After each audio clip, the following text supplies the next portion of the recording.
His eyes were as calm as they had been when he first entered the marketplace, like deep pools that reflected everything but were disturbed by nothing.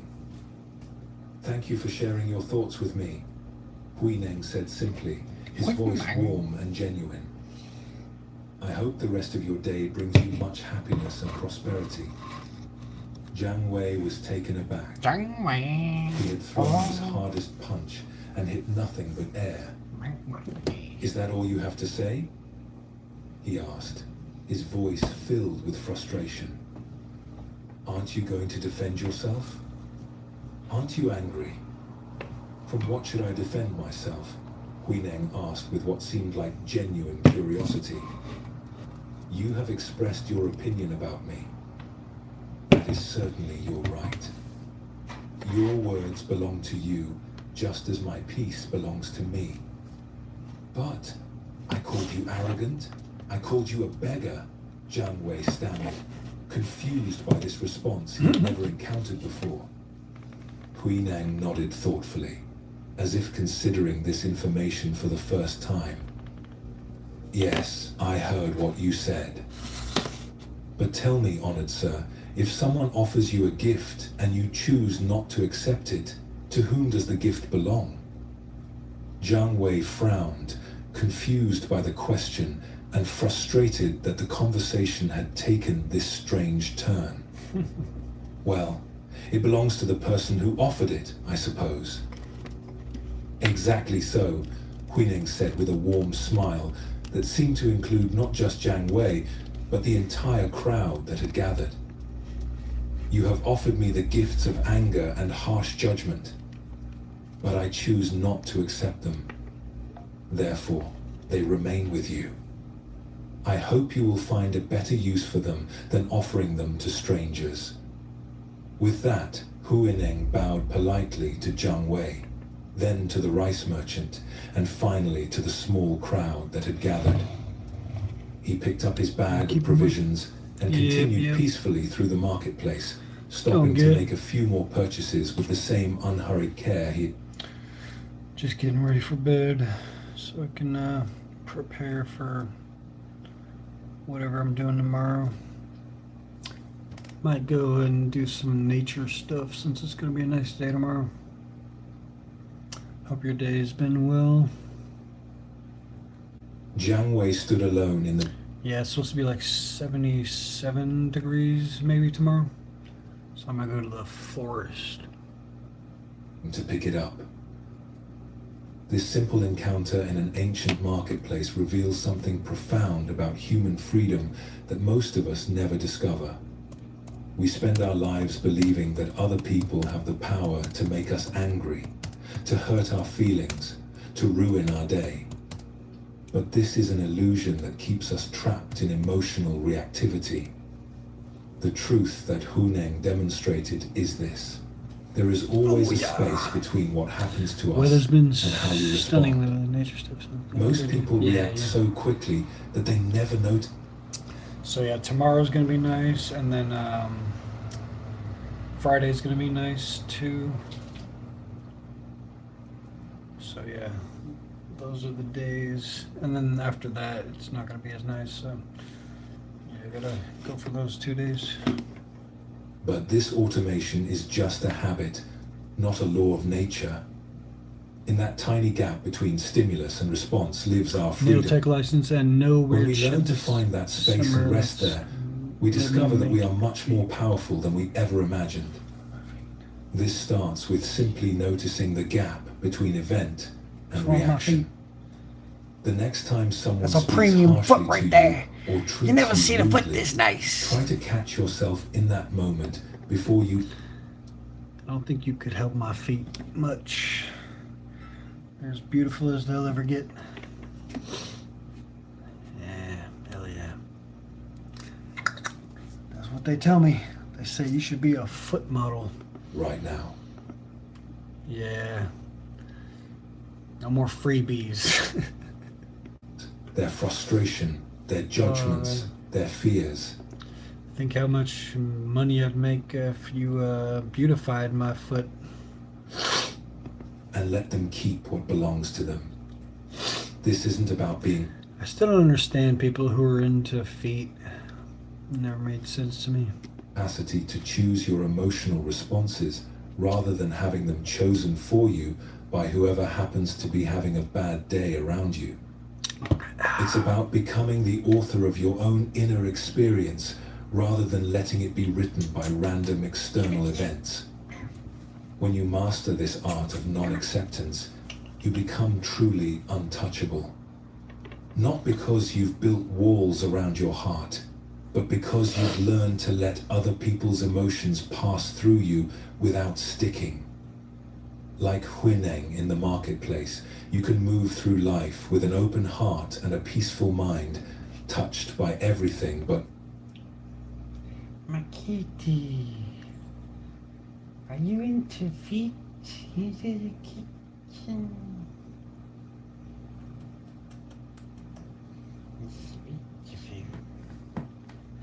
by an elderly master named Yunmen, who had been practicing meditation for over 50 years. His face was deeply lined from decades of sitting in contemplation. I'm not sure if it's AI. It could be AI. But his eyes held a lightness that seemed untouched by age. One of the youngest monks in the temple was called Joshu. He was earnest in his practice and worked hard to live up to the standards of monastic life, but he struggled with something that made his spiritual progress difficult. He cared deeply about what others thought of him.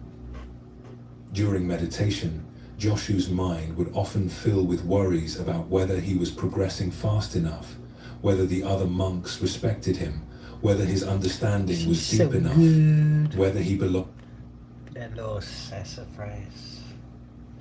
in this sacred place.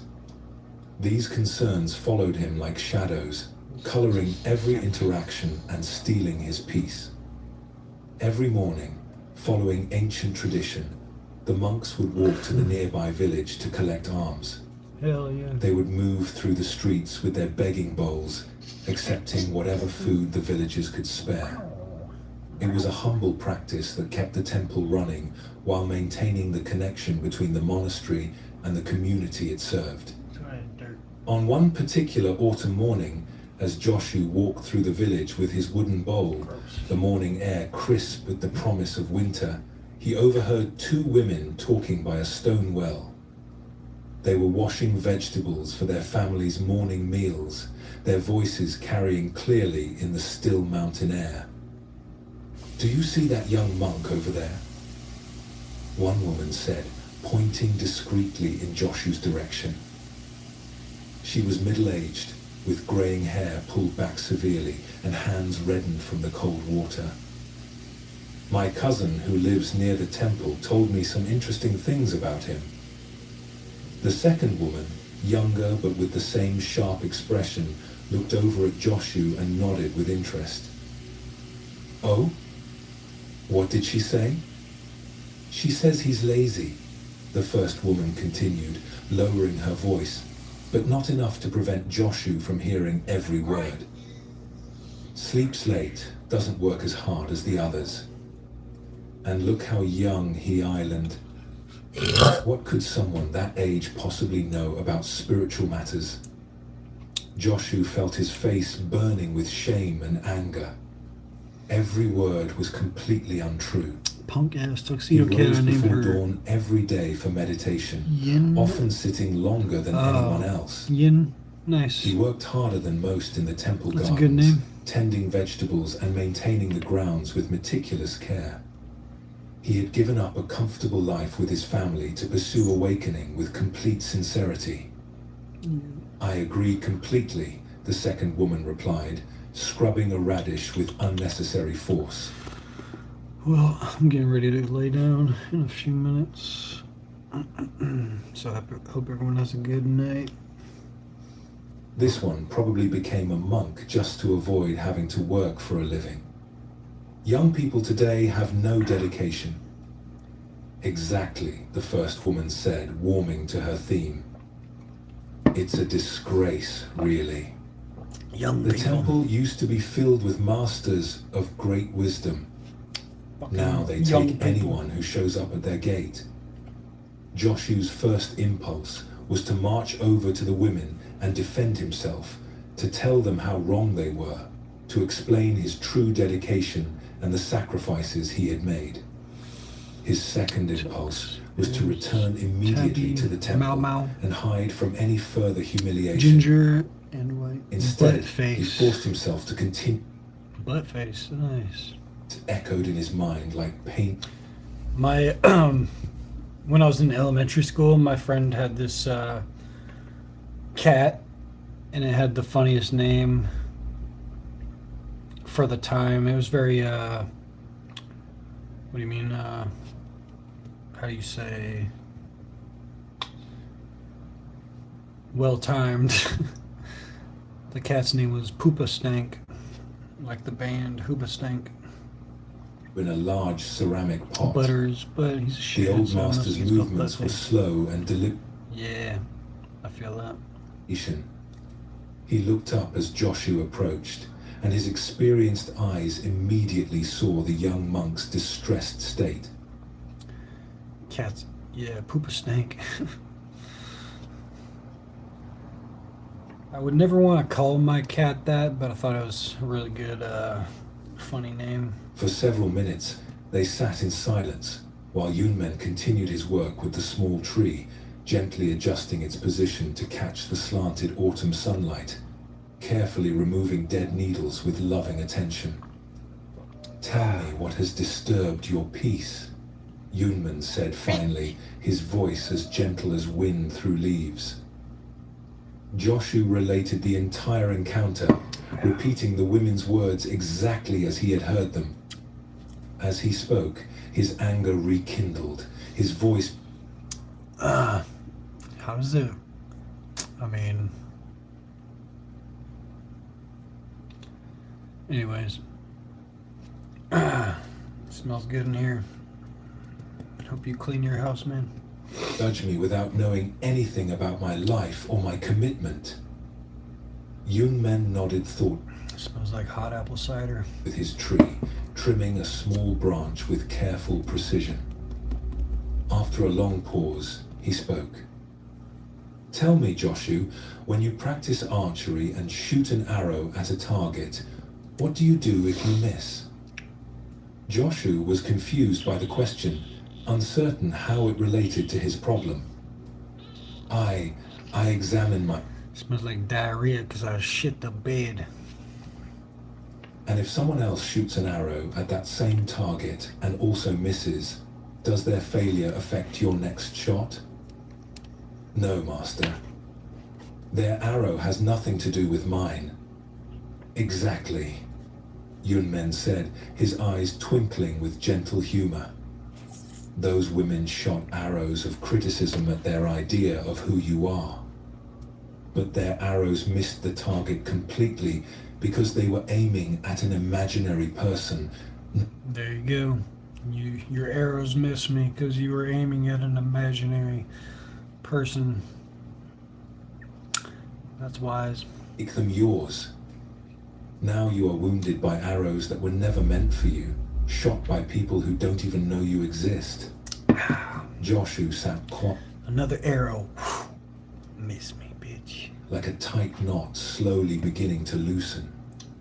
But Master, how do I not take such things personally when they use my name and point directly at me?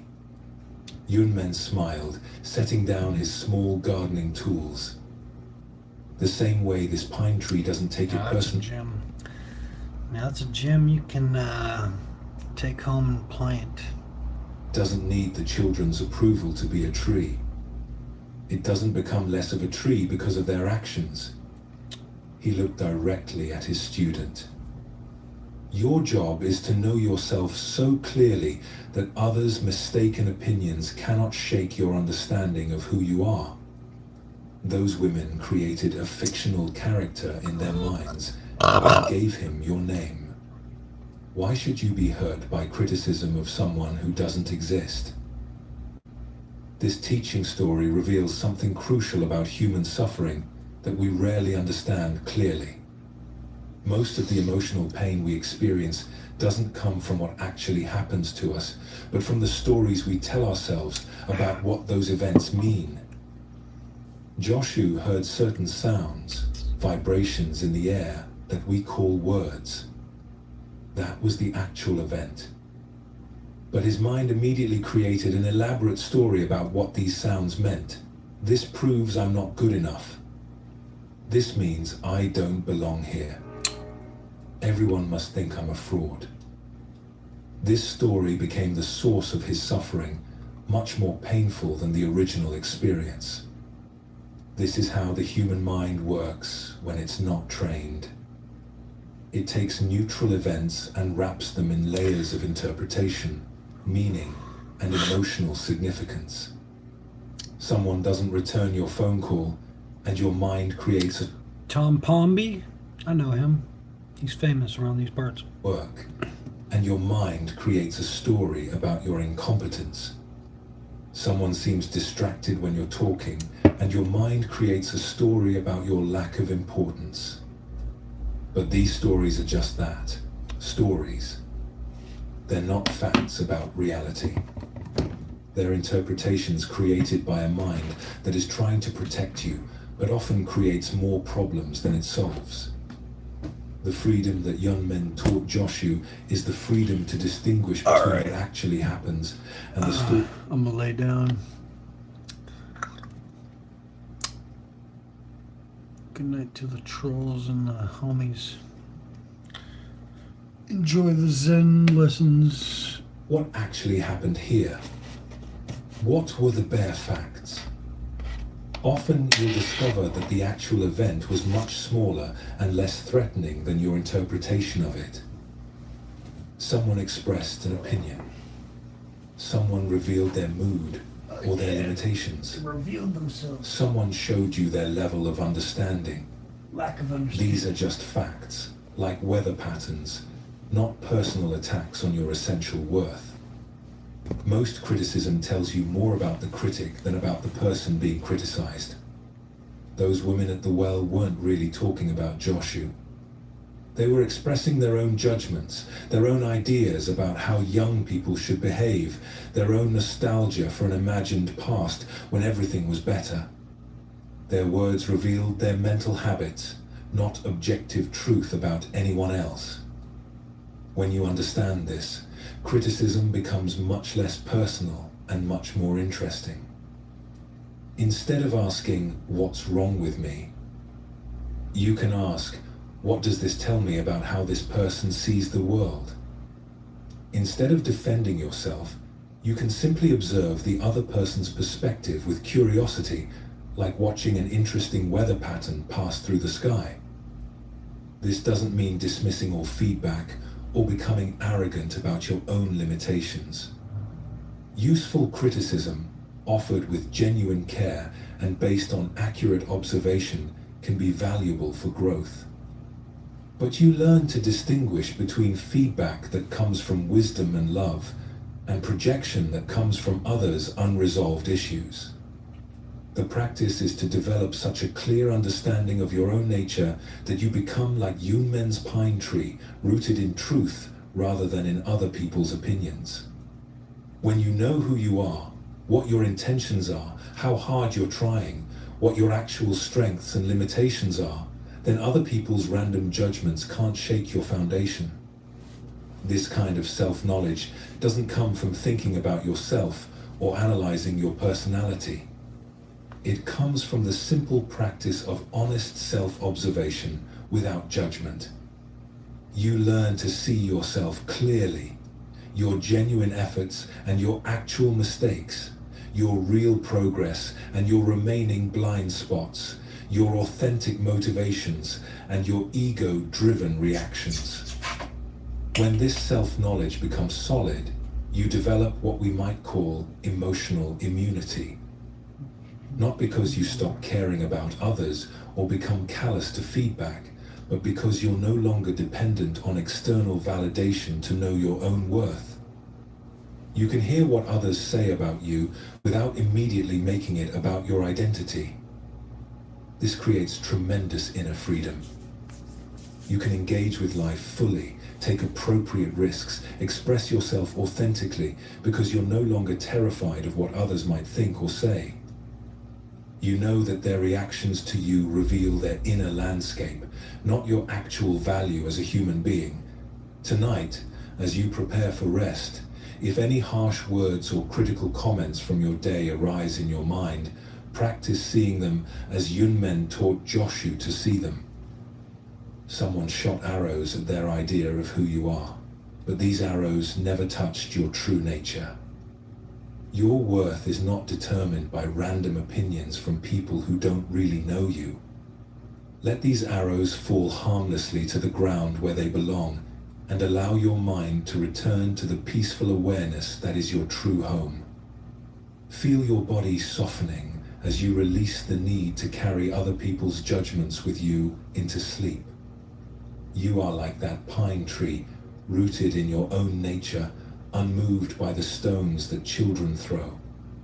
Rest in this understanding, and let the deep peace of knowing who you are carry you gently through the night. In the famous Shaolin Temple, nestled in the Song Mountains of central China, there lived a monk who had become legendary for his extraordinary garden. Brother Huiming had spent 20 years transforming a small plot of rocky, barren ground behind the temple's main hall into what many considered a miracle of cultivation.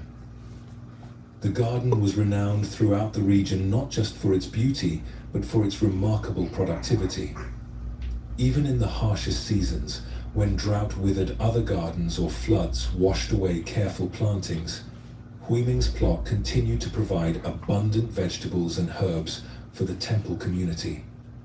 Travelers would journey from distant provinces just to see how he achieved such success in such challenging conditions. The garden itself was a marvel of organization and care. Neat rows of vegetables grew in perfect alignment, each plant healthy and vigorous. Fruit trees provided shade and sweet offerings. Herb spirals released their fragrance into the mountain air. Everything seemed to thrive under Huiming's attention, as if the very soil had been blessed. The secret, Huiming would tell anyone who asked, lay not in any special technique or secret fertilizer, but in constant, patient attention to what was allowed to grow and what needed to be removed before it could cause problems. Every morning before dawn, while the other monks were still settling into their meditation hall, Huiming would walk slowly through his garden with a small oil lamp, its flame flickering gently in the morning breeze. Row by row, plant by plant, he would examine every inch of soil with the careful attention of someone reading a sacred text. When he found young weeds beginning to sprout between his carefully planted vegetables, he would remove them immediately while their roots were still small and weak. When he discovered insects that might damage his plants, he would gently relocate them to wild areas outside the temple grounds where they could find food without destroying his crops. When he saw signs of plant disease, he would treat it before it could spread to healthy growth. The key to a productive garden, he would explain to the young monks who came to learn from him, is not to wait until problems become obvious. By then, removing them often damages the good plants around them. The secret is daily attention, catching difficulties when they are still small and easy to address. One spring, a young monk named Faxiang was assigned to help Huiming with the garden work. Faxiang was intelligent and eager to learn, but he had grown up in the city and knew nothing about growing things. He was amazed by the amount of time Huiming spent simply walking through the garden, looking carefully at each plant, seeming to do nothing but observe. Master Huiming, Faxiang said one morning as they worked together in the warming sunshine, wouldn't it be more efficient to weed the entire garden once a week rather than checking it every single day? It seems like we're doing the same work over and over again. Huaiming smiled and knelt Don't beside push a it. row of young lettuce plants, their tender green leaves just beginning to spread in the rich soil. "Look closely here," he said, pointing to what appeared to be empty earth between the lettuce seedlings. "What do you see?" Faxiang bent down and looked carefully, but saw only dark, rich soil. "I see nothing, Master."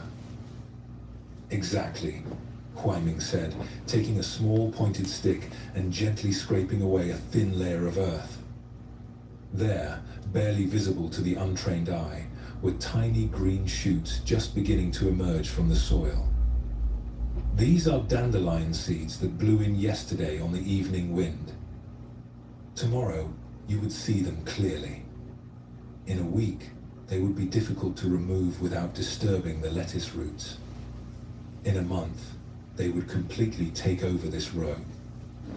He carefully extracted each tiny weed with the tip of his stick, his movements precise and gentle.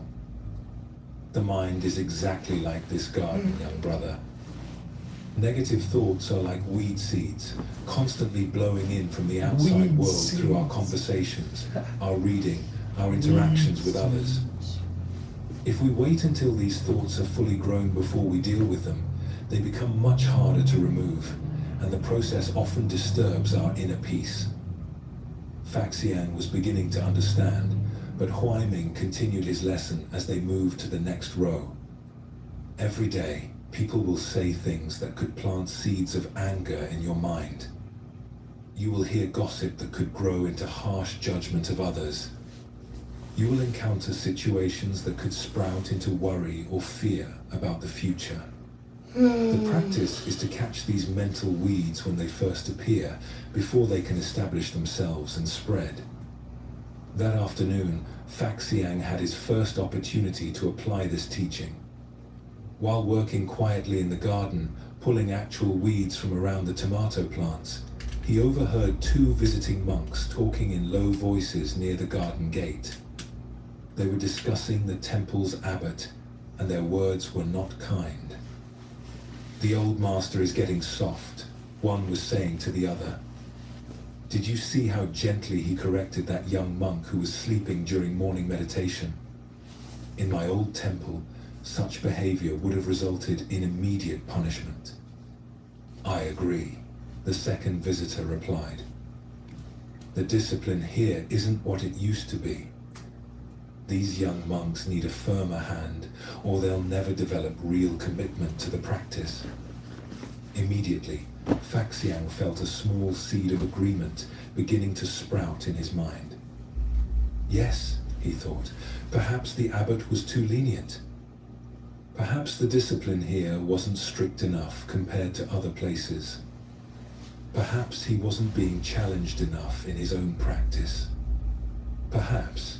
Then he remembered Huaiming's morning lesson about mental weeds. This was exactly what the master had described. Weed These seeds. critical thoughts about the abbot and the temple were like dandelion seeds, small and almost invisible now, but capable of growing into a forest of dissatisfaction and judgment that would disturb his peace and poison his relationships with the community. Gently, like removing a tiny weed before it could establish roots, Faxiang acknowledged the critical thoughts without feeding them with more thinking. He neither fought against them nor elaborated on them. He simply noticed them arising and chose not to water them with his attention, returning his focus instead to the physical work of tending the actual garden. That evening, as they cleaned their tools in the slanted light of sunset, Huaiming looked at his young student with quiet approval. "I see you understood today's lesson in more than just gardening," he said quietly. Faxiang nodded, feeling a deep satisfaction he had never experienced before. "The weeds want to grow in both kinds of gardens, don't they, Master?" "Yes," Huaiming replied, setting his tools carefully in their proper places. "But a skilled gardener learns to tend both with the same patient attention and gentle wisdom. This simple story reveals one of the most practical and immediately useful teachings in all of human wisdom. The understanding that we must actively protect our mental environment from harmful influences, just as a gardener protects their plants from weeds and pests. Most of us go through life completely unconscious of what we're allowing to take root in our minds. We absorb negative thoughts from conversations, media, random interactions, and our own mental habits without realizing that these thoughts will grow and multiply if we don't address them consciously. We wonder why we feel anxious, critical, or dissatisfied, not recognizing that we've been unconsciously cultivating these states through mental negligence. The insight that Huaiming shared with Faxiang is profound. Timing matters enormously when it comes to mental cultivation. When a negative thought first appears, it's like those barely visible dandelion shoots, easy to remove without disturbing our peace. But if we allow these thoughts to grow by feeding them with attention, analysis, and elaboration, they become like established weeds with deep roots, much more difficult to uproot without causing inner turmoil. This is why the Buddha emphasized the importance of mindfulness, paying attention to what's happening in the mind moment by moment. Not to judge our thoughts or suppress them forcefully, but to develop the wisdom to recognize which mental states serve our well-being and which ones lead us towards suffering. When someone criticizes you harshly, that's the first arrow, the actual event. But then your mind might begin generating thoughts like, they're right, I am incompetent, or how dare they speak to me that way, or everyone probably agrees with them. These secondary thoughts are like weed seeds that can grow into forests of self-doubt, anger, or paranoia if we're not careful. The practice Huaiming teaches is not about suppressing thoughts or pretending that negative things don't happen. It's about developing the subtle awareness to catch unhelpful thoughts early before they can establish themselves and dominate our inner landscape. When a critical thought about someone arises, we can observe it without immediately accepting it as truth. When worry about the future begins to sprout, we can acknowledge it without feeding it with elaborate scenarios and mental movies. This requires the same kind of gentle, daily attention that Huaiming brought to his garden. Throughout the day, we can periodically check in with our mental state. What thoughts are taking root here? What emotions are beginning to establish themselves? Are these mental formations leading toward peace and clarity, or toward agitation and confusion? When we notice harmful thoughts beginning to grow, we can practice what might be called skillful abandoning. This is not violent suppression, which often makes thoughts stronger, but gentle redirection. We acknowledge the thought without judgment, recognize that it doesn't serve our well-being, and calmly return our attention to something more constructive. Just as Huaiming would gently relocate harmful insects rather than killing them, we can redirect our mental energy rather than fighting against our own. Shit, I didn't even fall asleep yet. The hell are you talking about? Wake up. Rehearsing an argument with someone, we can gently guide our attention back to the present moment. When we notice ourselves building elaborate worry scenarios, we can lovingly return our focus to what we can actually control right now. This practice requires patience and consistency, just like tending a physical garden. We cannot weed the mind once and expect it to remain clear forever. Mental cultivation is a daily practice, a continuous process of mindful attention to what we allow to flourish in the sacred space of our awareness. The goal is not to achieve a mind completely free of negative thoughts, which would be both impossible and unnecessary. Difficult thoughts and emotions are natural responses to challenging situations. The goal is to develop such clear awareness of our mental processes that harmful thoughts cannot establish themselves and take over our inner landscape. We become like skilled gardeners who can quickly identify and address problems before they spread. This understanding also applies to our consumption of information and our choice of mental diet. Just as a gardener is careful about what seeds enter their garden, we can be mindful about what influences we allow into our mental environment. What do we read, watch, and discuss? How do these inputs affect our inner state? Are we consciously choosing mental nutrition that supports our growth, or unconsciously consuming mental junk food that creates agitation and confusion? When we take responsibility for cultivating our minds with the same care that Huai Ming brought to his garden, we create the conditions for natural peace and contentment to flourish. Our inner landscape becomes a source of strength rather than a source of stress, a refuge we can always return to regardless of what storms may be raging in the external world. High in the mountains of Tibet, where the air was so clear that every breath felt like drinking light, stood a small hermitage called Cloud Walker Monastery. The monastery was built on a narrow ledge carved into the cliff face, its simple stone buildings seeming to float between earth and sky. It was home to only 3 monks, led by an ancient master named Tenzin, whose white beard flowed like a waterfall and whose eyes held the depth of mountain lakes. One of the monks was a middle-aged man named Norbu, who had come to the monastery after a difficult life in the valleys below. Before taking robes, Norbu had been a successful merchant, traveling between villages with pack animals loaded with goods.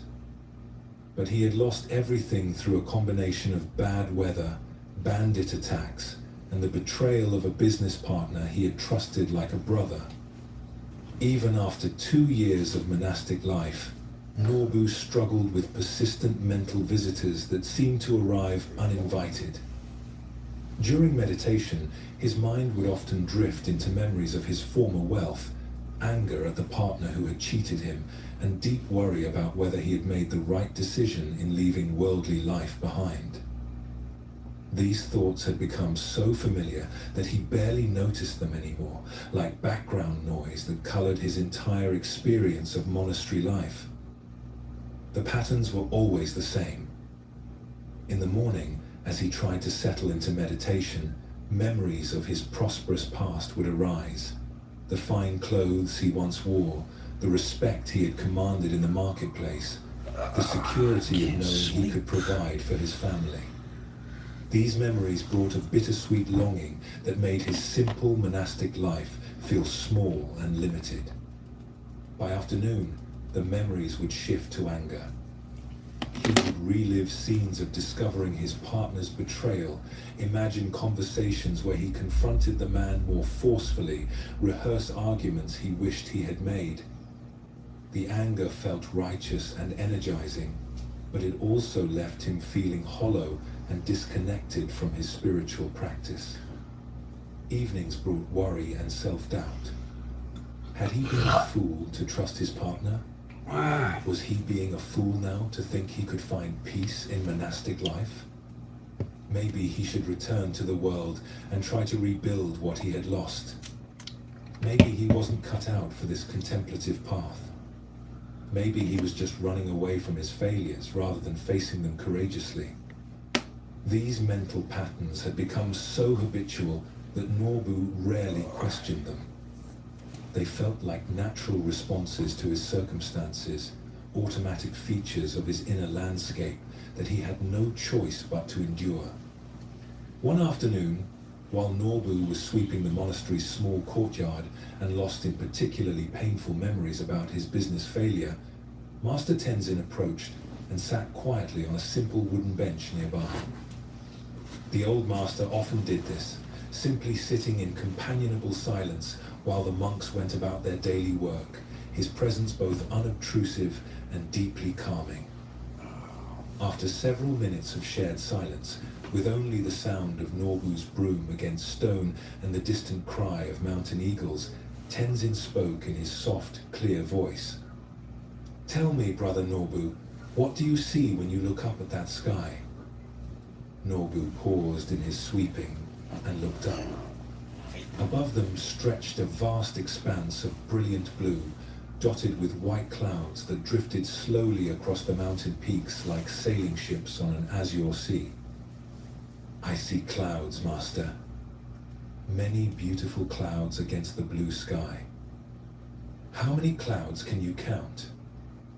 Norbu looked more carefully, shading his eyes against the bright mountain sunday. Perhaps 15 or 20, Master. They seemed to change, even as I watched them. And tell me, which of those clouds were there yesterday at this same time? Norbu thought for a moment, trying to remember. I don't recall exactly, Master. The clouds are always changing, always moving to new places. Yes, Tenzin said with a gentle smile that seemed to include the entire sky in its warmth. The clouds are always in motion, always different. Each one arises, takes shape, and dissolves back into empty space. But what about the sky itself? Does the sky change? Norbu looked up again, this time paying attention to the vast blue expanse that held all the clouds. The sky remains the same, Master. It's always present, always open, always peaceful. Exactly so, Tenzin said, rising slowly from the bench. Now, tell me, when you sit in meditation, what do you observe in your mind? I see many thoughts, Master. Memories of my past life, feelings of anger and regret, worries about the future. Sometimes it feels like my entire mind is filled with these experiences. And are these the same thoughts you had yesterday? The same memories and worries? Norbu considered this carefully. He had never really paid attention to this aspect of his mental experience. No, Master. The specific thoughts change, though they often have similar themes. Sometimes I remember different events. Sometimes the worries focus on different possibilities. Like clouds in the sky, Tenzin said, his voice carrying the gentle authority of someone who had observed these patterns for decades. Always changing, always moving, sometimes dense and stormy, sometimes light and wispy. But tell me, what is it that observes these thoughts? What is aware of the memories and worries as they pass through your mind? This question stopped Norbu completely. In all his years struggling with difficult thoughts, he had never considered what was doing the observing. He had been so focused on the content of his thoughts that he had never noticed the awareness that was perceiving them. I'm not sure, Master. I never thought about this before. Look carefully now, Tenzin said, his voice becoming even softer, as if he were sharing a precious secret. Right now, you are aware of my words. You are aware of the feeling of the broom handle in your hands. You are aware of thoughts arising and passing away in your mind. What is this awareness itself like? Does it come and go like the thoughts do? Does it change like the clouds? Norbu stood very still, turning his attention inward for the first time in a completely new way. Instead of focusing on the content of his thoughts, he tried to notice the awareness that was perceiving them. Gradually, he began to sense something vast and unchanging, like the blue sky that held all the passing clouds. The awareness, it seems always present, Master. It doesn't seem to be disturbed by the thoughts that pass through it, even the painful ones. Yes, Tenzin said with deep satisfaction, his eyes sparkling with joy at his student's recognition. The thoughts and emotions are like clouds, temporary formations that arise and dissolve in the space of awareness. But you are not the clouds. You are the sky itself, vast and peaceful, untouched by whatever weather patterns may pass through.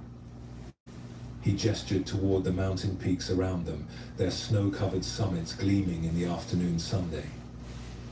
When storm clouds gather around these mountains, do the clouds damage the peaks? When strong winds blow the clouds away, do the mountains try to hold on to them? No, Master.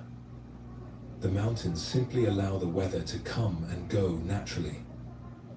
Your true nature is like those mountains, like that sky, Brother Norbu. Your thoughts about the past, your anger at your former partner, your worries about the future, they are all just weather patterns passing through the vast space of your awareness. They cannot damage who you truly are unless you mistake yourself for the passing weather rather than the eternal sky. That evening, during the monastery's evening meditation, Norbu practiced this new way of relating to his mental experience. When familiar memories of his business life arose, instead of getting caught up in the story, he practiced observing them as temporary clouds passing through the sky of awareness. When anger toward his former partner surfaced, he watched it like weather, noting its arising and its inevitable passing away. For the first time in years, Norbu experienced periods of profound peace during meditation. Not because his thoughts stopped arising, but because he stopped identifying with them completely. He was the sky, vast and unchanging, simply allowing all experiences to pass through without resistance or attachment. This profound story points to perhaps the deepest insight in all of human wisdom, the recognition that we are not our thoughts and emotions, but the awareness in which they arise and pass away. Most of us live with the unconscious assumption that we are the voice in our head, the stream of thoughts and mental commentary that provides continuous narration about our experience.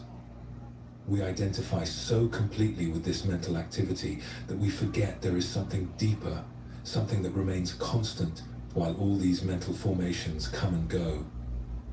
This deeper identity is like Tenzin's sky, vast, open and undisturbed by whatever appears within it. When we recognize this distinction between the content of consciousness and consciousness itself, it becomes one of the most liberating realizations possible. When Norbu was caught in his painful memories and regrets, he was completely identified with the content of his thoughts. He believed that his memories were happening to him now, in the present moment, causing fresh suffering each time they arose. But memories are not present moment experiences. They are mental formations, like clouds, that appear in the sky of awareness and then dissolve. This understanding reveals what true letting go actually means. It's not about suppressing thoughts or emotions, but about changing our relationship to them. When we recognize that we are the sky rather than the clouds, we can allow difficult experiences to arise without being overwhelmed by them. We can acknowledge pain without adding the extra layer of suffering that comes from resisting the pain or making it into a story about our identity. In practical terms, this means developing the ability to observe our mental activity without immediately believing or acting on every thought that arises. When a thought of worry about the future appears, we can note worrying and recognize it as a temporary mental formation rather than an accurate prediction. When a memory of past hurt surfaces, we can observe remembering without being pulled back into the emotional state associated with that memory. This practice is simple but not always easy. It requires patience and gentle persistence. Throughout the day, when you notice yourself caught up in stressful thoughts, you can pause and ask, who is aware of this stress? What is observing these worried thoughts? This question naturally shifts your identity from the content of your experience to the awareness that perceives it. The key insight is that thoughts and emotions are temporary phenomena. They arise due to causes and conditions persist for a time, and then naturally dissolve. But the awareness that perceives them, when you learn to rest your sense of identity in this deeper awareness, rather than in the changing contents of mind, you discover an unshakable peace that no external circumstance can disturb. This doesn't mean becoming passive or indifferent to life. The sky doesn't ignore the clouds, it simply doesn't struggle against them. Similarly, when you understand your true nature as awareness itself, you can engage fully with life's experiences without being tossed about by every mental and emotional wind. The practice is to regularly remember this deeper identity throughout your day. When you notice yourself lost in mental stories about the past or future, you can gently return to present moment awareness. When you find yourself struggling against difficult emotions, you can remember that you are the vast space in which these emotions are arising, not the emotions themselves. This recognition gradually transforms how you relate to all challenging experiences. Anxiety becomes simply another weather pattern in the sky of awareness. Anger arises and passes away like a summer storm. Sadness moves through like morning mist, leaving the sky clear and bright. This understanding is not a philosophy to believe in, but a direct experience to discover for yourself. Right now, as you listen to these words, notice that something is aware of the listening. Notice that something observes your thoughts about what you're hearing. That aware presence is your true nature, always available, always peaceful, always home. Tonight, as you prepare for rest, you can practice settling into this sky-like awareness. Notice any thoughts or concerns from the day that may still be active in your mind. Instead of engaging with their content, practice observing them as temporary formations in the vast space of consciousness. Let them come and go like clouds, while you remain as the unchanging sky that holds them all. Your essential nature is this pure awareness, vast and peaceful, untouched by any experience that passes through it. Rest in this understanding, and let the natural peace of your deepest being carry you gently into sleep. You are not the storm clouds of thought and emotion. You are the vast open sky in which they briefly appear and disappear, leaving no trace behind. In the high mountains of ancient Tibet, where the wind carried the scent of snow even in summer and eagles soared between peaks that seemed to touch the heavens, there was a cave monastery called Fearless Peak. The monastery was carved directly into the cliff face, its rooms connected by narrow stone pathways that hung suspended over vast drops into the valley below. One autumn, a young monk named Pema arrived at Fearless Peak, seeking to deepen his meditation practice under the guidance of the monastery's renowned master, Lama Thubten. Pema was intelligent and deeply sincere about his spiritual development, but he carried within him a burden that made his progress difficult. He was profoundly afraid of being alone. This fear had shadowed Pema since childhood. Whenever he found himself in solitude, especially in quiet or dark places, his mind would fill with anxious thoughts, and his body would tense with a nameless dread that seemed to come from nowhere and everywhere at once.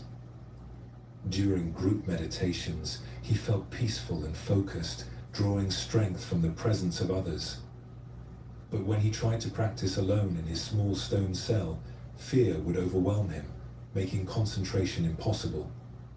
At Fearless Peak, the traditional practice was for each monk to spend one night each month in solitary retreat in what was called the Silence Cave, a small chamber deeper in the mountain where practitioners could experience complete stillness and isolation. For most monks, this was a cherished opportunity for profound inner work. For Pema, the very thought of it created overwhelming anxiety. For his first 3 months at the monastery, Pema found creative excuses to avoid his solitary retreat. He would volunteer for kitchen duty when his turn approached, claiming that the community's needs were more important than his personal practice. He would develop convenient illnesses that required him to stay near the infirmary. He would offer to take the place of other monks who had monastery business to attend to during their retreat times. Master Thubten observed Pema's pattern with the patient wisdom of someone who had guided many struggling students through their deepest fears. The old Lama's face was deeply lined from decades of mountain weather and spiritual practice, but his eyes held a warmth that seemed capable of melting even the most frozen heart. Finally, on a morning when frost painted the mountain peaks silver and the air was so clear it seemed to ring like a bell, Thubten called Pema to his simple chambers. They sat together drinking butter tea beside a small brazier that glowed with steady warmth, the only sound the soft crackling of dried yak dung burning in the metal bowl. "My young friend," Thubten said, as he poured tea into Pema's wooden cup, his movements slow and deliberate, "I notice you have not yet taken your solitary retreat. Are you perhaps waiting for a more auspicious time?"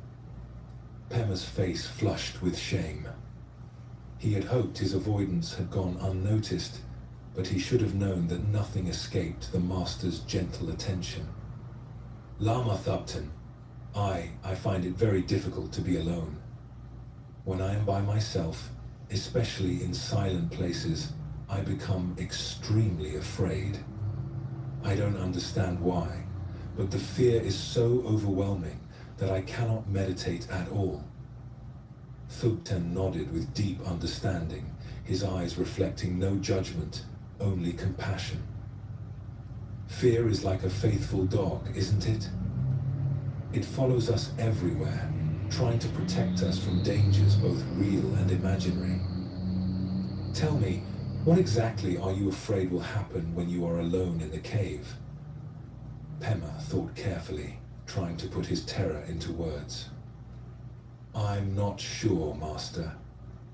It's not that I think some specific danger will harm me. It's more like there's something dark waiting in the silence that I don't want to meet. Something about myself, perhaps, that I've been running from." "Ah," Thubten said, his eyes crinkling with recognition and what might have been relief. "You are afraid of meeting yourself completely.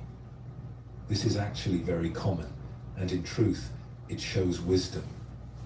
The mind instinctively knows that in deep silence, we must eventually face everything we have been avoiding." He set down his teacup and looked directly at Pema with infinite kindness. "Tonight, you will spend the night in Silence Cave, but you will not go alone." Pema felt a wave of relief wash through him. "You will come with me, Master?"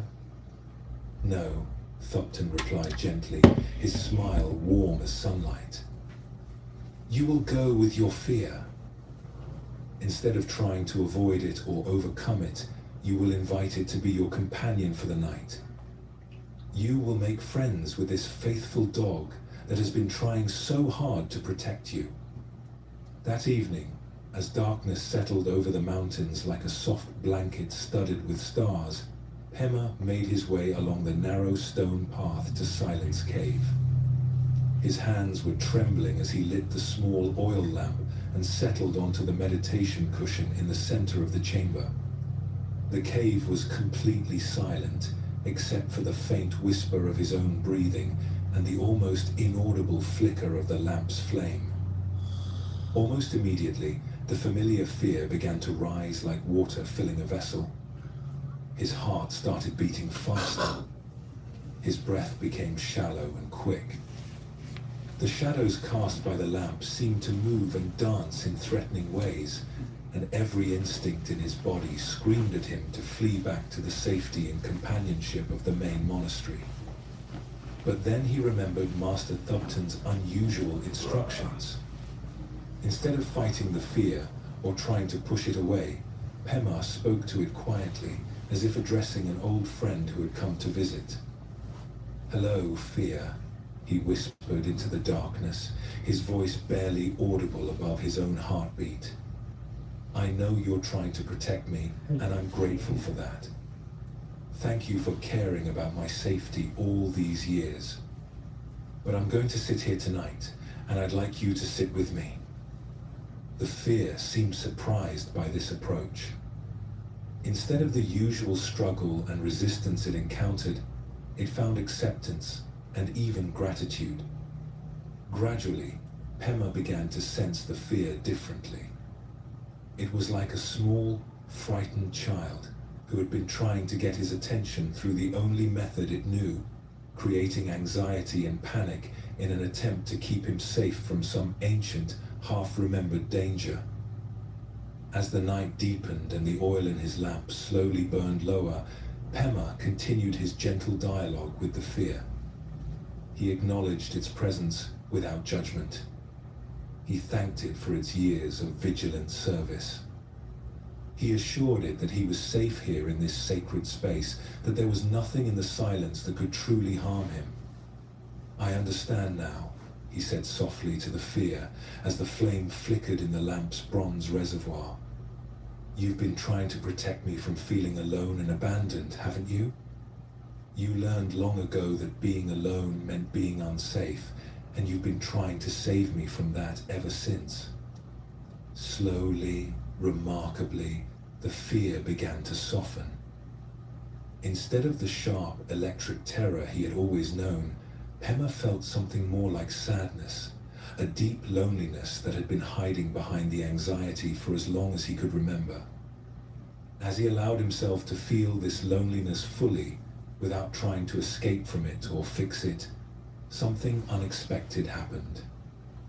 In the very center of the loneliness, he discovered something else, a vast, warm presence that had been there all along, waiting patiently behind his fear. It was as if his terror of being alone had prevented him from discovering that he was never actually alone at all.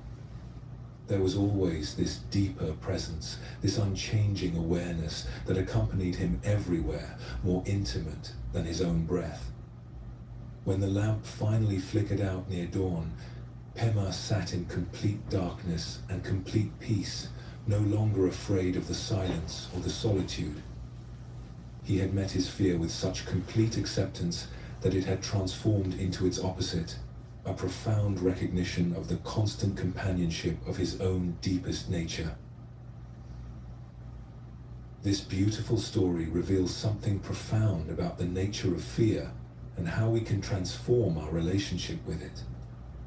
Most of us treat fear as an enemy to be conquered or a weakness to be hidden. But Pema's experience shows us a different way. Fear as a teacher that has something important to show us about ourselves.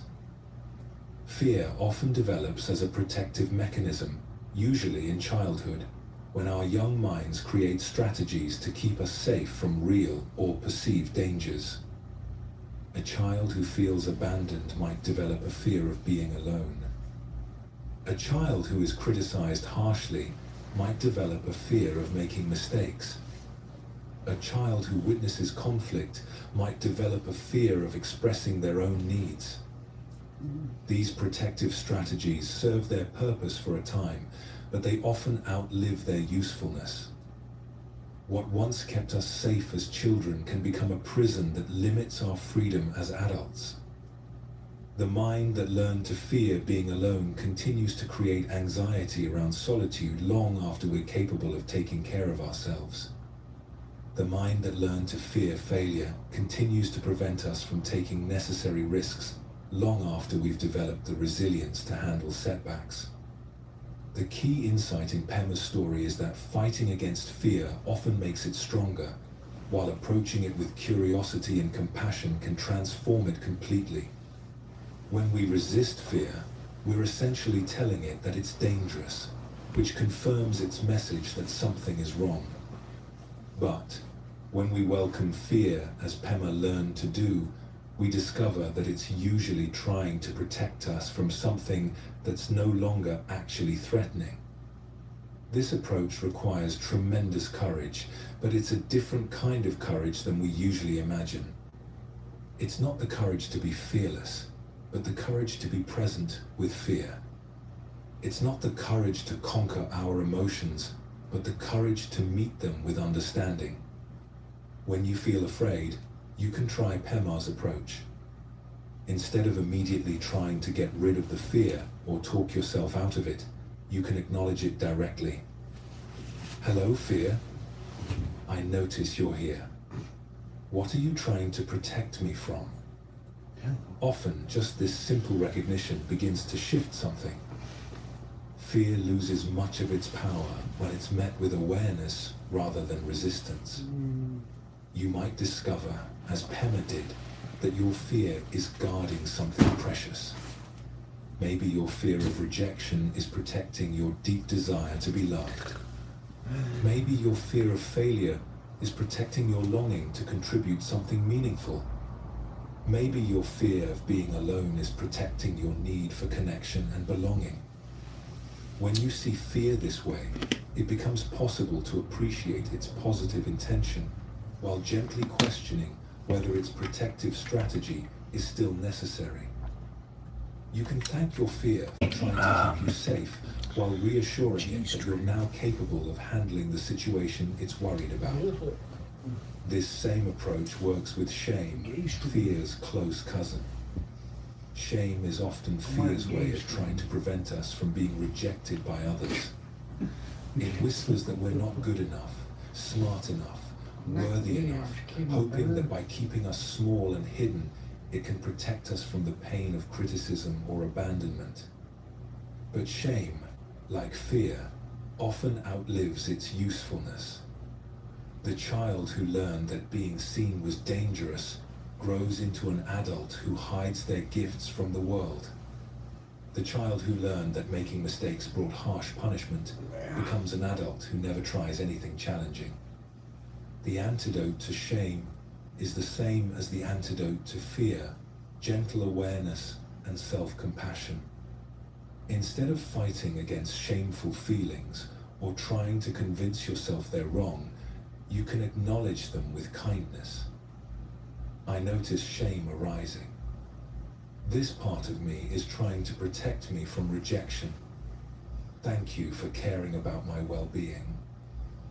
When shame is met with this kind of understanding acceptance, it often reveals what it's really protecting: your tender heart, your deep desire to belong, your longing to be seen and appreciated for who you truly are.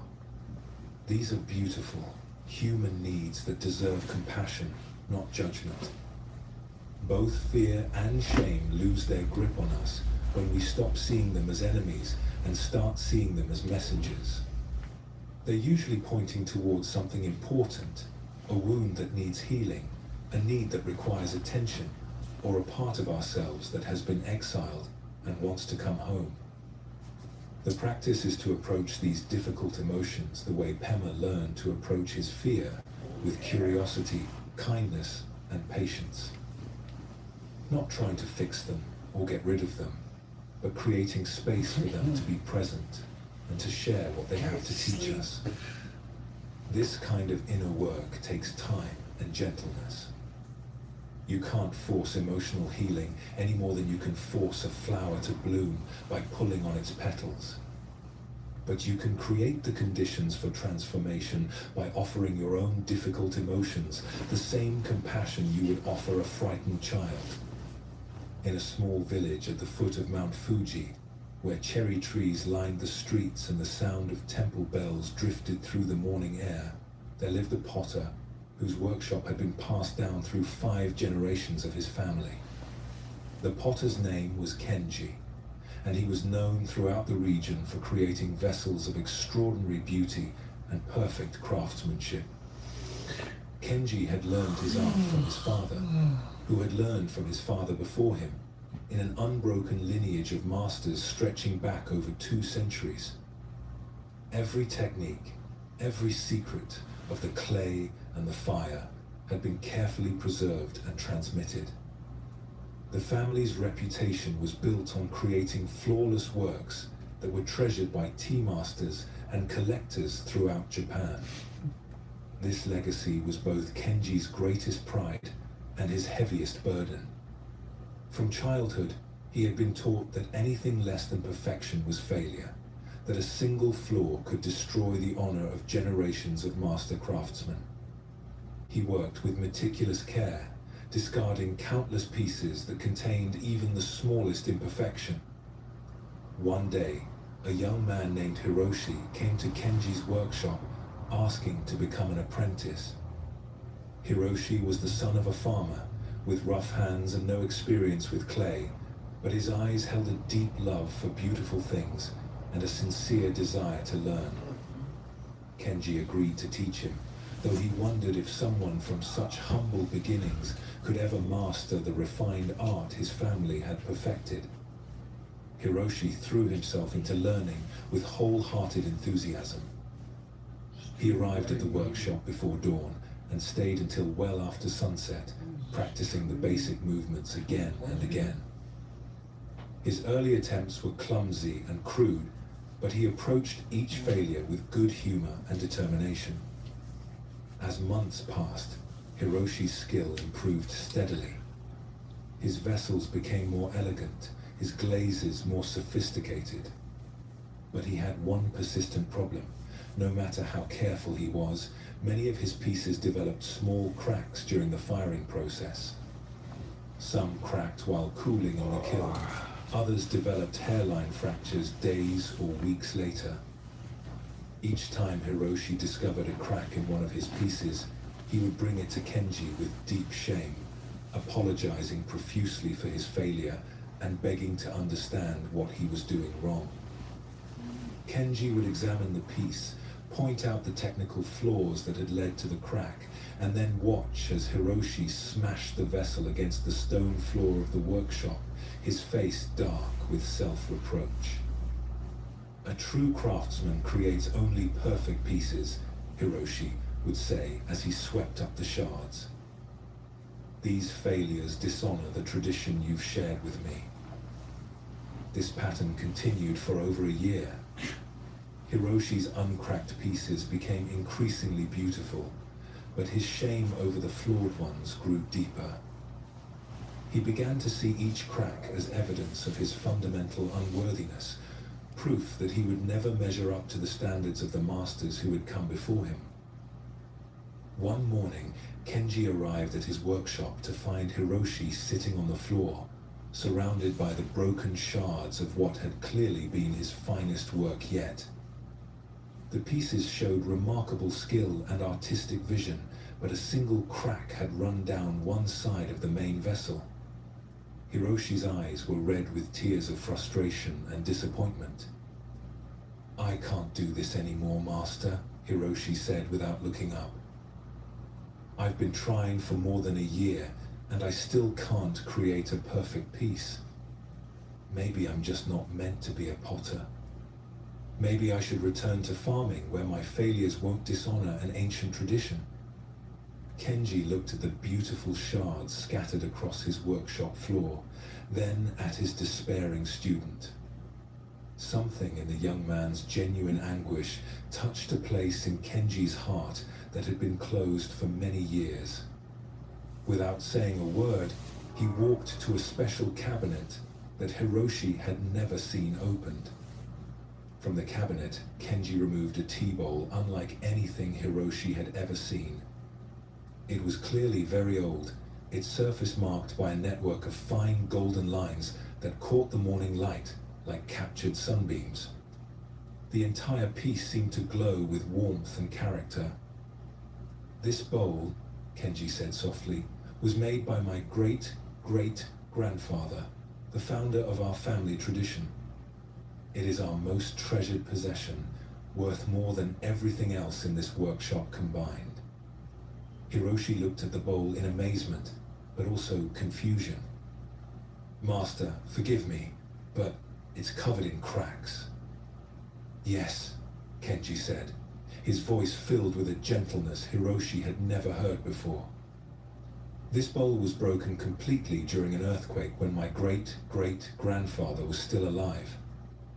Instead of throwing it away, he mended it using a technique called kintsugi, filling the cracks with lacquer mixed with powdered gold. He held the bowl up to catch the light streaming through the workshop window. Look closely, Hiroshi. The cracks are not flaws to be hidden. They have become the most beautiful part of the piece. They tell the story of the bowl's journey, its resilience, its ability to be broken and made whole again. Hiroshi stared at the golden veins running through the ceramic, beginning to understand something that would change his entire relationship with his craft and with himself. My great-great-grandfather taught that our cracks do not make us less than we were before, Kenji continued. They make us more beautiful, more valuable, more worthy of admiration. A perfect bowl that has never been tested, never been broken, never been mended, tells no story. But a bowl that has been shattered and lovingly repaired tells the story of resilience, of love, of the beauty that comes from accepting our imperfections. With infinite care, Kenji gathered the pieces of Hiroshi's broken vessel from the workshop floor. Would you like to learn kintsugi? He asked. Would you like to learn how to make this piece more beautiful than it ever was when it was perfect? Through tears of relief and recognition, Hiroshi nodded. As they worked together to mend the broken pottery with threads of gold, both master and student discovered something profound about the nature of true beauty and the healing power of embracing our flaws rather than hiding them. This story reveals something beautiful about shame and how we can transform our relationship with our perceived failures and imperfections. Most of us are taught, like Hiroshi, that our worth depends on being flawless, that any crack in our performance or character makes us less valuable, less lovable, less worthy of respect. But the art of kintsugi teaches us something radically different. Our breaks and cracks, our failures and imperfections can become the most beautiful and valuable parts of who we are. When we learn to honor our wounds rather than hide them, when we find ways to mend ourselves with golden care rather than throwing ourselves away, we discover a beauty that untested perfection could never achieve. Shame tells us that our flaws make us fundamentally defective, that we must hide our struggles and failures to be worthy of love and acceptance. It whispers that everyone else has figured out how to be perfect while we alone are broken. But this is one of shame's cruelest lies. Every human being has cracks, has been broken in some way, has areas where they feel inadequate or wounded. The difference between those who suffer under shame and those who have learned to transform it lies not in the presence or absence of flaws, but in how we relate to our imperfections. When we try to hide our cracks, they remain sources of pain and vulnerability. But when we learn to acknowledge them with the same kind of loving attention that the potter brought to mending broken pottery, they can become sources of wisdom, compassion, and authentic beauty. This doesn't mean celebrating our mistakes or refusing to grow and improve. It means recognizing that our struggles and failures are not evidence of our unworthiness, but proof of our courage to try, to risk, to be vulnerable in a world that often feels unsafe. The golden lines in kintsugi pottery represent something profound about healing. They don't try to make the cracks invisible or pretend the breaking never happened. Instead, they honor the history of the piece, acknowledging that this bowl has a story, has been tested by life, has survived something difficult, and emerged more beautiful because of it. In your own life, you can practice this art of golden repair with your emotional wounds and perceived failures. Instead of trying to hide the places where you've been broken, you can learn to see them as part of your unique beauty. The divorce that taught you about resilience. The job loss that forced you to discover hidden strengths. The betrayal that deepened your capacity for compassion. The failure that humbled your ego and opened your heart. This doesn't mean romanticizing suffering or seeking out painful experiences. It means learning to extract wisdom and beauty from the difficulties that inevitably come to every human life. It means refusing to throw yourself away because you've been cracked, choosing instead to mend yourself with golden threads of self-compassion and understanding. When shame arises about your perceived inadequacies, you can remember the lesson of Kintsugi. Your flaws are not defects that make you worthless. They're evidence that you've lived, that you've been willing to risk failure in pursuit of something meaningful. They're part of your story, part of what makes you uniquely beautiful. The practice is to approach your own imperfections with the same loving attention that a master craftsman brings to mending precious pottery. Not rushing to fix everything or pretending nothing is broken, but taking time to honor what has been damaged and find ways to repair it that create new forms of beauty. This might mean seeking therapy to heal old wounds, talking honestly with friends about your struggles, or simply treating yourself with the kindness you would offer a dear friend who was going through difficulties. It means learning to see your scars not as signs of weakness, but as evidence of your strength, your willingness to heal, your capacity to transform pain into wisdom. When you learn to practice this golden repair on yourself, you naturally become more compassionate toward others.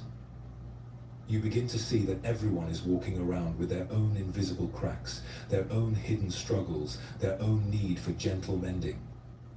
This recognition dissolves the isolation that shame creates and connects you to the shared human experience of being beautifully, imperfectly whole. Tonight, as you prepare for rest, you can bring this spirit of golden repair to any areas of shame or self-criticism that may be active in your mind. Instead of trying to fix these feelings or judge yourself for having them, you can offer them the same gentle attention you would bring to mending something precious that had been broken. Your imperfections are not obstacles to your worth. They're part of what makes you irreplaceably valuable. Like the golden lines in Japanese pottery, they tell the story of a life fully lived, fully risked, fully loved. Rest in this understanding and let the gentle art of self-compassion fill any cracks in your heart with threads of pure gold. In a quiet temple nestled in the hills outside Kyoto, where bamboo groves swayed gently in the evening breeze and the sound of a small stream provided constant peaceful music, there lived a monk whose contemplative life was about to be dramatically disrupted. Brother Jishin had spent 3 years at Tranquil Waters Temple, developing a deep meditation practice and finding profound peace in the predictable rhythms of monastic life. He rose before dawn for sitting practice, worked quietly in the temple gardens during the day, and spent his evenings in study and reflection. His cell was simple, but perfectly arranged, his mind clear and calm, his heart filled with contentment. The source of his disruption arrived on a humid summer morning in the form of his new neighbor. The house next to the temple had been empty for months, but now it had been purchased by a man named Tanaka, who seemed to possess no understanding whatsoever of the peaceful atmosphere that the monks worked so hard to maintain. Tanaka was a merchant who dealt in metal goods, and he had decided to set up a workshop behind his house where he could craft his wares. From early morning until late evening, the sound of hammering, sawing, and metal grinding shattered the tranquil silence that Jishin had come to cherish. But the noise was only the beginning. Tanaka had a loud voice that he used liberally, calling out to his workers, haggling with customers, and engaging in boisterous conversations that carried clearly across the temple grounds. He seemed to conduct his business as if the entire neighborhood were his workshop, with no consideration for others who might value quiet. Worse still, Tanaka appeared to take particular delight in starting his loudest work precisely during the temple's meditation times. The morning sitting period, which had always been Jishin's most peaceful hour, became an exercise in enduring the rhythmic pounding of metal on metal. The evening contemplation, once a time of deep reflection, was now punctuated by the grating sound of saws cutting through wood and iron. Within a week, Jishin's carefully cultivated peace had evaporated. During meditation, instead of attending to his breath, he found himself listening for the next disruption, his jaw clenched with anticipation of more noise. When silence did occur, he couldn't relax into it because he knew it was only temporary. His frustration grew daily. He began to have elaborate fantasies about confronting Tanaka, imagining speeches about respect and consideration for others. He plotted ways to complain to local authorities about noise violations. He even considered requesting a transfer to another temple, despite his deep love for tranquil waters. One morning, after a particularly sleepless night filled with late evening hammering, Jishin went to see the temple's abbot, Master Iko. Iko was an elderly monk with eyes that seemed to hold both infinite patience and subtle humor, someone who had guided the temple community through many challenges over the decades. "Master," Jishin said, trying to keep his voice calm and respectful, "I need to speak with you about our neighbor. His noise-making is destroying the peaceful atmosphere of our temple. Surely we must do something to protect our practice environment." Master Echo listened quietly as Jishin described his struggle with Tanaka's disruptions, his attempts to meditate through the noise, his growing anger and frustration. When Jishin finished his complaint, the master sat in silence for several long minutes, his expression thoughtful.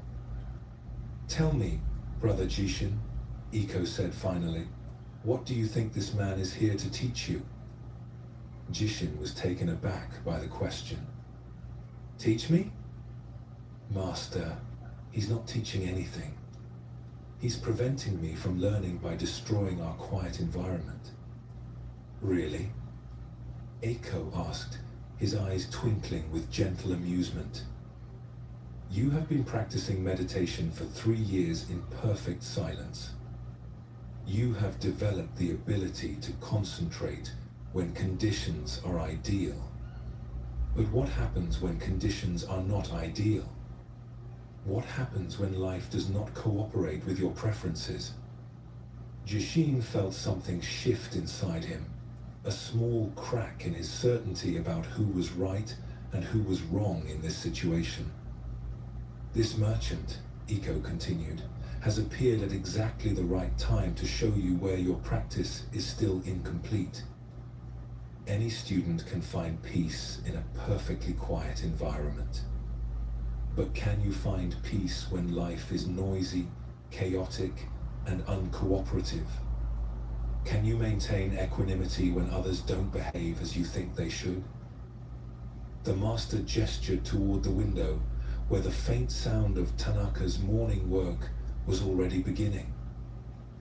"Your neighbor is offering you advanced training in patience, acceptance, and non-attachment. He is showing you that true peace cannot depend on external conditions. If your serenity can be destroyed by the sound..." Jishin sat in silence, realizing that he had been seeing his situation completely backwards. He had been viewing Tanaka as an obstacle to his spiritual development when he was actually being offered an extraordinary opportunity for growth. "But Master, how do I practice with such constant disturbance?" "The same way you practiced with constant silence," Iko replied. "You sit, you breathe, you observe whatever arises, whether it's the sound of a bell or the sound of a hammer. The practice is not to control your environment, but to maintain awareness regardless of what your environment contains. That evening, Jishin approached his meditation with completely new understanding. When Tanaka's hammering began, instead of tensing against it, Jishin included it in his awareness. Instead of seeing it as disruption, he experienced it as part of the rich texture of life unfolding around him. Instead of fighting for quiet, he found a deeper quiet that could hold all sounds without being disturbed by them. Over the following months, Jishin's practice deepened in ways he had never imagined possible. He learned to meditate in conditions that would have been impossible before. More importantly, he developed the kind of inner stability that remained unshaken regardless of external circumstances. When Tanaka eventually moved his workshop to a different location, Jishin found himself almost missing the challenges his neighbor had provided. The merchant had been, without knowing it, one of the most effective meditation teachers Jishin had ever encountered. Most of us go through life with an unconscious expectation that other people should behave in ways that make our lives easier and more pleasant. When they don't, when they're loud when we want quiet, busy when we want calm, demanding when we want space, we automatically assume something is wrong and needs to be fixed. But what if these challenging people are actually serving an essential function in our spiritual development? What if they're showing up in our lives precisely because we need to learn something that only they can teach us? Jishin's story shows how a shift in perspective can transform what seems like an obstacle into an opportunity. His neighbor wasn't actually preventing him from practicing meditation. He was providing a different, more challenging form of meditation practice. The noise wasn't destroying the conditions for inner peace. It was revealing how conditional and fragile that peace had been. This principle applies to all kinds of difficult relationships. The colleague who constantly interrupts you might be teaching you about patience and the skill of maintaining your center when others are chaotic.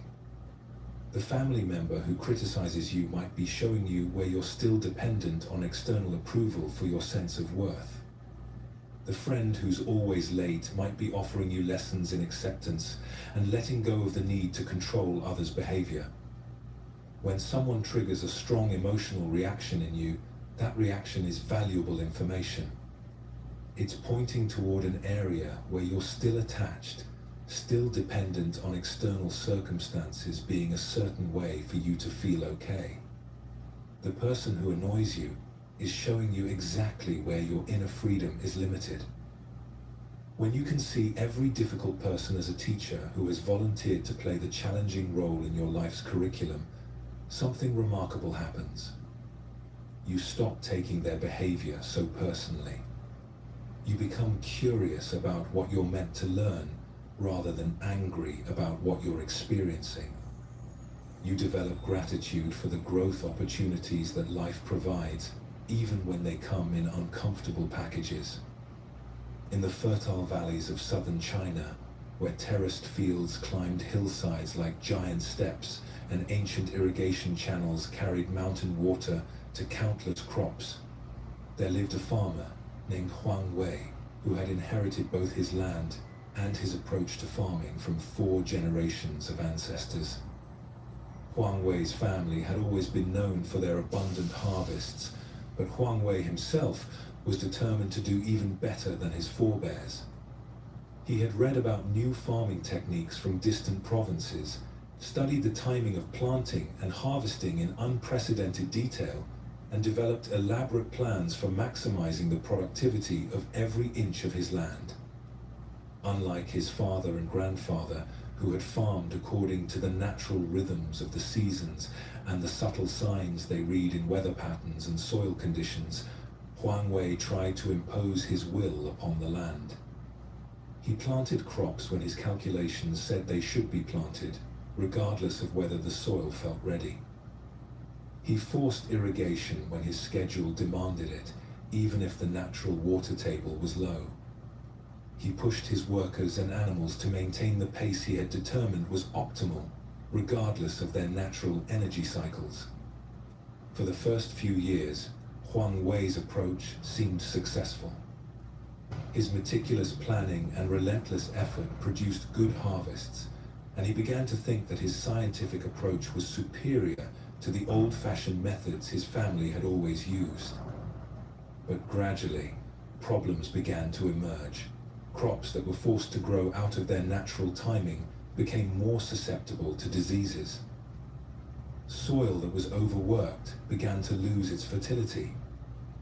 Workers who were pushed beyond their natural rhythms became exhausted and made more mistakes. Animals that were driven too hard became sick and less productive. The crisis came during Huang Wei's 5th year of intensive farming. That spring brought unusual weather patterns, late rains followed by an early drought, then sudden floods that washed away carefully prepared seedbeds. According to Huang Wei's detailed plans, this was the year for his most ambitious planting schedule yet. He had invested heavily in seeds and equipment, borrowed money against future harvests, and committed to deliver specific quantities of grain to merchants in the provincial capital. Despite the challenging weather, Huang Wei determined to stick to his plan. He replanted washed-out fields multiple times, used precious well water to irrigate during the drought, and worked his people and animals from dawn to dusk, trying to make up for lost time. By midsummer, it was clear that the struggle was not working. The repeatedly replanted crops were weak and struggling. The overworked soil was compacted and resistant to both water and root growth. The exhausted workers were making costly errors, and several of his best animals had fallen ill from overwork. Meanwhile, Huang Wei noticed that his elderly neighbor, old Chen, seemed to be having much better results with far less apparent effort. Chen's fields, which bordered Huang Wei's property, were green and thriving while Huang Wei struggled. Swallowing his pride, Huang Wei approached the old farmer one evening as Chen sat peacefully on his porch, smoking a pipe and watching the sunset paint the mountains gold.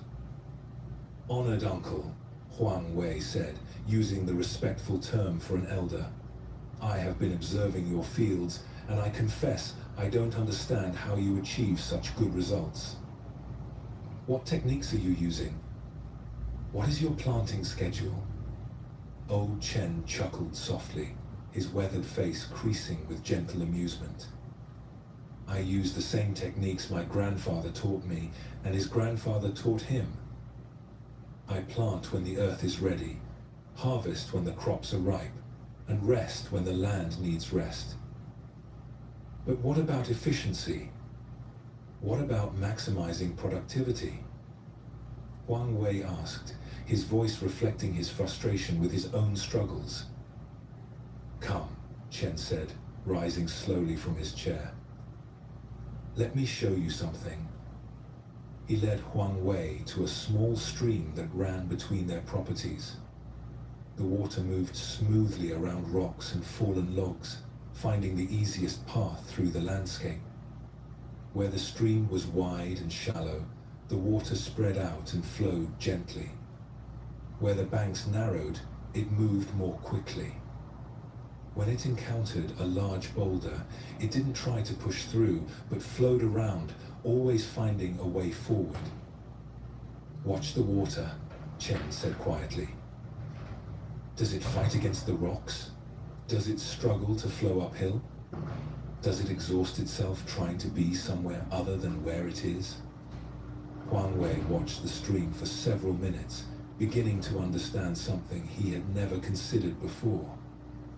The water accomplishes its goal of reaching the sea not through force, but through constant, patient movement in harmony with the landscape it encounters, Chen continued. "It works with gravity, not against it. It adapts to obstacles instead of fighting them.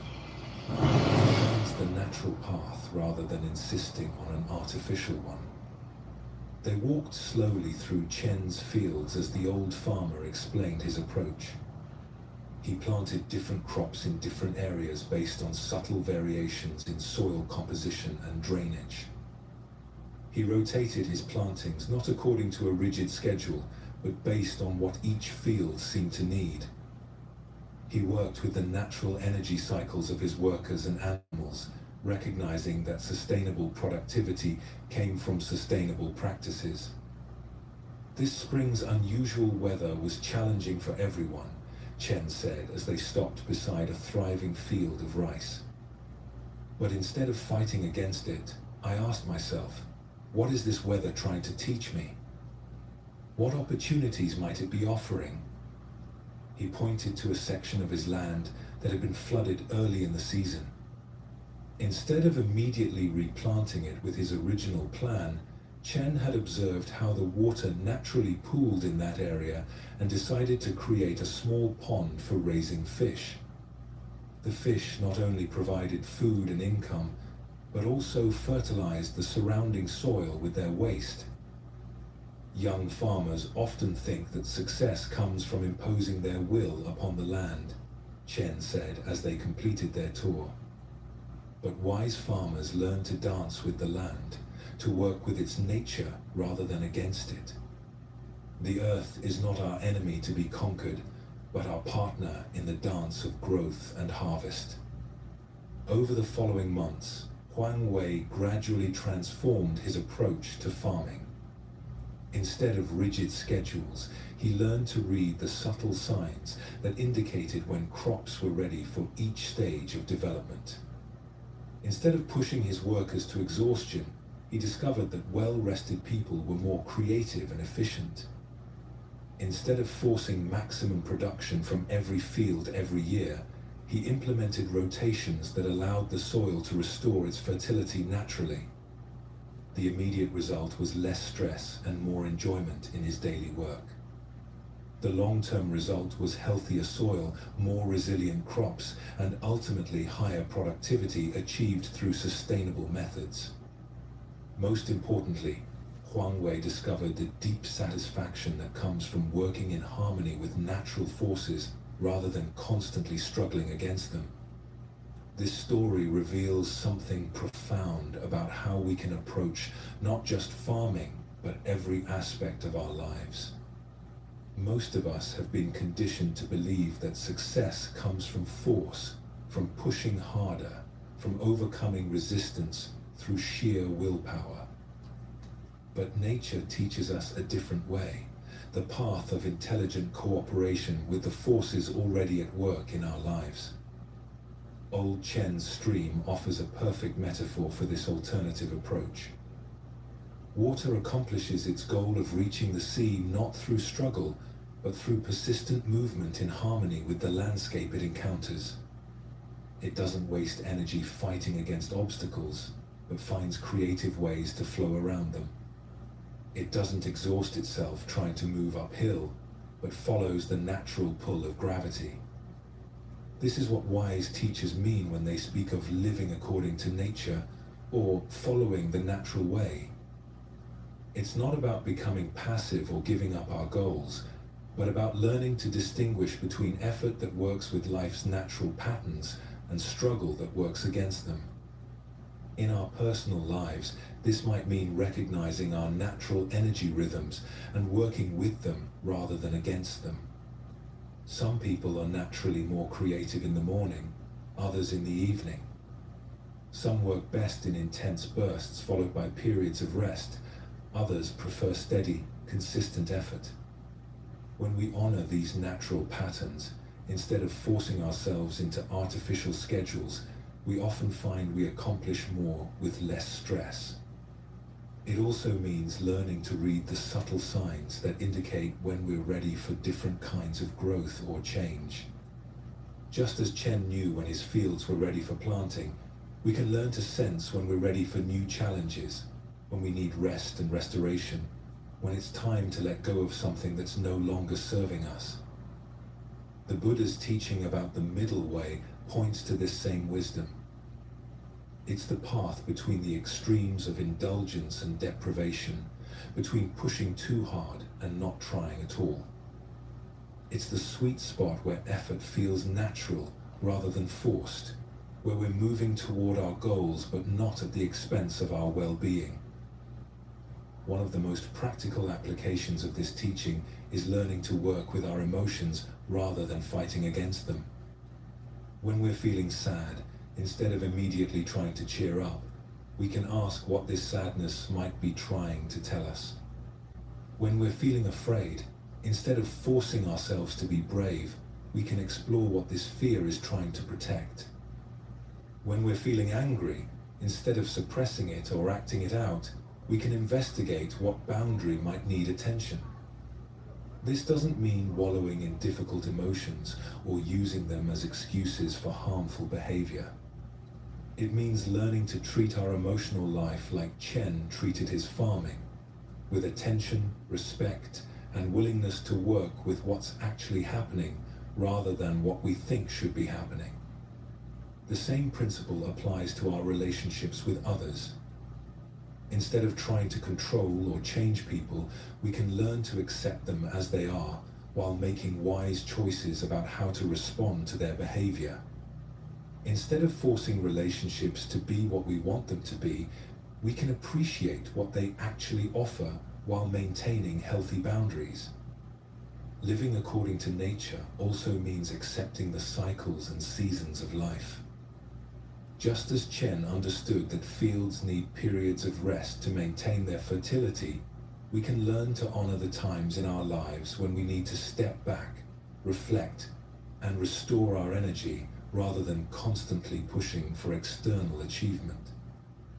This might mean taking breaks when we're feeling overwhelmed, saying no to commitments that don't align with our values, or allowing ourselves to grieve losses fully rather than rushing to move on. It means recognizing that sustainable happiness comes from working with our humanity rather than trying to transcend it. The practice is to become more sensitive to the natural flows and rhythms in your own life. Notice when you feel energized and when you feel depleted. Pay attention to which activities feel effortless and which require excessive force. Observe which relationships feel nourishing and which feel draining. This doesn't mean only doing what's easy or avoiding all challenges. It means learning to distinguish between effort that feels aligned with your deepest nature and struggle that comes from fighting against yourself or life's natural patterns. Good effort feels like flowing downstream rather than swimming upstream, like dancing rather than wrestling. On the slopes of Mount Eme, where ancient temples perched on misty peaks and pilgrims climbed stone steps worn smooth by countless feet, there grew a tree that had become famous throughout the region for its remarkable ability to survive in impossible conditions. The tree was an ancient pine, over 300 years old, that clung to a narrow ledge of rock high on the mountain face. Its roots had somehow found purchase in tiny cracks in the stone, drawing sustenance from minimal soil and rainwater that collected in the crevices. Despite facing fierce winds, ice storms, lightning strikes, and occasional rockfalls, the tree not only survived but thrived, its branches reaching toward the sky with graceful strength.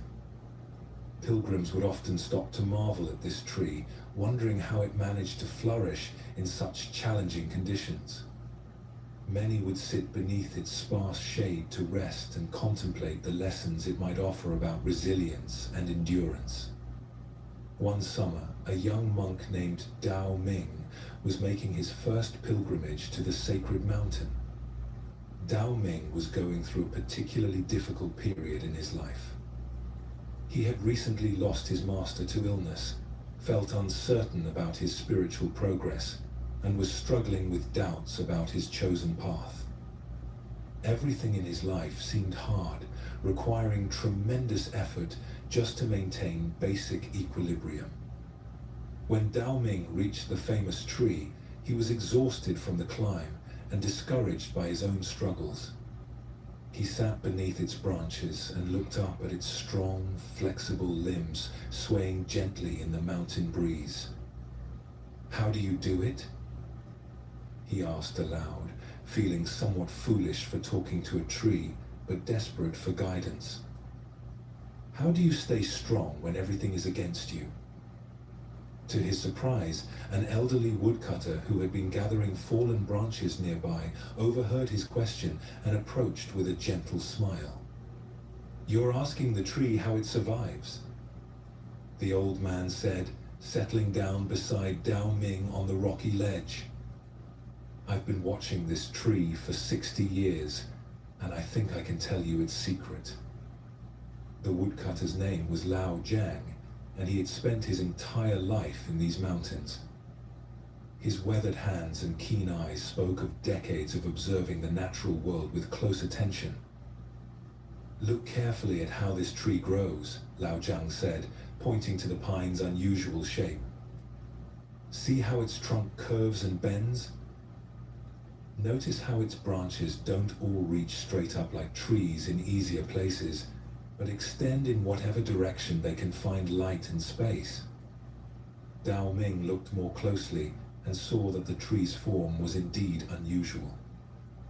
Instead of growing straight and tall like pines in more favorable conditions, this tree had adapted its entire structure to work with the constraints of its rocky environment. "When this tree was young," Lao Jiang continued, "it could have tried to grow exactly like trees in the valley, reaching straight up toward the sky. But that would have put it in direct conflict with the rock face above. Instead, it learned to grow around obstacles, to find creative ways to reach the light." He pointed to where the trunk curved gracefully around a large boulder. "See here? The tree didn't try to push through this rock or grow over it. It simply adjusted its path, turning this obstacle into part of its own unique beauty."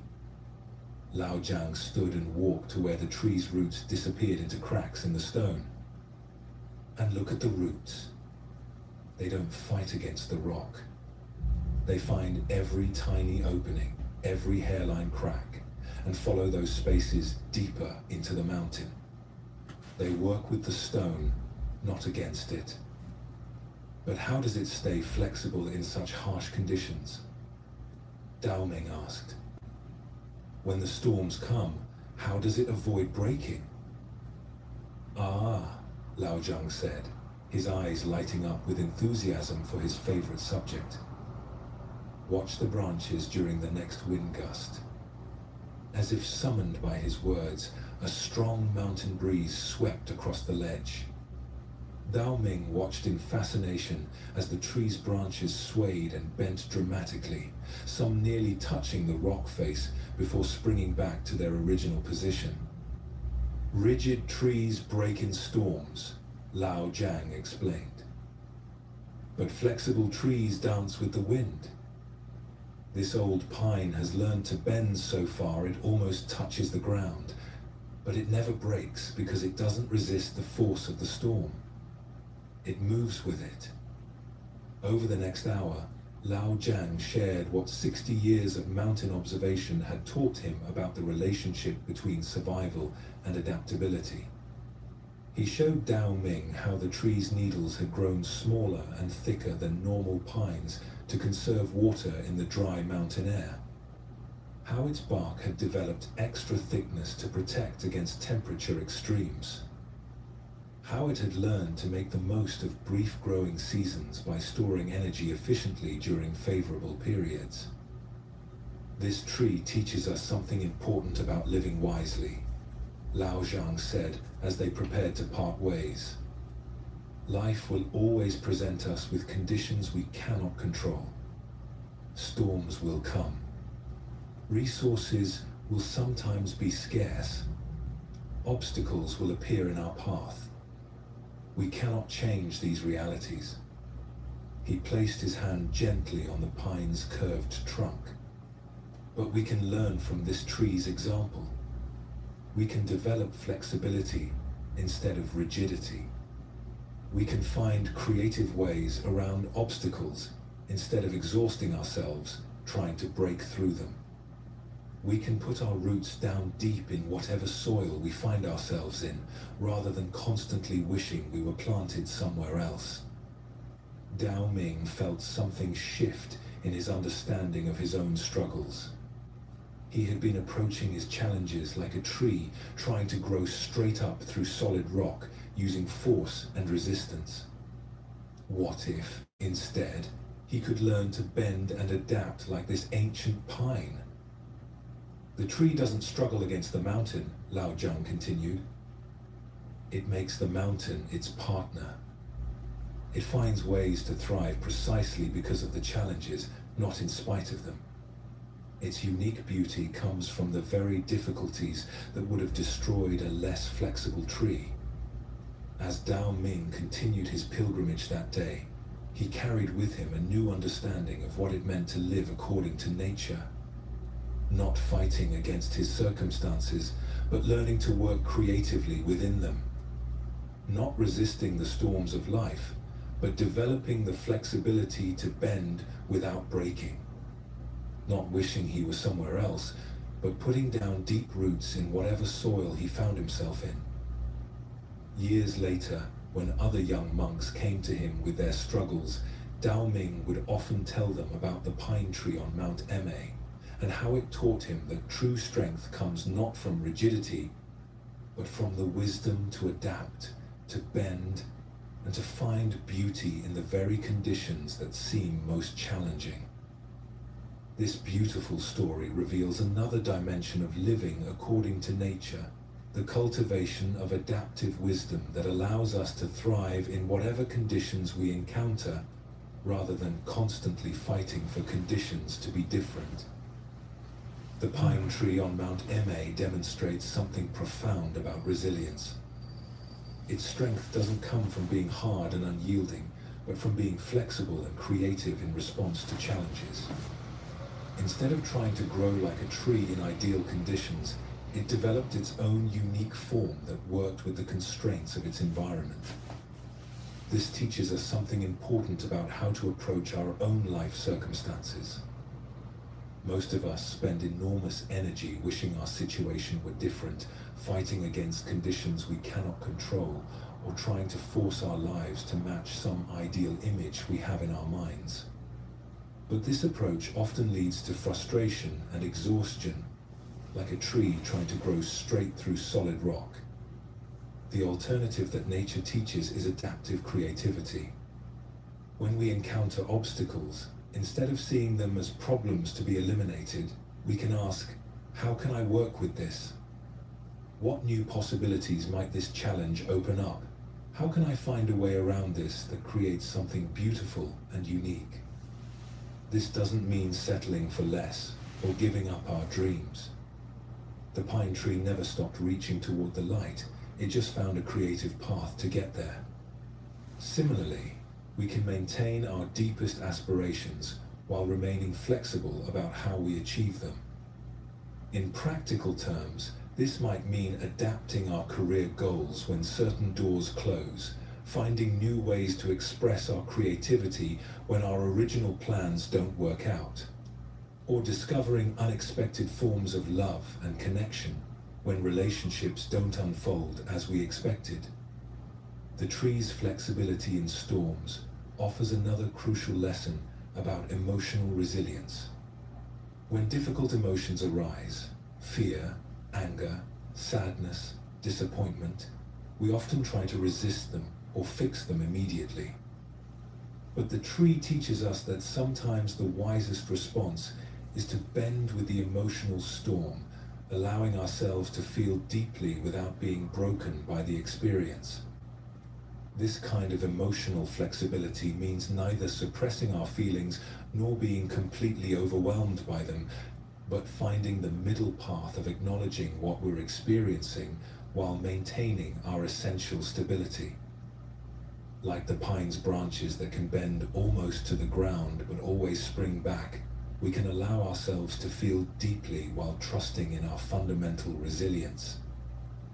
The story also illustrates the importance of putting down deep roots wherever we find ourselves, rather than constantly waiting for better conditions to begin living fully. The tree didn't waste energy, wishing it had been planted in rich valley soil. It made the most of the rocky ledge where it found itself. Many of us postpone happiness or meaningful engagement with life because we're waiting for circumstances to improve. We think we'll be content when we get the right job, the right relationship, the right living situation. But the tree teaches us that we can develop deep roots and find nourishment even in challenging soil. This means learning to appreciate what situation offers rather than focusing only on what it lacks. It means finding ways to grow and contribute regardless of external limitations. It means developing the kind of inner resources that aren't dependent on perfect conditions. The tree's unique beauty, shaped by the very difficulties that would have destroyed a less adaptable tree, points to one of the most profound insights about human growth. Our struggles, limitations, and challenges don't have to be obstacles to our becoming who we're meant to be. They can become the very forces that shape us into something more beautiful and unique than we could have been without them. This perspective transforms how we relate to our problems and difficulties. Instead of seeing them only as things to be eliminated, we can ask, how might this challenge be shaping me in positive ways? What strengths is it helping me develop?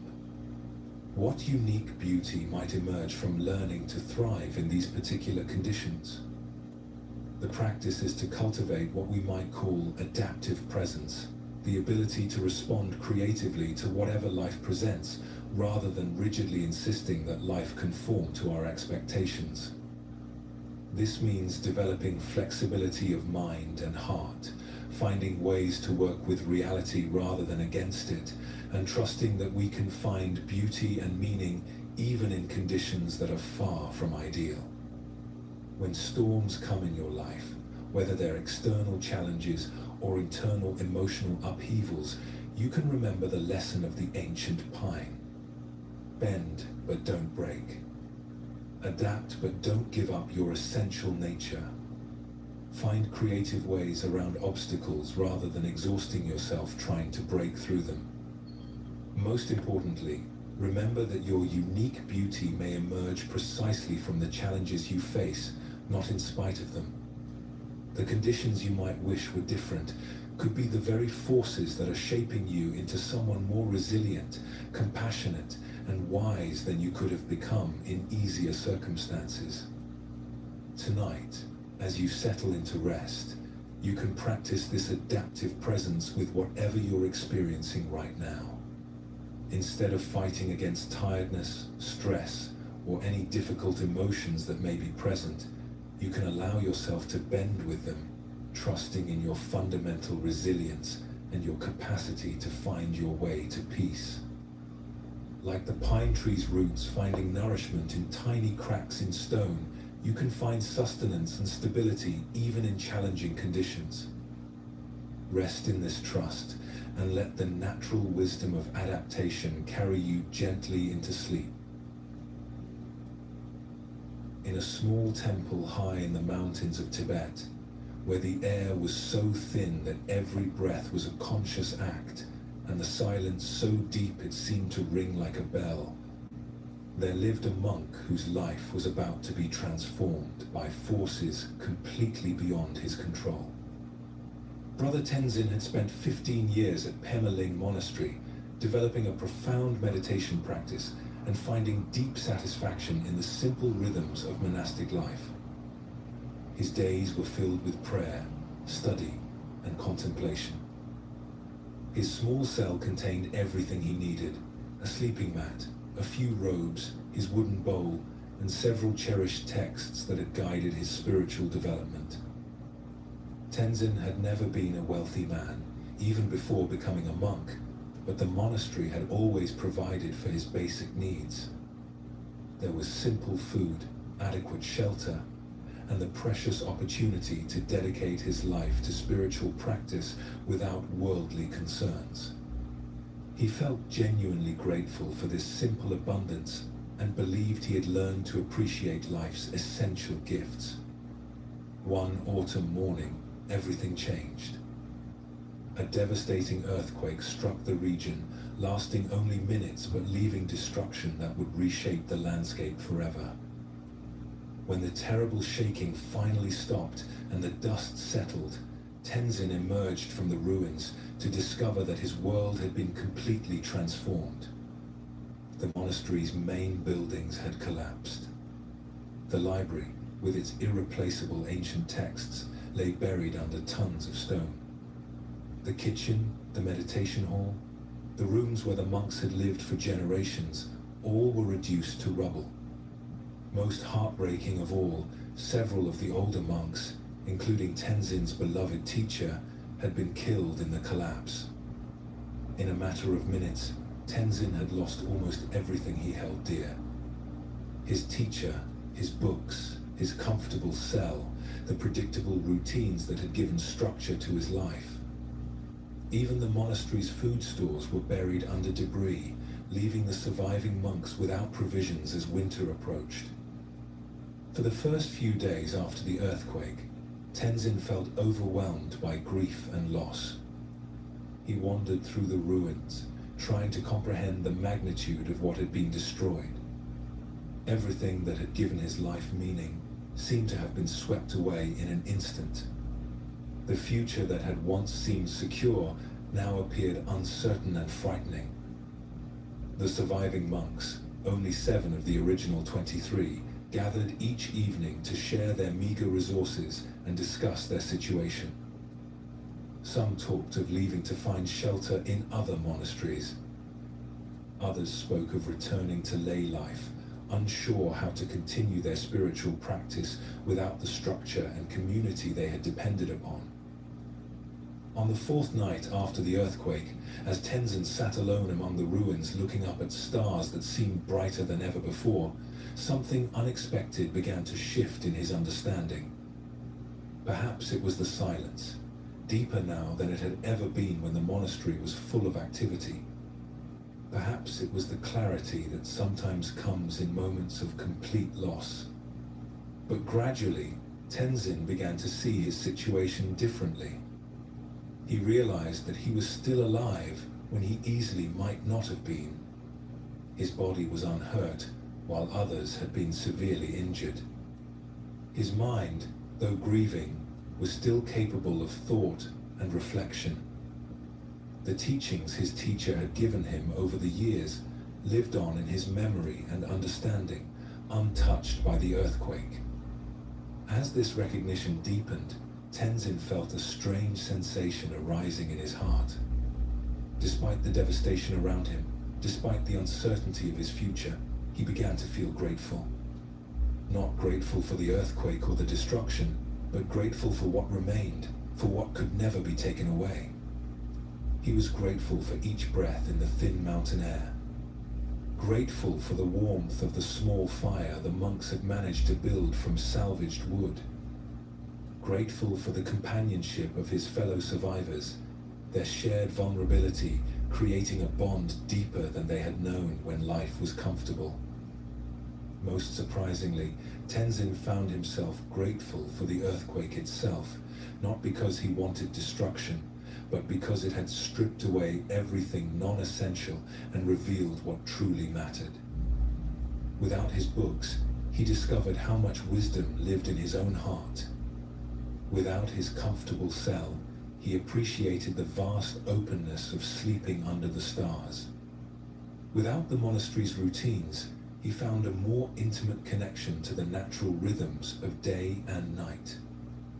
Over the following weeks, as the monks worked together to create temporary shelter and forage for food, Tenzin's gratitude continued to deepen. Every small blessing, a handful of barley found in the ruins, a clear day for gathering firewood, a night without wind, felt like an incredible gift. When a supply caravan finally reached them from the valley below, bringing food and materials to help them survive the winter, Tenzin received his portion with such profound appreciation that the merchants were moved to tears. They had never seen anyone express such genuine gratitude for simple necessities. "How can you be so thankful?" one of the merchants asked. "You've lost everything." "No," Tenzin replied with a smile that seemed to light up his entire face. "I've lost many things, but I've discovered what can never be lost. I found what was always here, but was hidden by my attachment to what I thought I needed."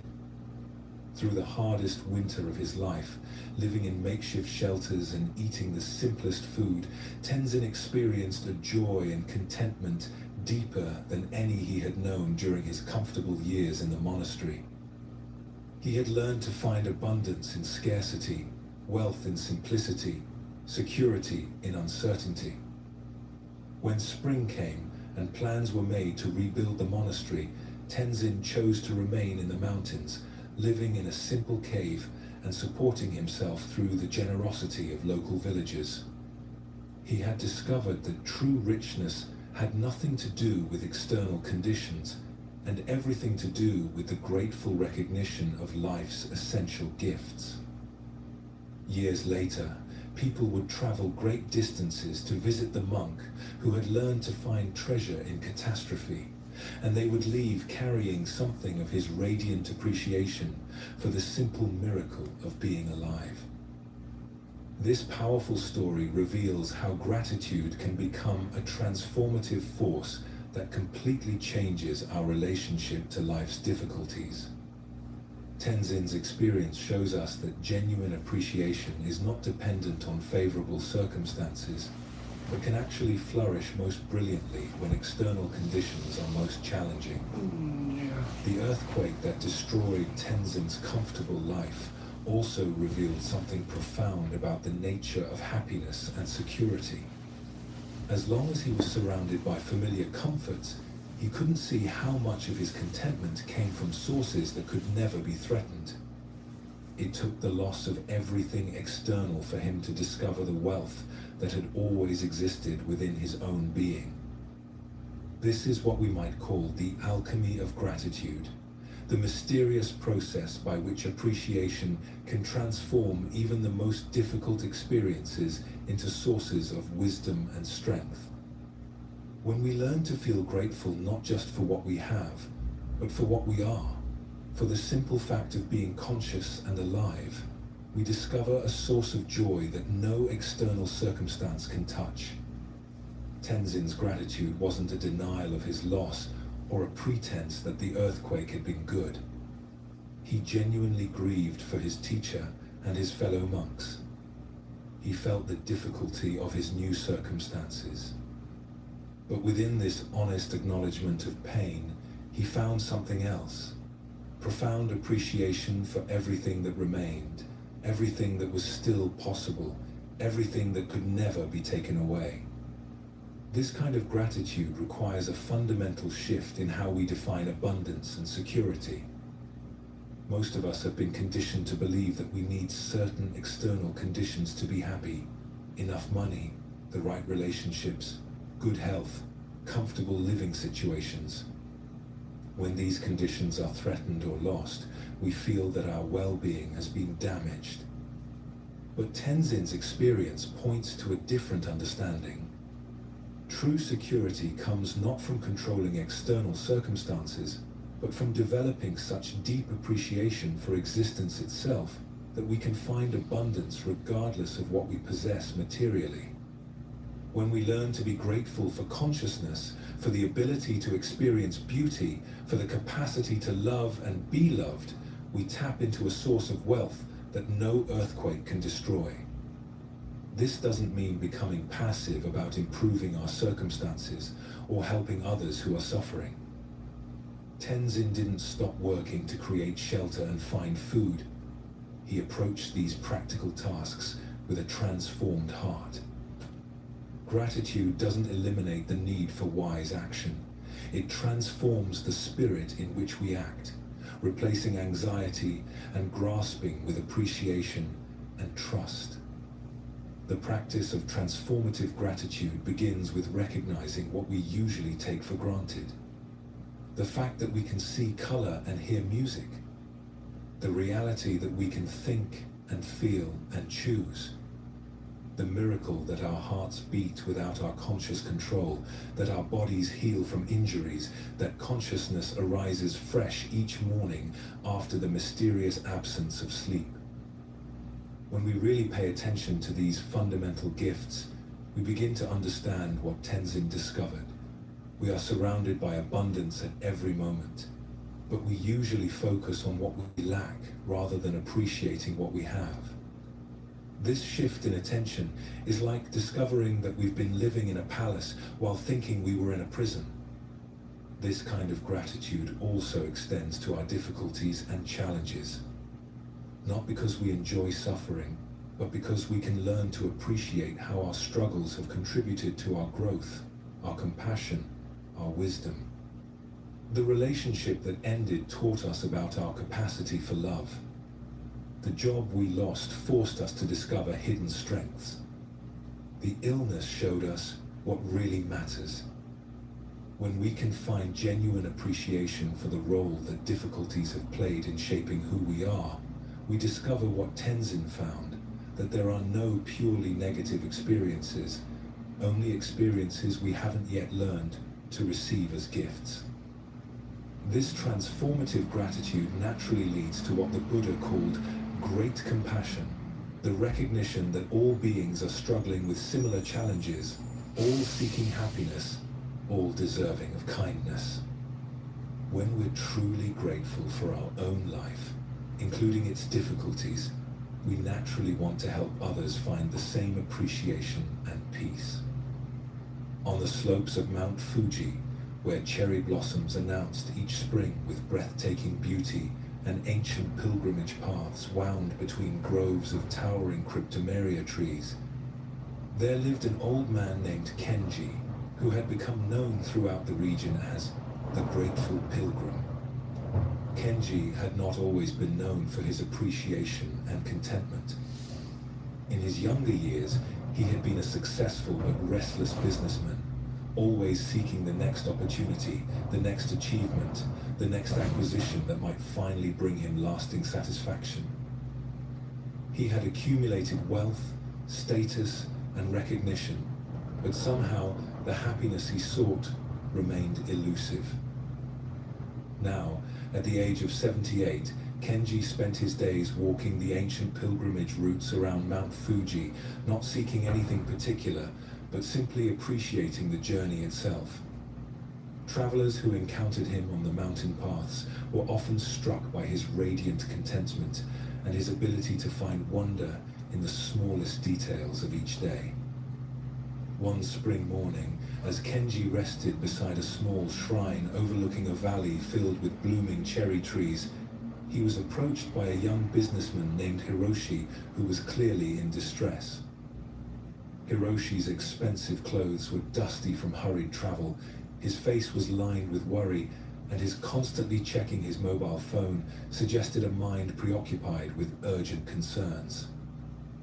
"Honored elder," Hiroshi said, bowing respectfully but impatiently, "I have heard that you are known for wisdom about finding peace. I desperately need guidance. My business is failing, my marriage is troubled, my health is suffering from stress. Everything in my life seems to be falling apart, and I don't know what to do." Kenji listened with the patient attention of someone who had learned to be fully present with others' suffering.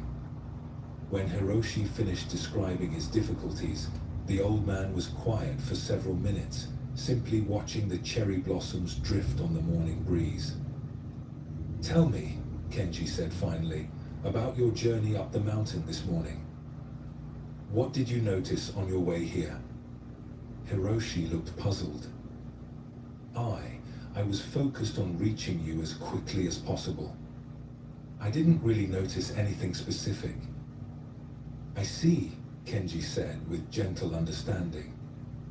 And yesterday, before you decided to seek me out, what did you notice about that day?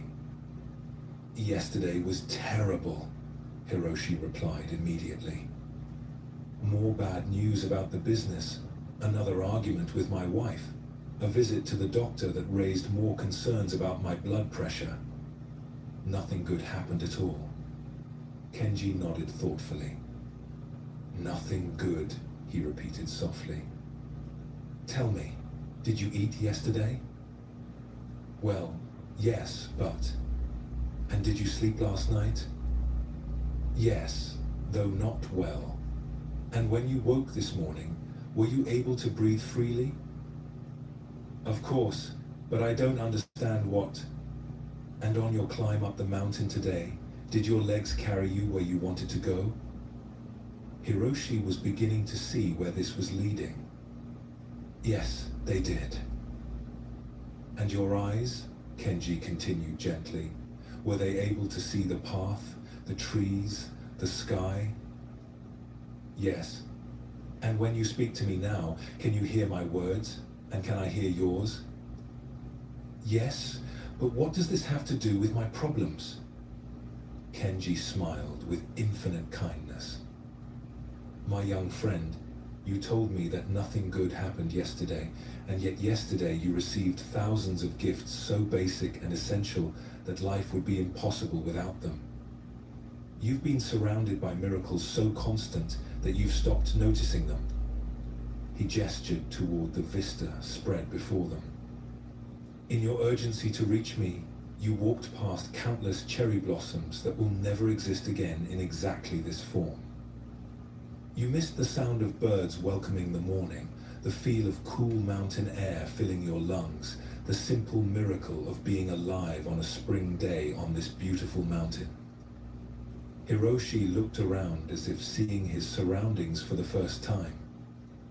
The view was indeed spectacular, the sacred mountain rising majestically against a clear blue sky, the valley below carpeted with pink and white blossoms, the ancient forest extending in all directions like a green sea. I've been so focused on my problems, Hiroshi said slowly, that I've been blind to everything else. This is the human condition, Kenji replied with compassion. We become so absorbed in what we lack, what we've lost, what we fear might happen, that we miss the abundance that surrounds us in every moment. We're like people dying of thirst while standing in a clear mountain stream.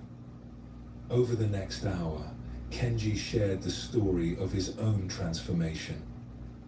He described how his relentless pursuit of success had left him feeling empty and exhausted, how a heart attack at age 55 had forced him to reconsider what really mattered, how he had gradually learned to find contentment, not by changing his circumstances, but by changing how he related to whatever circumstances he encountered.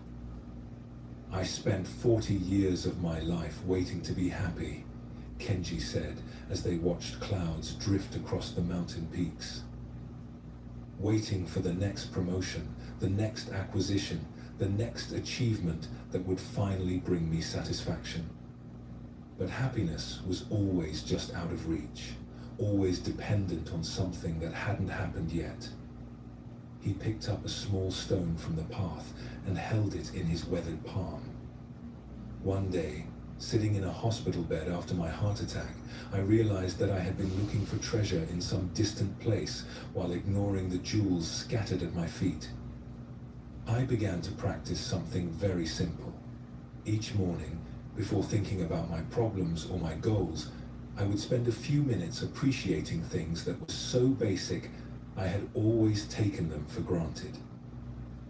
What kinds of things? Hiroshi asked. The fact that I had survived another night and awakened to a new day. The reality that I could move my fingers and toes, that my senses were functioning, that I had access to clean water and nourishing food. The miracle that there were people in the world who loved me, even though I had often been too busy to fully appreciate their love. Kenji continued his practice right there on the mountain path, pointing out gifts that were immediately available. The sound of insects humming in the forest, evidence of countless small lives flourishing around them. The feel of solid earth beneath their bodies, supporting them completely. The fact that they could communicate with words, sharing thoughts and feelings across the space between minds. The practice is simple, Kenji explained, but it changes everything. When you start each day by acknowledging gifts you normally ignore, you discover that you're surrounded by abundance. Your problems don't disappear, but they stop feeling like the entire story of your life. Hiroshi spent the rest of the day walking with Kenji, learning to notice what had always been there but had become invisible through familiarity. The old man's capacity for appreciation was contagious. By evening, Hiroshi found himself genuinely marveling at things he had never paid attention to before. Will this solve my business problems? Hiroshi asked as they prepared to part ways. Gratitude is not a magic formula for eliminating difficulties, Kenji replied. But it will change how you meet those difficulties. When you're grounded in appreciation for what you have, you make decisions from clarity rather than desperation. When you remember how much support is already available to you, you approach challenges with confidence rather than fear. 6 months later, Hiroshi returned to Mount Fuji to thank the old pilgrim. His external circumstances had indeed changed, some problems resolved, others accepted, all approached with a fundamentally different spirit.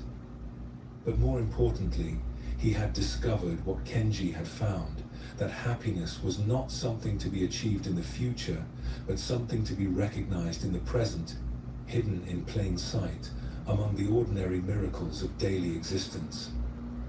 This concluding story brings together all the wisdom we have explored on our journey together, showing how gratitude becomes the natural culmination of deep understanding about the nature of life and consciousness. Kenji's transformation illustrates something profound about human happiness. We spend most of our lives seeking satisfaction in future achievements, while overlooking the abundance that surrounds us in every moment. This is not because we're foolish or ungrateful by nature, but because our minds are conditioned to focus on problems and deficiencies rather than gifts and blessings. The practice that Kenji taught Hiroshi, beginning each day by acknowledging usually invisible gifts, is one of the most powerful ways to cultivate the kind of appreciation that can transform our entire relationship to life.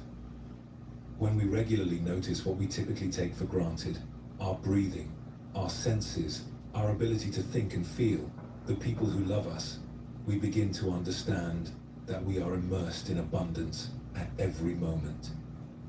This awareness naturally leads to what we might call foundational gratitude, appreciation for existence itself rather than just for favorable circumstances.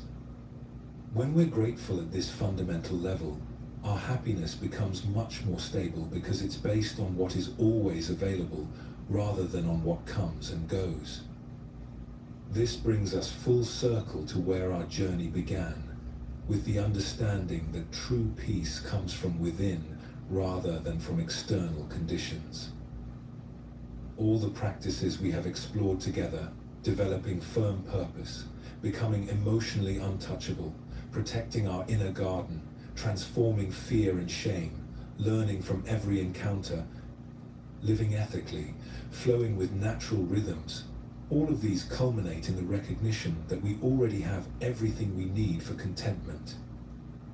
When Tenzin lost everything in the earthquake, he discovered that his deepest treasures could never be taken away. When Kenji stopped chasing future happiness, he found that fulfillment had been present all along, disguised as ordinary experience.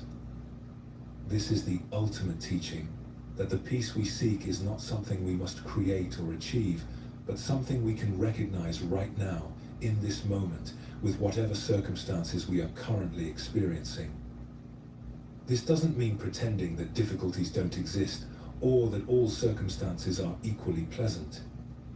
It means discovering the layer of appreciation that can coexist with any external condition. We can feel grateful for our capacity to love even when we're experiencing heartbreak. We can appreciate our body's resilience even when we're dealing with illness. We can be thankful for our ability to learn and grow even when we're facing challenging lessons. The practice that integrates everything we have learned is beautifully simple. Regularly return your attention to what is working, what is supporting you, what gifts are present in this moment that you might normally overlook. This doesn't require any special circumstances or achievements. It can be done anywhere, anytime, with whatever you are experiencing right now. As our time together draws to a close, you might notice this practice naturally arising. Perhaps you feel grateful for having the opportunity to explore these teachings, for the quietness of this moment, for the simple fact that you can rest and reflect. Perhaps you appreciate your breathing, steady and reliable, without any effort on your part. Perhaps you feel thankful for whatever supports you right now, the surface beneath you, the shelter around you, the peace that is available in this very instant. This capacity for appreciation is always accessible. It doesn't depend on perfect circumstances or special achievements. It's available in moments of joy and in moments of difficulty, in times of success and in times of struggle. When you remember this, you carry with you a source of contentment that no external circumstance can disturb. The Buddha spent his life pointing toward this simple recognition that the peace we seek is not far away, but intimately close, not complex, but elegantly simple, not reserved for special people, but available to every conscious being. All the techniques and teachings are just different ways of removing the obstacles we place between ourselves and the natural contentment that is our birthright. Tonight, as you settle into rest, you can practice this ultimate teaching. Instead of focusing on what you need to do tomorrow or what problems need solving, you can simply appreciate this moment of peace. Feel grateful for the opportunity to rest, for the natural process that will restore your body and mind while you sleep, for the simple miracle of being alive and aware. Let this appreciation be the last conscious experience of your day. Allow yourself to feel genuinely thankful for the journey we have taken together, for the wisdom traditions that have preserved these teachings across centuries, for your own willingness to explore what it means to live with greater peace and understanding. And as you drift towards sleep, carry with you the recognition that this contentment, this sense of completion and gratitude, is always available to you. Not because you have achieved something special or learned complicated techniques, but because appreciation is the natural response of awareness when it recognizes its own inherent fullness. Sleep peacefully, knowing that you have everything you need for happiness right here, right now, in the simple fact of being conscious and alive. Rest in gratitude, and let this recognition of abundance carry you gently through the night. Thank you for walking this path with me. May these teachings bring you lasting peace, and may you remember in each moment the extraordinary gift of being exactly who you are, exactly where you are, exactly when you are. The journey continues with each conscious breath, each moment of awareness, each choice to respond with wisdom rather than reactivity. Welcome home to the peace that has been waiting for you all along. Sleep well, and thank you for joining us here at Sleepy Monk.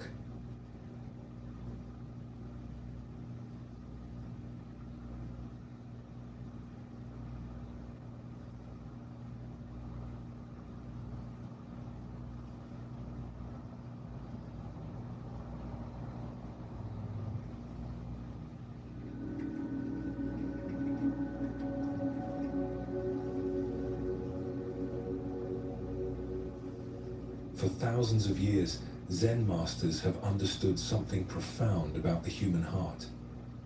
We suffer not because we lack what we need, but because we hold too tightly to what we have. Tonight, we'll go on a journey through ancient stories about people who carried too much, grasped too tightly, tried too hard. And we'll discover what they learned when they finally opened their hands and let go. Before we begin, feel free to share what time it is and where you're listening from. These teachings aren't complicated philosophies or difficult practices.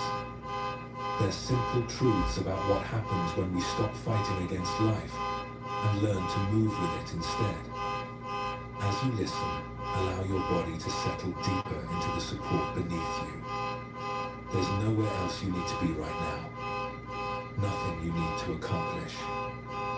Each story will guide you toward a deeper understanding of letting go. Not as loss, but as freedom. Not as giving up, but as waking up to the peace that was always here. So relax now. Take one more slow, deep breath. And let's begin this gentle journey together. In a coastal town where merchants came from distant lands, there lived a tea trader named Hiroshi. For 20 years, he had built his business carefully, selecting the finest leaves, treating his workers fairly, earning respect throughout the region. His warehouse near the harbor was filled with rare teas from the mountain provinces. His home was simple but comfortable. His daughter was preparing to marry. Life had been good to Hiroshi, and he felt grateful. Then the great storm came. The winds arrived without warning on an autumn evening. Hiroshi watched from his window as the sky turned the color of old iron.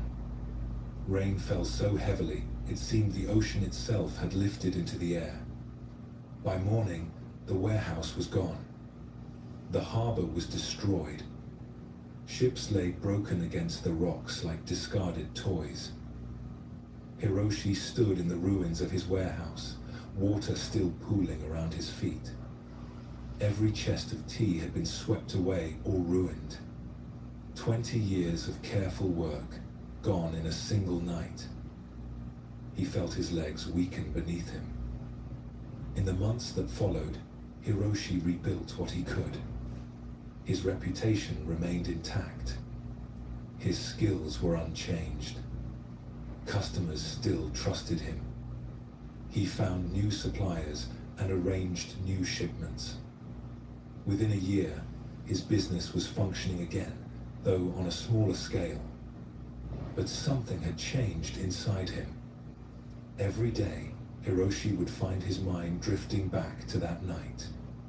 He would replay the storm in his thoughts, imagining different choices he might have made. If only he had moved the tea to higher ground. If only he had stored less inventory near the harbor. If only he had prepared better. At night, sleep came slowly, if it came at all. He would lie awake calculating what he had lost. Not just in money, but in time, in effort, in the future he had planned. He would see his warehouse as it had been, filled with orderly rows of tea chests, everything in its place. Then the image would shift to wreckage, and his heart would pound as if the storm were happening again. His wife noticed that he no longer enjoyed his tea in the morning, the small ritual that had once brought him such pleasure. His daughter saw that his eyes looked distant even when he smiled at her wedding. His workers observed that he checked and rechecked everything, unable to trust that anything was secure.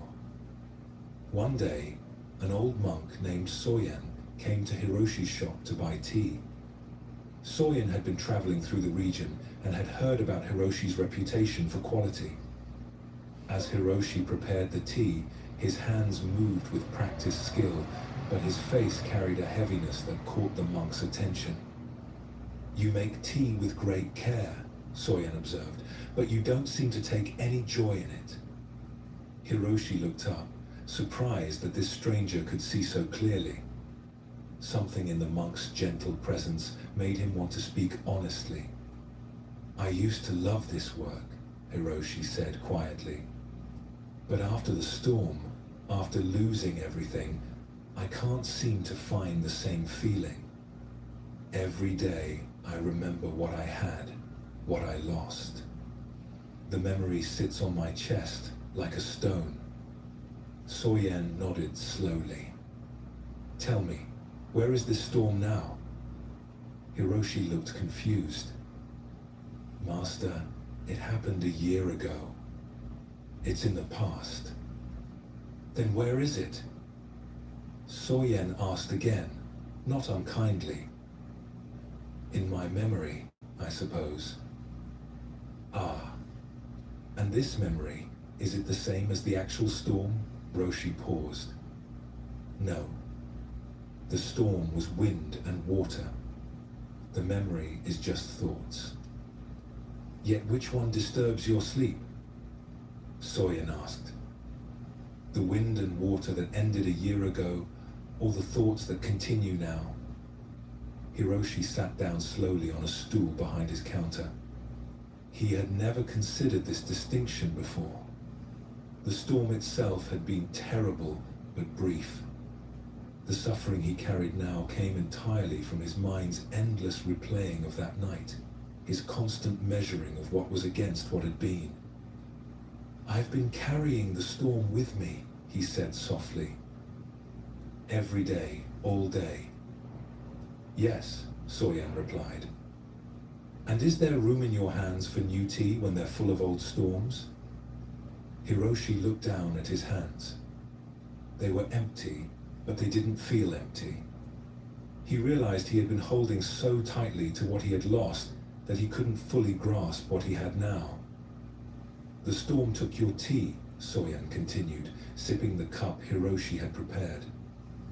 "But you're allowing the memory to take your peace, your joy, your presence with your family. Which loss is greater?" That night, Hiroshi lay in bed and tried something different. When the memory of the storm arose, instead of fighting it or following it into endless calculations of loss, he simply noticed it. "This is a thought about the past," he would acknowledge. Then he would return his attention to the present moment. The feeling of his blanket, the sound of his wife's breathing beside him, the cool night air. The thoughts kept coming, as thoughts do. But slowly, over many nights, Hiroshi learned to let them pass like clouds across the sky. The storm had happened. That was true.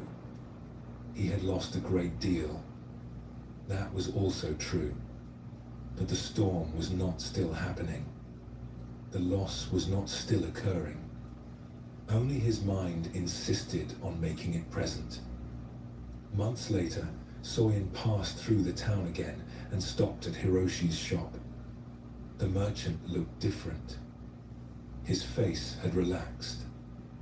His movements seemed lighter. When he prepared the tea, he paused to smell the leaves, a small gesture of appreciation that had been absent before. "I see you found your hands again," Soyen said with a smile. Hiroshi understood what the monk meant. "Yes. When I stopped carrying the storm, I could carry tea again. Not just with my hands, but with my whole heart." "And your sleep?"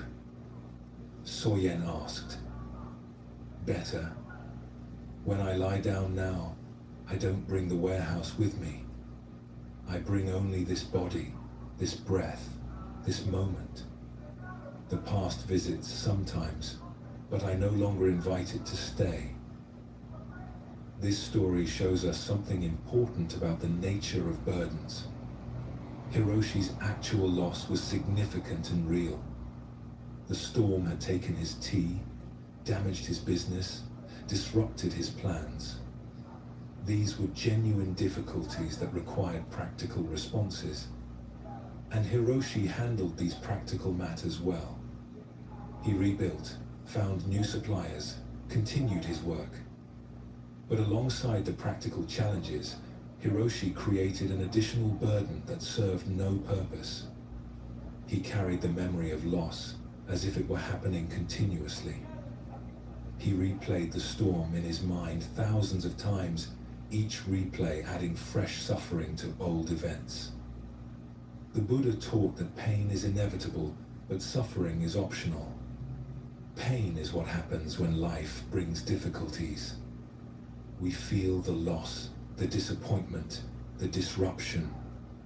This is natural and healthy. But suffering is what we add through our relationship with that pain. When we cling to painful memories, rehearse them endlessly, and make them perpetually present, we multiply our distress far beyond the original difficulty. Soyen's question about where the storm was located helped Hiroshi see this distinction. The actual storm, the real event, had ended. It existed only in the past, which means it didn't exist at all except as memory. Yet Hiroshi was reacting to this memory as if the storm was still destroying his warehouse night after night. This is the burden we carry when we hold too tightly to what has been. We think we're honoring what we lost or protecting ourselves from future loss. But we're actually imprisoning ourselves in a past that no longer exists anywhere except in our thoughts. The teaching about hands being too full of old storms to hold new tea captures this beautifully. When our inner world is crowded with what we've lost, what went wrong, what should have been different, we cannot fully receive what is actually here now. Hiroshi's business had recovered. His family was well. His skills remained. But he couldn't appreciate any of this because his attention was trapped in the past. Learning to let go doesn't mean forgetting what happened or pretending losses don't matter. Hiroshi still remembered the storm. He still knew what he had lost. But he learned to remember without clinging, to acknowledge without drowning in the memory. He discovered that he could honor his past without being imprisoned by it. This practice of noticing thoughts as thoughts rather than as reality is fundamental to Zen. When Hiroshi learned to say, "This is a thought about the past," and return to the present, he found a kind of freedom that wasn't available as long as he believed every thought was truth that demanded his attention. Tonight, when your mind brings you memories of difficulties, losses, or disappointments, you might try Hiroshi's approach. Notice that these are thoughts about past events, not the events themselves. You don't need to fight the thoughts or make them go away. Simply recognize them as weather in the mind, passing clouds that need not be carried.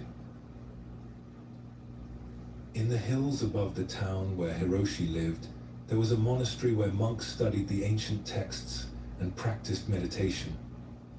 Among these monks was one called Kenjiro, known throughout the monastery for his remarkable memory and dedication to learning. Kenjiro had spent 15 years copying sutras, studying commentaries, and memorizing teachings. He could recite hundreds of passages perfectly. He had filled dozens of notebooks with his insights and understandings. Other monks would come to him with questions about obscure points of doctrine, and Kenjiro could always provide answers supported by multiple sources. His teacher, Master Bankei, watched Kenjiro's accumulation of knowledge with quiet concern. The young monk was sincere and devoted, but Bankei sensed that all this gathering was becoming an obstacle rather than an aid. Kenjiro seemed to be building a fortress of understanding, each sutra another stone in the wall. One spring, Master Bankei told Kenjiro about a hermit living deep in the mountains who was said to have profound understanding. "Go visit him," Bankei suggested. "Bring your most important notebooks. Perhaps he can show you something new." Kenjiro was excited by this opportunity. He carefully selected his best work, the notebooks containing his deepest insights, the most elegant explanations, the clearest breakdowns of difficult concepts. He packed them lovingly into a leather satchel and set off into the mountains. The journey took 3 days of steep climbing along narrow trails. On the second day, Kenjiro had to cross a rope bridge over a deep gorge. A river ran far below, its water white and rushing over rocks.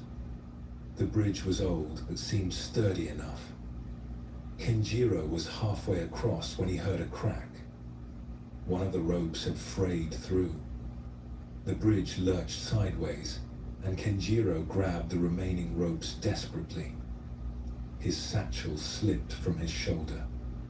He watched in horror as it fell, tumbling through the air, his precious notebooks scattering like birds before splashing into the river below.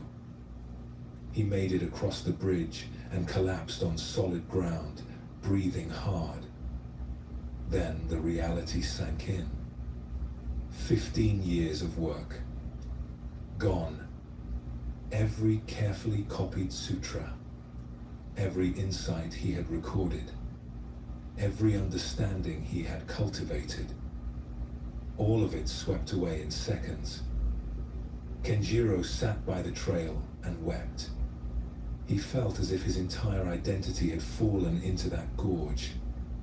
Without his notebooks, who was he? What did he have to offer?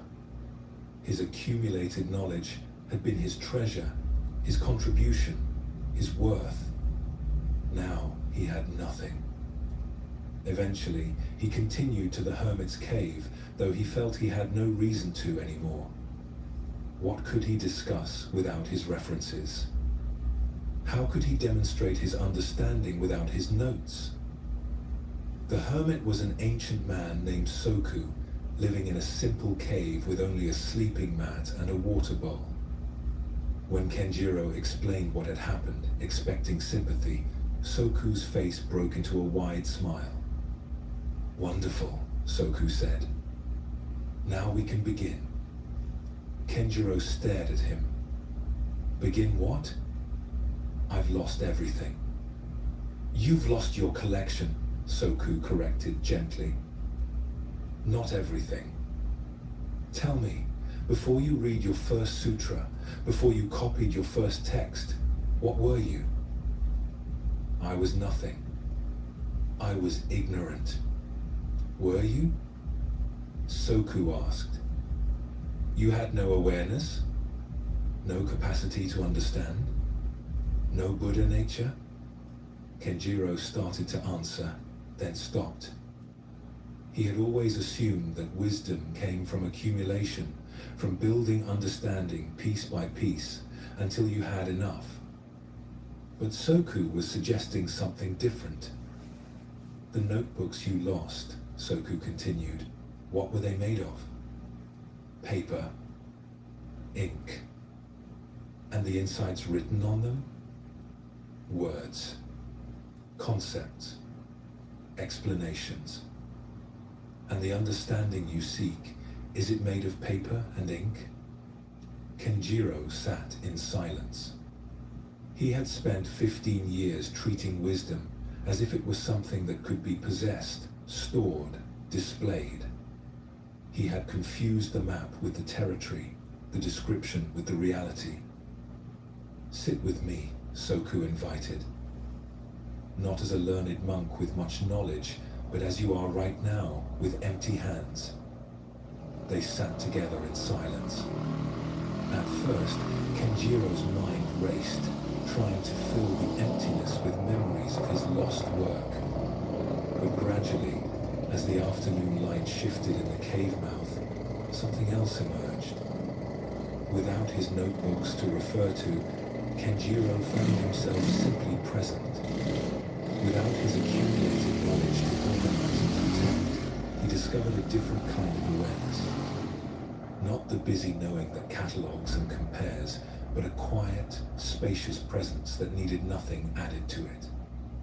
As the sun set, Soku asked, "What teaching have you received today?"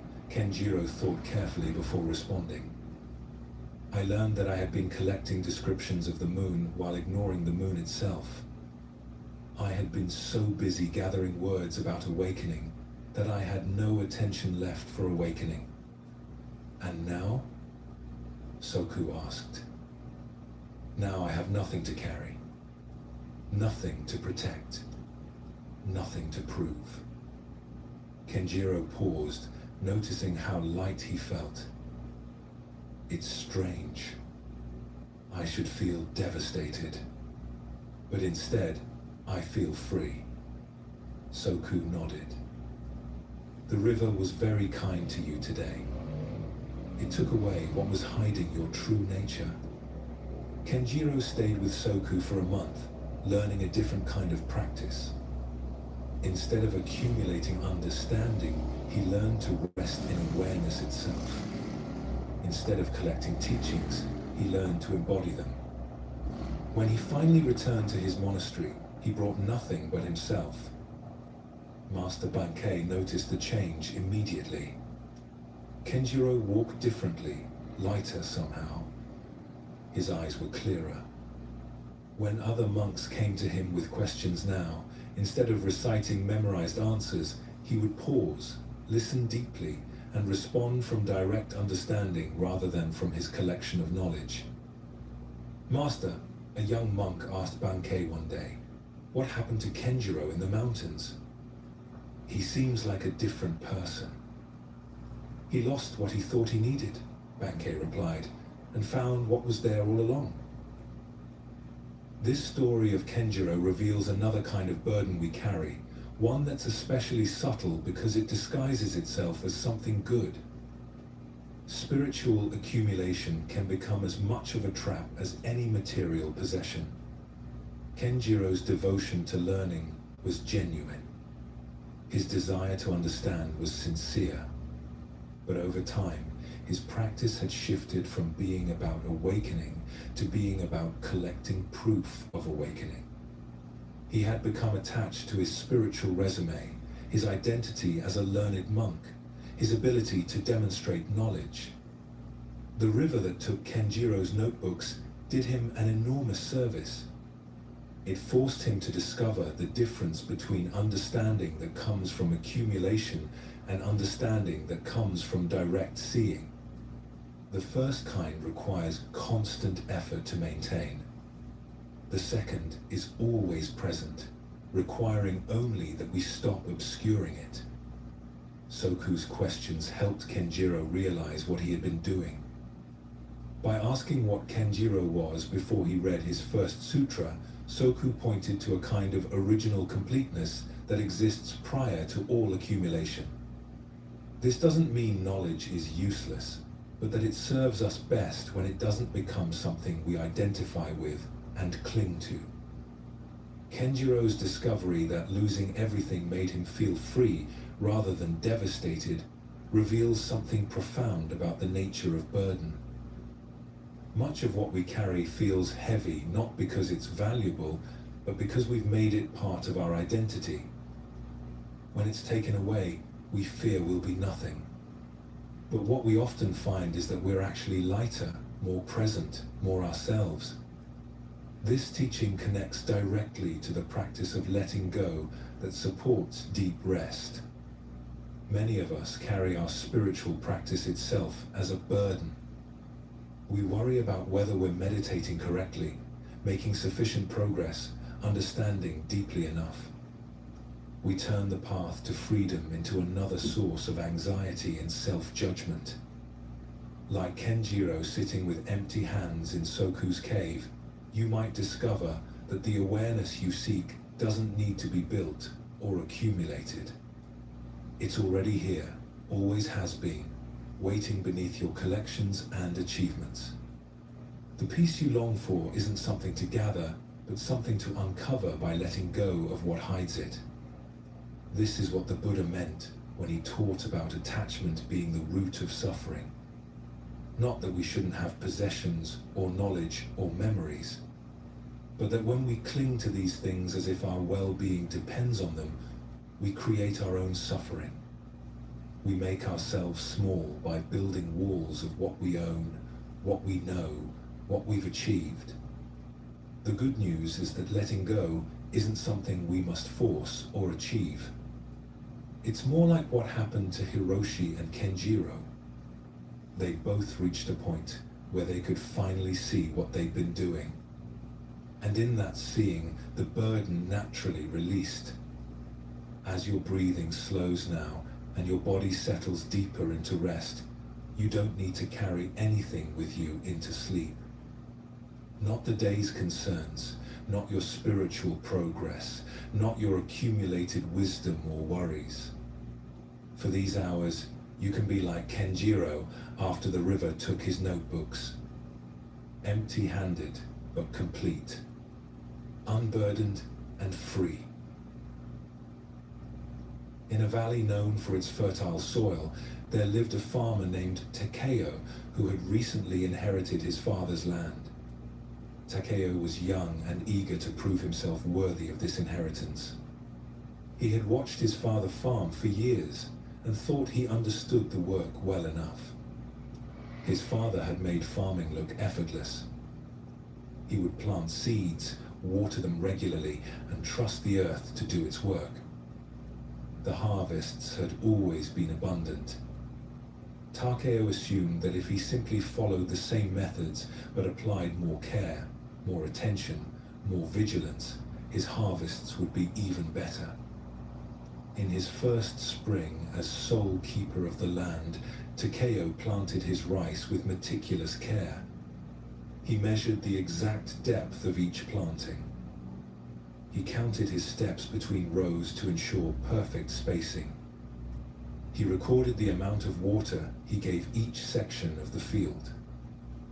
But then the anxiety began. Had he planted the seeds deep enough? Were they getting sufficient water? What if birds had eaten some? What if the spacing wasn't quite right? Each morning, Takeo would wake with his mind already racing through these questions. On the third day after planting, he couldn't bear it any longer. He walked to the corner of his field, knelt down, and carefully dug up one of the seeds to check its progress. It looked unchanged. He buried it again, patting the soil down carefully. The next day, he checked another spot, then another. Soon he was checking dozens of seeds every morning just to be sure they were developing properly. He told himself he was being thorough, being careful, ensuring success. But the seeds in the sections he kept disturbing began to lag behind the undisturbed areas. Takeo noticed this and grew even more anxious. He must not be checking carefully enough. He must be missing something. He began checking twice a day, morning and evening. His wife, Ayame, watched her husband exhaust himself with this compulsive checking. "Takeo," she said gently one evening as he came in from the fields, mud under his fingernails from digging. "The seeds need time to grow. Your father never dug them up to check." "My father had experience," Takeo replied, washing his hands. "I need to be more careful since I'm just starting." "But you're not being careful," Ayame observed. "You're being anxious. There's a difference." Takeo wanted to argue, but he was too tired.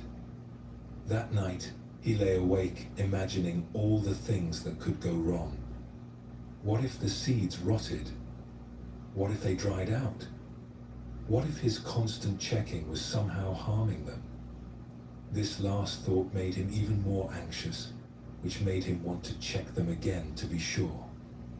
One morning, Takeo found an old monk named Tenzo walking along the path beside his field.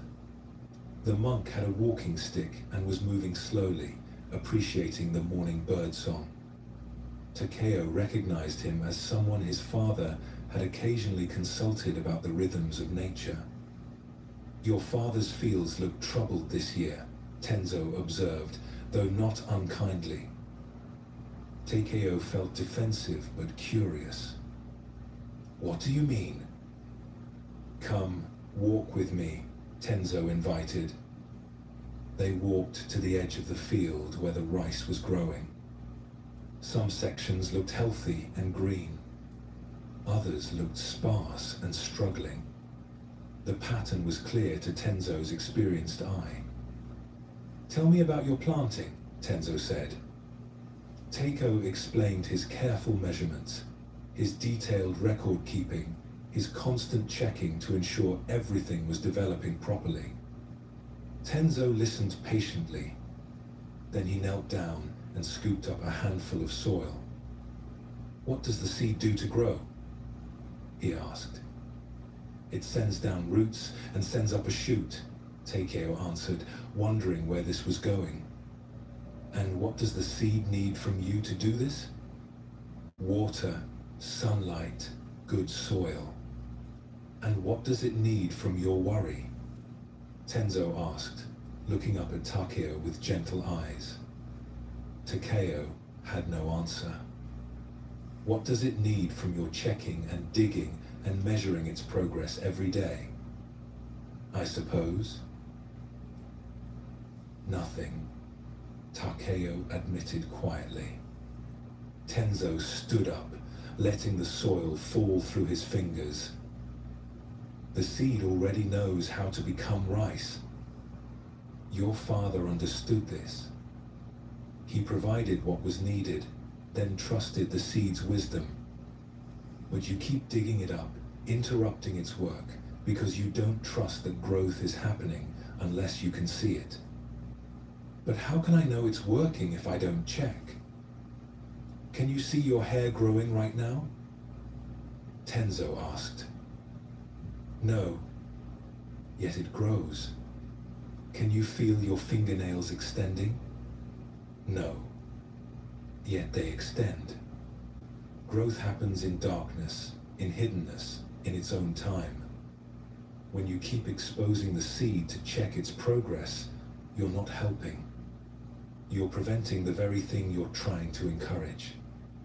Takeo looked out over his field, seeing now the pattern of his interference. The sections he checked obsessively were the ones that struggled. The sections he had left alone after planting were thriving. What should I do? He asked. Do what's needed. Water, weed, protect from pests. Then practice the hardest part of farming. What's that? Trust, Tenzo said simply.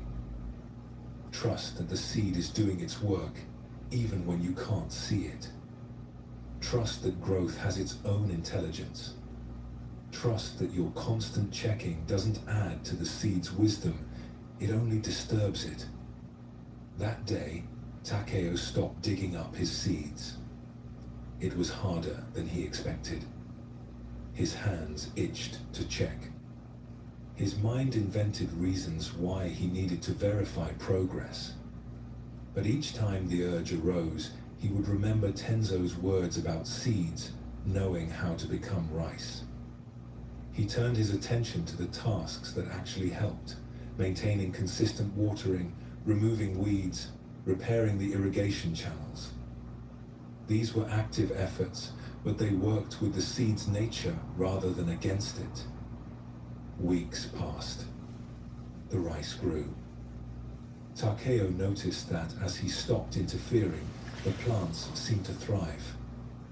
More importantly, he noticed that he was sleeping better. The anxiety that had kept him awake, that had driven him to check and recheck, had been exhausting him far more than the physical work of farming. At harvest time, his yield was good in the sections he had left alone, poor in the sections he had disturbed. The lesson was clear. His trying too hard had been the problem, not the solution. Years later, Takeo became known for his peaceful approach to farming. Young farmers would come to him for advice, and he would tell them, "Your job is to provide what's needed and then get out of the way. The seed knows its work. Your worry doesn't help it grow." Your constant checking doesn't add wisdom to what already knows how to become rice. When they asked him how he learned this, he would smile and say, I learned by trying so hard that I nearly destroyed my first crop. Sometimes the only way to discover the power of not doing is to exhaust yourself with too much doing. This story of Takeo reveals something about the nature of effort itself. His problem wasn't that he cared about his crop or worked hard. The problem was that he confused anxiety with care and interference with help. Takeo's constant checking came from genuine concern. He wanted his rice to grow well. He felt responsible for his inheritance. But his way of expressing that responsibility was to try to control what couldn't be controlled. He wanted to manage the seed's growth, to verify its progress, to ensure through his own vigilance that everything went according to plan. What he discovered was that growth has its own intelligence. The seed doesn't need our anxiety to remember how to sprout. It doesn't require our constant verification to know how to send down roots. In fact, our interference can actively harm the very processes we're trying to help. This teaching applies to everything in life. In Zen, there's a principle called Wu Wei, often translated as non-doing or effortless action. This doesn't mean doing nothing. It means doing what's needed without the extra layer of force, control, and anxious management that we often add to our efforts. Takeo showed the difference perfectly. Watering the field is appropriate effort. It gives the seeds what they need. Digging them up every day to check their progress is forceful interference. Both come from the same good intention, but one works with the natural process and the other works against it. We do this same thing constantly. We want to grow as people, so we force ourselves through rigid self-improvement that creates more tension than change. We want peace, so we manufacture effort that prevents the natural settling that peace requires. We want love, so we grasp at relationships in ways that push connection away. The seeds Takeo kept disturbing showed him the cost of this approach. Where he interfered most, growth was weakest. Where he provided what was needed and then stepped back, growth was strong. The lesson is clear. Sometimes our trying is exactly what prevents the outcome we seek. The deeper truth here is about trust. Not blind faith, but recognition that there's an intelligence in natural processes that's often wiser than our conscious planning. The seed knows how to become rice. Your body knows how to heal. Relationships know how to deepen when we stop controlling them. Understanding knows how to arise when we stop forcing it. What Takeo learned was to let go of the illusion that his constant checking was helping. His anxiety made him feel like he was doing something important, but it was just anxiety dressed up as care. Real care meant providing what was truly needed, then trusting the process to unfold in its own time. In the capital city, there lived a calligrapher named Misaki, whose work was admired throughout the region. She had studied for years with a master, learning each stroke, understanding composition, developing her skill with the brush. Her characters were elegant and precise, technically flawless. But Misaki had a problem. She couldn't create the one piece that mattered most to her. For 3 years, she had been trying to write a particular poem about the moon reflecting on water. It was a simple poem, only 8 characters, but she wanted the calligraphy to capture the feeling of moonlight, that quality of luminous reflection. She had filled hundreds of sheets with attempts. Each one was technically perfect. The proportions were correct. The balance was right. The inkwork was clean. but none of them had the quality she sought. They looked like good calligraphy. They didn't feel like moonlight. Misaki would spend entire days on this single piece. She would prepare her ink carefully, arrange her paper just so, breathe deeply to steady her hand. Then she would begin, concentrating fiercely on making each stroke perfect. But the harder she tried to capture the feeling of moonlight, the more rigid her characters became. Her husband, a quiet man who made pottery, would watch her destroy sheet after sheet in frustration. "They look beautiful to me," he would say. "They're technically correct," Misaki would reply, "but they have no spirit. They're dead. I can feel how hard I was trying when I look at them." One evening, after a particularly frustrating day where she had ruined 20 sheets, Misaki threw her brush across the room. "I give up," she said. "I've tried everything I know how to try. I can't do it." Her husband picked up the brush and cleaned it carefully. "Maybe that's the problem," he said gently. "What do you mean?" "Maybe you're trying everything you know how to try. Maybe moonlight doesn't come from trying." Misaki wanted to argue, but she was too exhausted. That night, she couldn't sleep, her mind racing through all the ways she had failed to capture what she sought. She watched the real moon through her window, its light spilling across the floor in silver pools. It didn't try to be beautiful. It just was. The next morning, Misaki decided not to work on the piece. She was too tired to try again. Instead, she cleaned her workspace, organized her materials, practiced simple warm-up strokes without any goal. She made tea and sat by her window, watching sparrows fight over seeds in the garden. She wasn't trying to relax or not try or do anything in particular. She was simply tired of the whole project. Her usual fierce intention had worn itself out.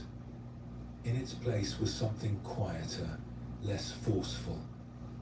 Late in the afternoon, feeling slightly rested, Misaki prepared her ink out of simple habit. She had no plan to work on the moon poem. She was just doing the familiar motions of her practice, the way her husband might wedge clay without any intention to make a pot. She set out a fresh sheet, though she wasn't sure why. As she lifted her brush, she found herself thinking not about the technique of calligraphy or the goal of capturing moonlight, but simply about moonlight itself. How it feels on your face. How it seems to come from nowhere and everywhere. How it transforms ordinary things into something mysterious. Her hand moved. She wasn't consciously deciding each stroke. It was more like the brush was moving through her, rather than by her. The first character appeared, then the second. She didn't stop to evaluate or judge. She simply continued, staying connected to the feeling of moonlight rather than the technique of capturing it. When she finished the 8th character, she set down her brush and looked at what she had created. There it was, the quality she had sought for 3 years. The characters seemed to glow with their own light. They had space and movement, and that mysterious quality of reflection. They felt like moonlight. Her husband came to see what she was working on. When he saw the piece, he drew in a breath. "That's it," he said simply. "Yes," Misaki agreed, still a bit surprised. "But I don't know how I did it." "Maybe because you weren't doing it," he suggested. "Maybe it was doing itself through you." Over the following weeks, Misaki experimented with this discovery. She found that her best work came when she prepared well, but then let go of trying to make something excellent happen. She would connect with the feeling or quality she wanted to express, and then trust her training to emerge through relaxed attention rather than forced effort. This didn't mean she became lazy or careless. Her preparation was still thorough. Her understanding of technique was still deep. But she learned to hold all of this lightly, the way you hold a bird. Grip too tightly and you crush it. Hold too loosely and it flies away. The right touch is firm but gentle, present but not controlling.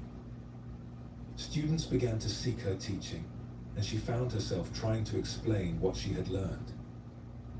Don't try to make beautiful calligraphy, she would tell them. Make friends with the brush, with the ink, with the paper.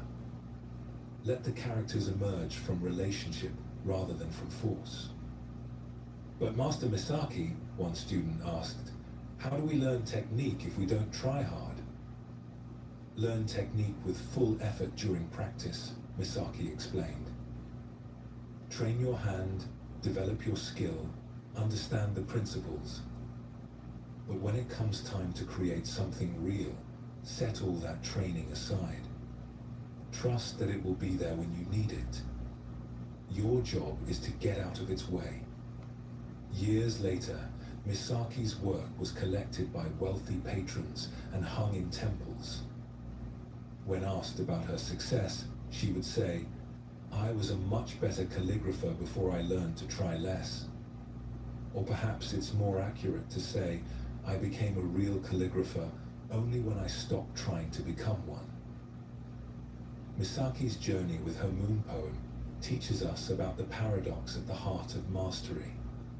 She needed her years of training. Her technical skill was essential. But that skill could only fully express itself when she stopped trying to use it and instead allowed it to flow naturally. This paradox appears everywhere. Athletes talk about being in the zone, that state where performance arises without conscious effort. Musicians describe moments when the music plays itself through them. Writers speak of getting out of their own way. What all these experiences share is a quality of relaxed attention. There's full presence and engagement, but without the gripping, forcing quality that comes from trying too hard. Misaki's 3 years of frustrated attempts show us what happens when we confuse trying with doing. She was working very hard, concentrating intensely, bringing all her willpower to bear. But this very intensity created rigidity that prevented the quality she sought from emerging. The breakthrough came not when she tried a new technique or developed a better strategy. It came when she was simply too tired to try anymore. In that space of exhaustion, the fierce intention that had been blocking her expression finally relaxed. Her training could emerge naturally because she stopped trying to force it. Her husband's observation that maybe it was doing itself through you points to something profound. When we get ourselves out of the way, there's an intelligence that can flow through us that's often wiser than our conscious planning. This isn't mystical. Our conscious mind can only focus on a few things at once, but our deeper learning and intuition can integrate far more. Be present, but not grasping. Engaged, but not forcing. Allow the practice to work through you rather than trying to force results through willpower. This is not laziness. It's wisdom about how transformation actually happens. Both Takeo and Misaki discovered the same truth through different experiences. Life knows how to unfold when we stop insisting it follow our timeline and methods. Seeds know how to become rice. Brushes held with relaxed attention know how to make beautiful characters. Understanding knows how to arise when we stop forcing it. This is the wisdom of letting go of force. It's not about becoming passive. It's about learning the difference between appropriate effort and exhausting struggle, between helpful action and anxious interference, between doing what's needed and trying to control what happens naturally on its own. Takeo learned to provide what was needed, then step back. Misaki learned to prepare fully, then let the work happen through her. Both discovered that the trying itself was the obstacle, not the caring, not the effort, but the grasping quality of trying to make something happen that can only arise when allowed.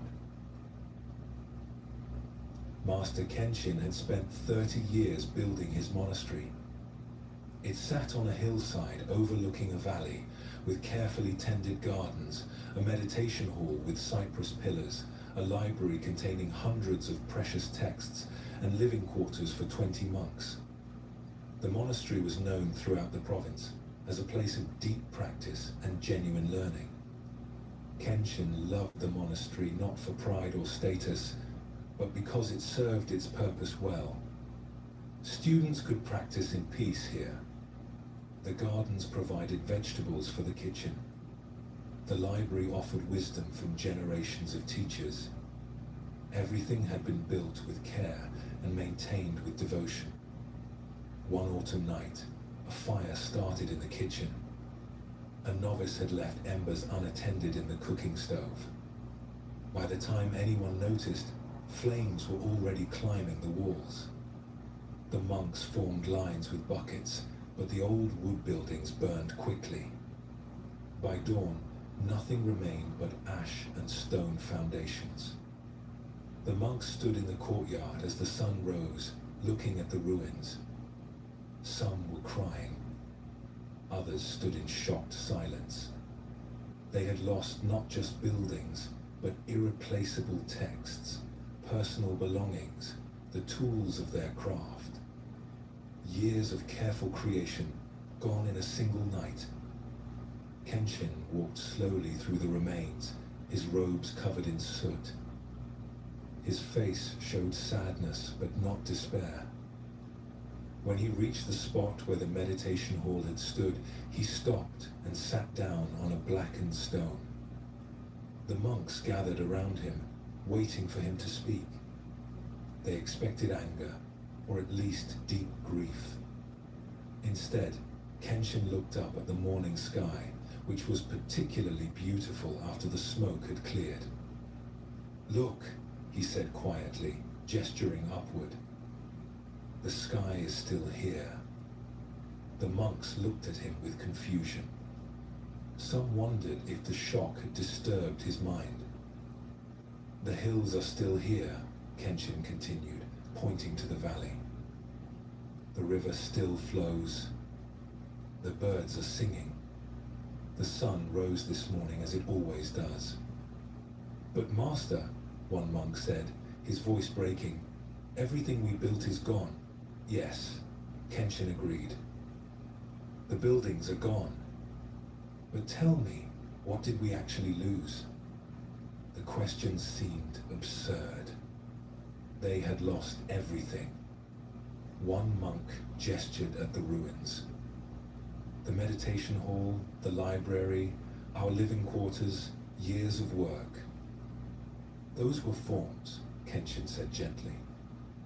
"They were useful forms, and we will miss them.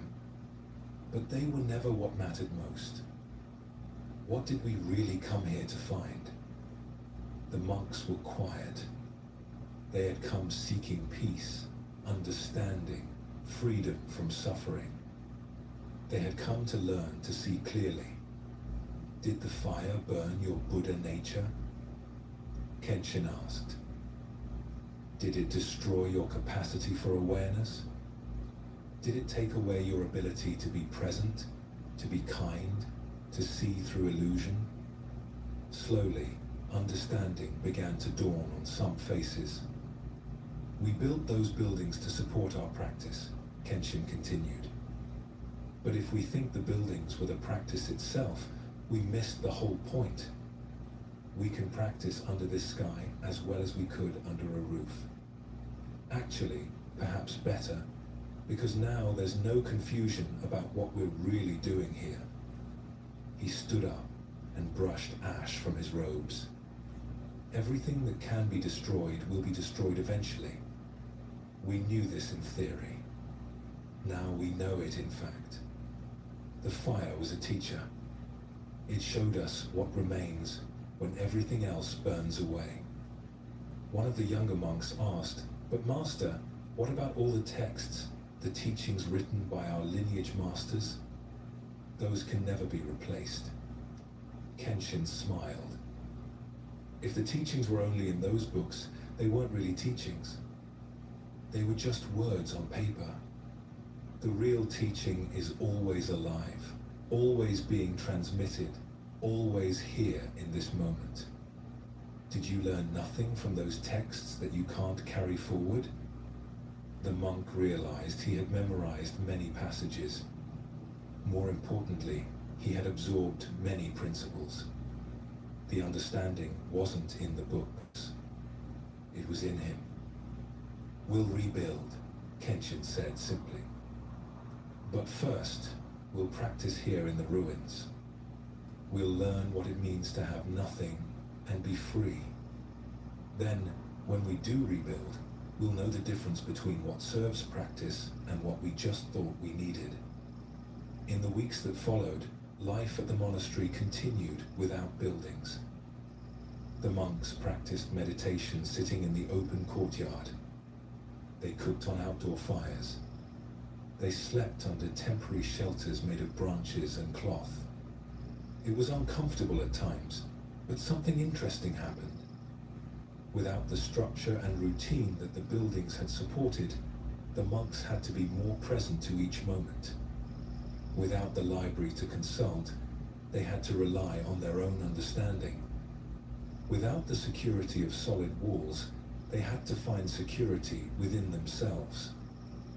Kenshin noticed that some of the monks seemed lighter, freer, more genuinely engaged with practice than they had been when everything was comfortable and established. The fire had burned away not just buildings, but also a kind of spiritual complacency. One evening, as they sat around a fire cooking rice, one of the senior monks said, "Master, I thought I would be devastated by this loss, but I feel strangely at peace." "Why is that?" "Because you discovered that what you thought you needed, you didn't actually need," Kenshin replied. "You thought the monastery was the container for your practice. Now you know your practice doesn't need a container. It's always available, always here, regardless of circumstances." "Is this why you seemed so calm when we lost everything?" Another monk asked. "I was sad," Kenshin said honestly. "I loved those buildings. I loved the books. But I wasn't devastated because I never confused them with what they pointed toward. The buildings were fingers pointing at the moon. The fire burned the fingers, but the moon is still there." After several months, the monks did rebuild. But the new monastery was simpler, more functional, less ornate. Kenshin made sure there was no library this time. "Keep the teachings in your hearts," he told them, "where fire cannot reach." The new meditation hall had no walls, just a roof and pillars. "So we never forget," Kenshin explained, "that inside and outside are not separate. That practice happens everywhere, not just in special buildings." Years later, when students from other monasteries visited, they would comment on the unusual openness of the place. Kenshin would tell them about the fire and how it had taught them to hold everything lightly. "We lost everything that could be lost," he would say, and discovered that nothing essential had been touched. That's a teaching worth more than any library. This story of Kenshin and his monks shows us something profound about the nature of loss and what truly matters. When the fire destroyed the monastery, it took away everything the monks had built and accumulated. Yet Kenshin immediately recognized that nothing essential had been lost. His question to the monks was the key. What did we actually lose? The buildings were gone, the books were destroyed, but the capacity for awareness remained. The Buddha nature was untouched. The ability to practice was as present as ever. This points to a fundamental Buddhist teaching about what we really are. We think of ourselves as beings who have awareness, who possess certain qualities and abilities. But Zen teaches that we are awareness itself. Everything else, all our possessions and accomplishments and identities, are temporary forms that arise and pass away. Kenshin saw the difference clearly. The buildings supported practice, but they were not practice itself. The texts contained teachings, but they were not understanding itself. Everything that could burn was, by definition, not essential. His immediate recognition of the sky, the hills, the river, showed where his attention naturally went when the forms fell away. To what remains. To what cannot be destroyed.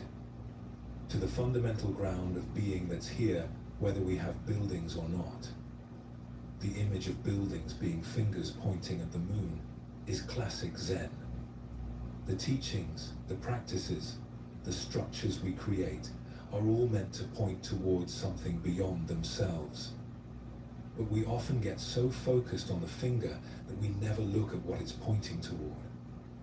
The fire forced the monks to see the moon directly. What emerged in the weeks after the fire was telling. Without the comfort and security of established routines, the monks had to find something more fundamental to rely on. Without books to consult, they had to trust their own understanding. Without walls to define practice space, they had to recognize that all space is practice space. This discomfort actually served their awakening. The buildings had been creating a kind of spiritual comfort that was also a kind of spiritual sleep. With that comfort removed, the monks had to wake up to what practice really is. This is what it means to have empty hands and a full heart. Empty hands because we're not grasping at forms, not trying to hold on to what must change. Full heart because when we let go of clinging, we discover that we already have everything essential. We are the awareness in which all forms appear and disappear. That awareness itself is complete, lacking nothing. The new monastery they built, simpler and more open, reflected their changed understanding.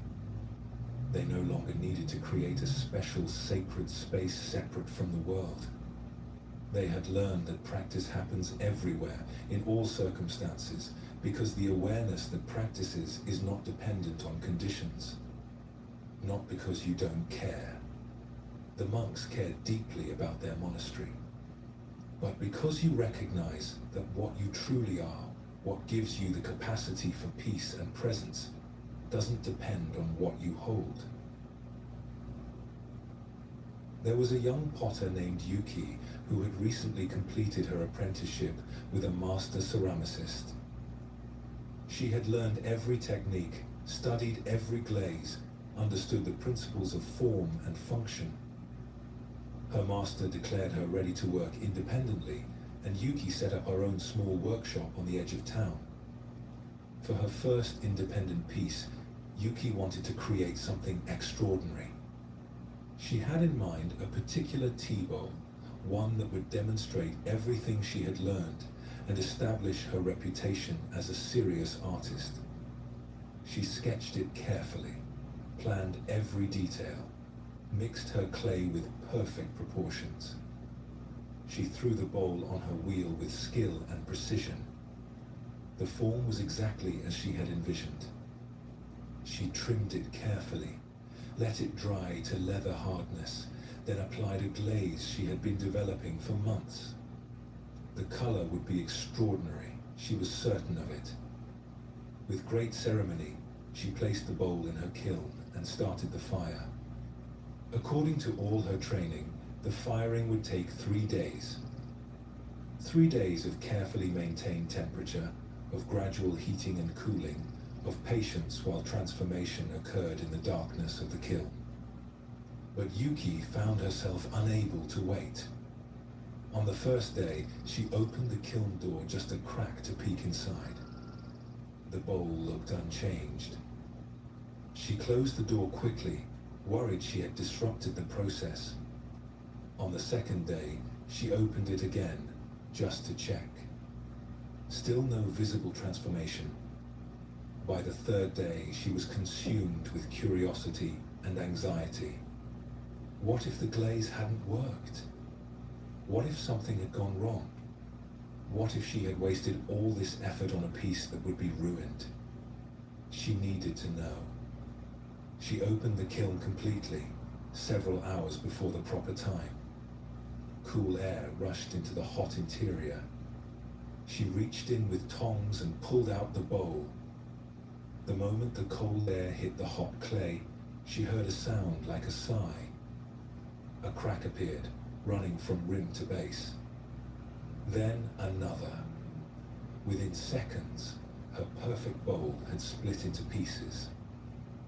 Yuki sat on the floor of her workshop, holding the broken bowl, and wept. Months of planning, days of work, all destroyed because she couldn't wait a few more hours. She knew better. Her master had warned her 1,000 times about the importance of patience in firing. But knowing and doing were different things. The next morning, her old master, Jiro, came to visit.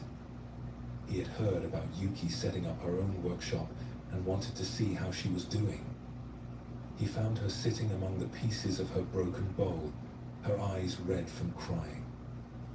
"Tell me what happened," Jiro said gently. Yuki explained everything. The careful planning, the perfect execution, and then her inability to wait. "I ruined it," she said. "I knew I should wait, but I couldn't stand not knowing what was happening inside the kiln." Jiro picked up one of the broken pieces and examined it. "What were you afraid would happen if you waited the full time?" "That it might be ruined, and I would have wasted all that effort." "So instead, you ruined it yourself to avoid the possibility that it might be ruined?" Jiro asked, not unkindly. Yuki heard the absurdity in this when it was said aloud. She had destroyed her own work, trying to protect it from possible failure.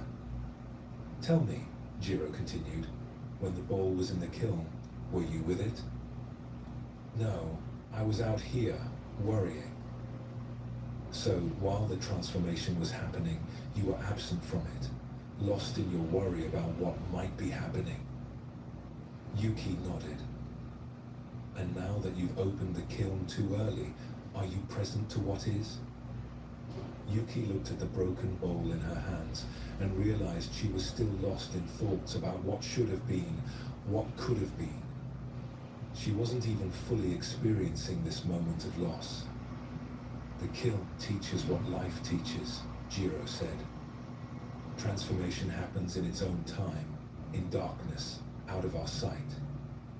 We can't rush it. We can't check on it every moment. We have to provide the right conditions and then trust the process. Our job is to wait well."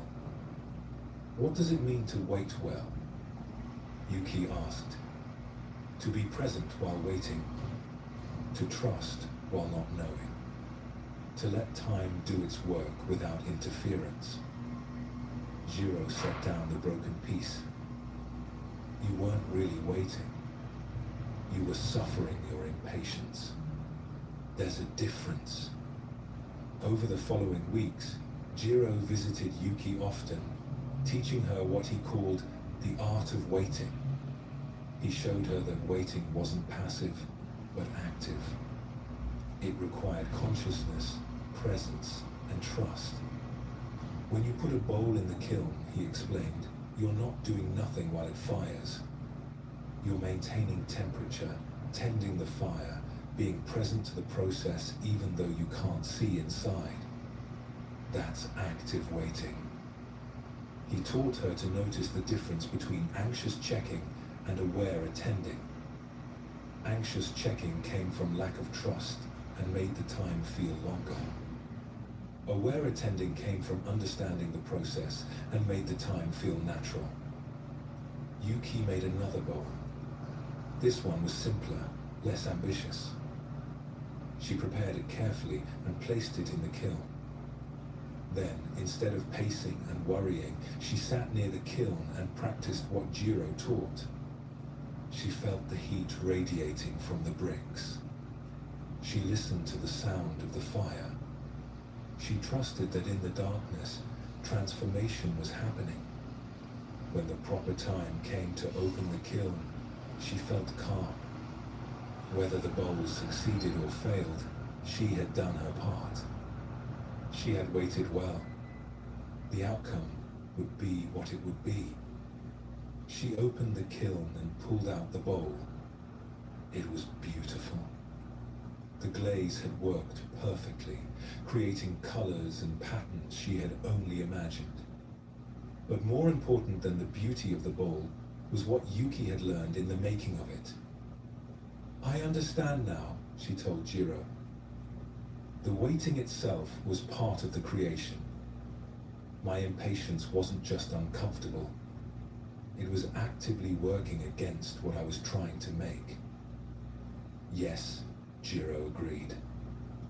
In pottery, in practice, in life, things ripen in their own time. We can't pull fruit from the tree before it's ready and expect it to be sweet. We can't open the kiln early and expect the transformation to be complete. Wisdom is knowing when to act and when to wait. Years later, Yuki became known not just for her pottery, but for her unusual presence. Students noticed that she never seemed rushed, never seemed impatient. When they asked her secret, she would show them a small broken bowl she kept on a shelf. "This bowl taught me more than any success ever did," she would say. "It taught me that some things can't be rushed.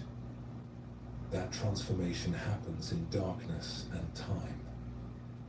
That my job isn't to control the outcome, but to provide good conditions and then wait with trust." Yuki's story shows us something essential about how change actually happens. Whether we're firing pottery, growing crops, healing wounds, or developing understanding, there are processes that simply need time. Our impatience doesn't speed them up. Often, it disrupts them. Her opening of the kiln too early is such a clear image of what we do constantly. We know intellectually that something needs time, but we can't bear the not knowing. So we interfere, we check, we try to speed things up, or at least see what's happening. And often, this very interference prevents the transformation we're trying to achieve. The Buddha spoke often about patience as one of the essential qualities for awakening. Not passive waiting, but active trust in the process of unfolding. In traditional Buddhism, this quality is called khanti, often translated as patience or forbearance, but it means something deeper than just enduring time passing. Jiro's question about what Yuki was afraid of gets to the heart of impatience. Usually, we're not impatient because time itself is uncomfortable. We're impatient because we don't trust the process. We're afraid something might be going wrong that we need to fix. We're anxious about outcomes we can't control. The distinction Jiro made between waiting and suffering impatience is crucial. Waiting well isn't about gritting your teeth and forcing yourself to endure time passing. It's about being present to the process, trusting that transformation is happening even when you can't see it. Think about how often we do what Yuki did. We start something that requires time, then we can't stand the waiting. we check our progress obsessively. We measure constantly. We look for signs that it's working. And all this checking becomes a kind of interference that works against the natural unfolding. A seed knows how to become a plant, but if we keep digging it up to see if it's growing, we'll prevent that growth. Understanding knows how to develop, but if we keep checking whether we're making progress, we interrupt the natural deepening. Peace knows how to arise, but if we keep evaluating whether we're peaceful yet, we maintain the very agitation we're trying to release. This is one of the paradoxes of practice. The transformation we seek often requires a kind of stepping back, a trust that it will happen if we provide good conditions and then get out of the way. But stepping back is hard when we don't trust the process. This attending is what makes waiting active rather than passive. You're not absent or distracted. You're present to the process, even the parts you can't see. You're trusting without being careless. You're allowing without being indifferent. The broken bowl that Yuki kept on her shelf served as a reminder of what impatience costs. Not just the ruined work, but the peace that's lost when we can't trust time. Impatience isn't just uncomfortable. It actively works against what we're trying to achieve. In Zen practice, this teaching about patience appears in many forms. Students are told that enlightenment can't be rushed. That understanding ripens in its own time. That forcing spiritual progress creates obstacles rather than removing them. The practice itself is learning to sit in the darkness of not knowing, trusting that transformation is happening even when we can't see or measure it. This applies to everything. Relationships need time to deepen. Grief needs time to process. Skills need time to develop. Understanding needs time to mature. We can provide good conditions for all of these, but we can't force them to happen faster than they naturally unfold. What we can do is learn to wait well, to be present without controlling, to trust without being able to see what's happening, to allow time to do its work without our constant interference. This is one of the deepest forms of letting go. Not just letting go of things, but letting go of our need to control timing. Letting go of our demand that things ripen according to our schedule rather than their natural pace. In a valley known for its rice, there lived a farmer named Daichi who had inherited his land from his father and his father before him. The family had farmed this same land for generations, and Daichi knew its rhythms as well as he knew his own breathing. But one spring, everything seemed wrong to Daichi. The previous year's harvest had been poor due to unexpected floods. His family's savings were low. His eldest daughter was to be married, and he needed money for the wedding. The pressure made him anxious in a way he had never felt before about farming. When it came time to plant the rice, Daichi found himself second-guessing everything. Should he plant earlier to try to get ahead of the season? Should he use different seed varieties that might grow faster? Should he space the plants differently to maximize yield? His wife, Hannah, watched him fret over these decisions. "You've planted rice for 20 years, she observed. "Why are you suddenly uncertain?" "Because this year it matters more," Daichi replied. "We need a good harvest. I can't afford to just trust and hope for the best." But that was exactly what farming had always required: trust and hope. Trust that the seasons would follow their pattern. Hope that the rice would grow as it always had. Daichi knew this, but his anxiety made him forget what he knew. He planted according to the old schedule because in the end he couldn't think of a better plan. But once the seeds were in the ground, his worry intensified. Each morning he would walk the fields, looking for signs of germination. Nothing. The earth looked exactly as it had the day after planting. A week passed. Still nothing visible. Daichi began to panic. Were the seeds bad? Had he planted wrong? Should he replant? He went to his neighbor, old Kenji, who had been farming even longer than Daichi's family. "The seeds aren't sprouting," Daichi said urgently. "It's been a week. Should I dig up a section and check?" Kenji looked at Daichi with quiet amusement. "Has it been warm enough?" "Yes, the temperature has been right." "Has there been rain?" "Yes, enough, but not too much." "Then the seeds are doing exactly what they're supposed to do. They're swelling, sending down roots, preparing to sprout. Just because you can't see it doesn't mean nothing is happening." "But what if something's wrong?" Kenji sat down on a bench near his own fields. "Daichi, how many times have you planted rice?" 20 springs. "And how many times has it grown?" "Every time," Daichi admitted. "So why would this year be different?" "Because I need it to work," Daichi said, and heard the absurdity in his own words. His needing it to work didn't change how rice grew. His anxiety didn't make the seeds sprout faster or slower. The natural process would unfold in its own time, regardless of his feelings about it. "Your father taught you something important," Kenji said gently. "He taught you that farming is partnership with nature, not control over nature. You do your part.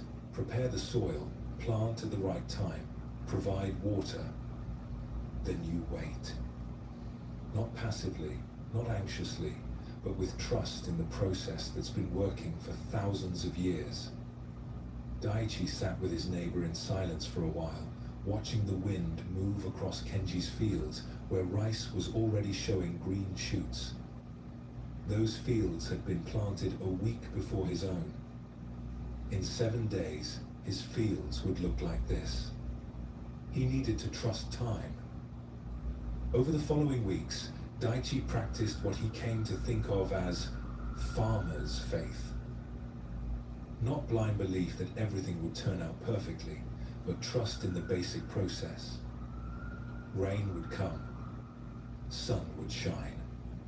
Seeds would sprout when conditions were right, not when he wanted them to. He still checked the fields daily, but the quality of his checking changed. Instead of anxious searching for problems, he practiced simple observation. Instead of trying to speed things up with his worry, he learned to appreciate each stage.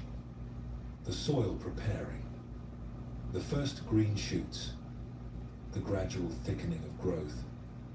One morning, about 10 days after planting, he saw the first tiny green tips pushing through the soil. His heart filled with something like relief and something like shame.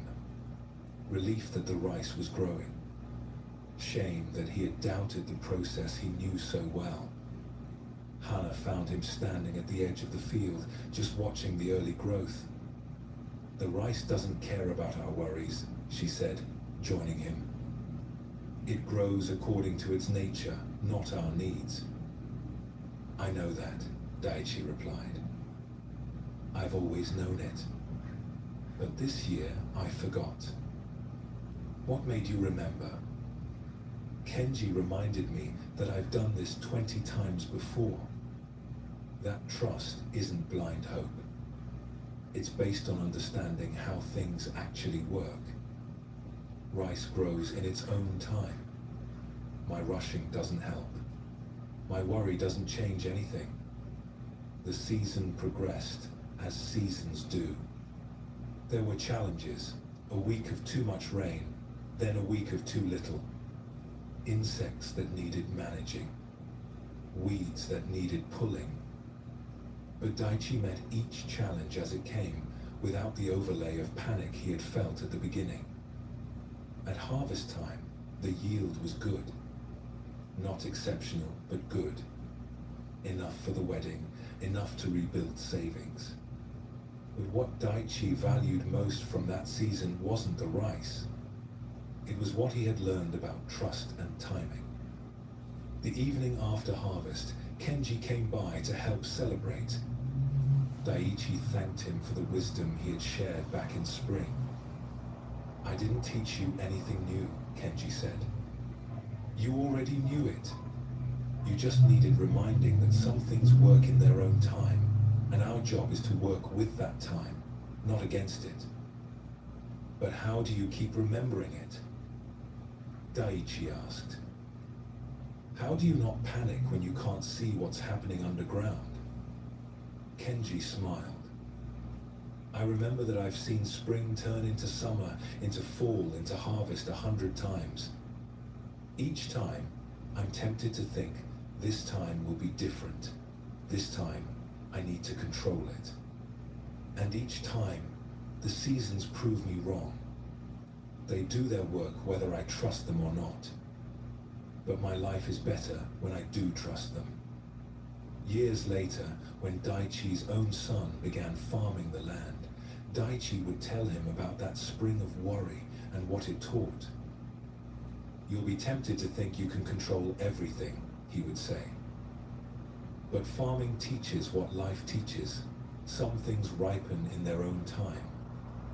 Your job is to provide what's needed and then trust the process. The seasons don't hurry because you're impatient. They don't slow because you're anxious. They follow their own rhythm. Learning to move with that rhythm instead of fighting it, that's the real skill of farming."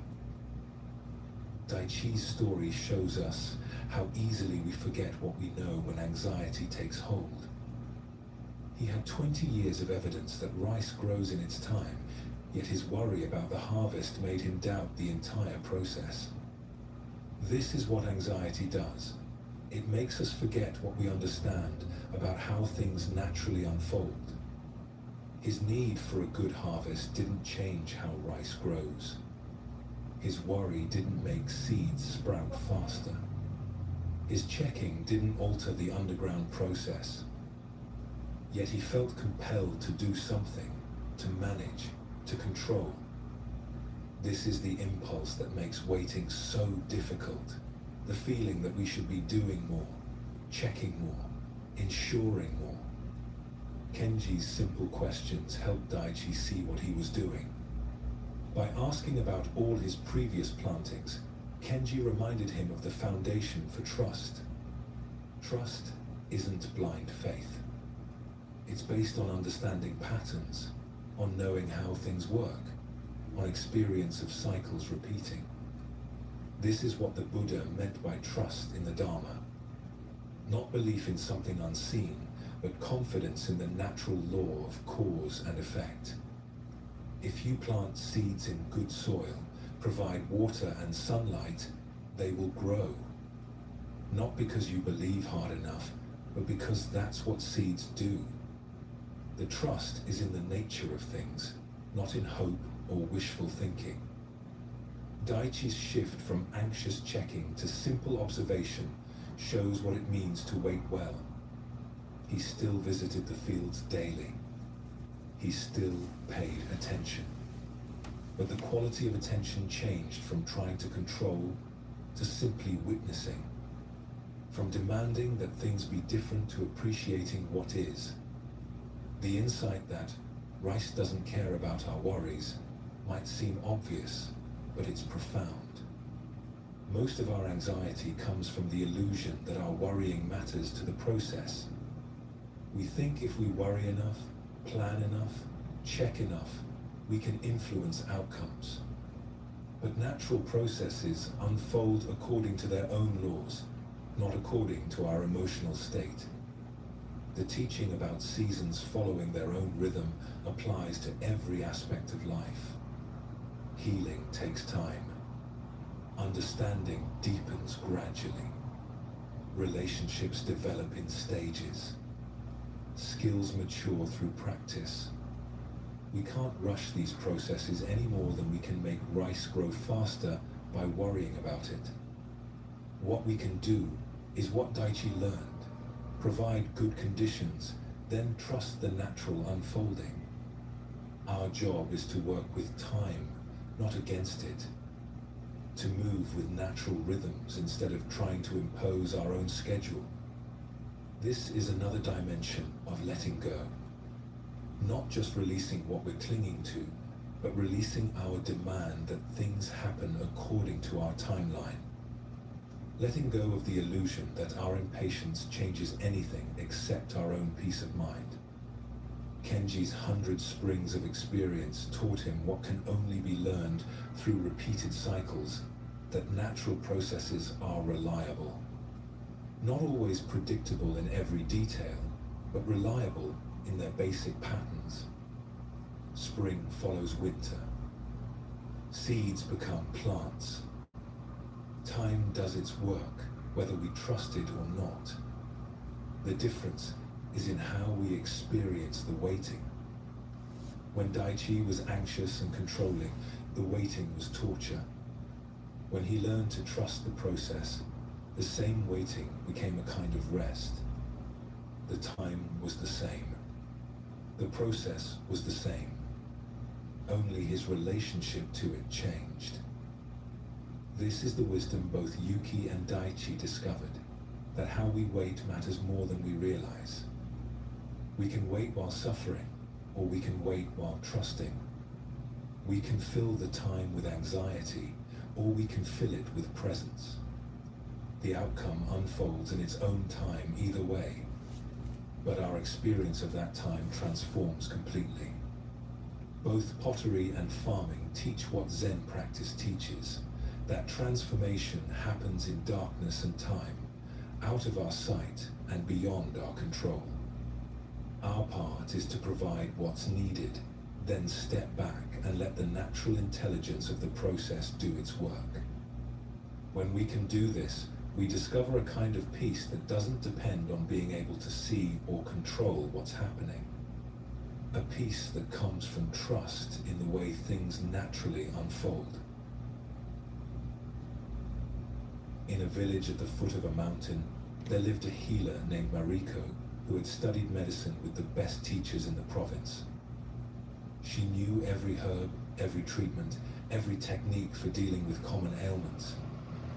People came from distant villages to seek her help, and many credited her with saving their lives. Mariko took her work seriously. She believed that healing was about precision, about applying the right treatment at the right time, with skill and care. She kept detailed records of every patient, every remedy, every outcome. When people got better, she analyzed what she had done right. When they didn't improve as expected, she studied what she might have done differently. One autumn, a man named Tomo came to her with a persistent cough that wouldn't respond to any treatment.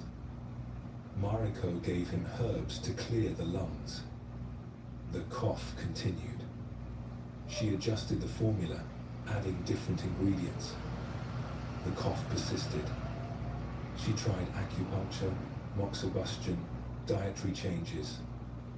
Nothing worked. Mariko became increasingly frustrated. She had never failed to help someone with such a straightforward condition. Coughs were basic problems. She knew how to treat them. Why wasn't this one responding? She increased the frequency of treatments. She made Tomo's remedies stronger. She gave him strict instructions about what to eat, how to sleep, when to rest. But the cough continued, and Mariko felt her reputation as a healer was at stake. One day, Master Gyokei, an old monk known for his wisdom, came to the village. He had known and had always admired her dedication. But when he visited her this time, he found her exhausted and distressed. "What troubles you?" he asked. Mariko explained about Tomo and the cough that wouldn't heal. I've tried everything I know, she said. I'm doing everything right, but he's not getting better. I don't understand why I can't fix this. Ah, Gyoke said thoughtfully. You believe you fix people? Well, yes. I'm a healer. That's my job. Show me your hands, Gyoke requested. Mariko held out her hands, confused. They were the hands of a healer, clean, steady, skilled. These hands, Gyoke said, they are tools. They prepare medicine, they place needles, they mix herbs. But do they heal? They help the healing happen. But who does the healing? Mariko paused. The body heals itself. I just provide what it needs. Then why are you so upset that you can't fix this man's cough? The question caught Mariko off guard.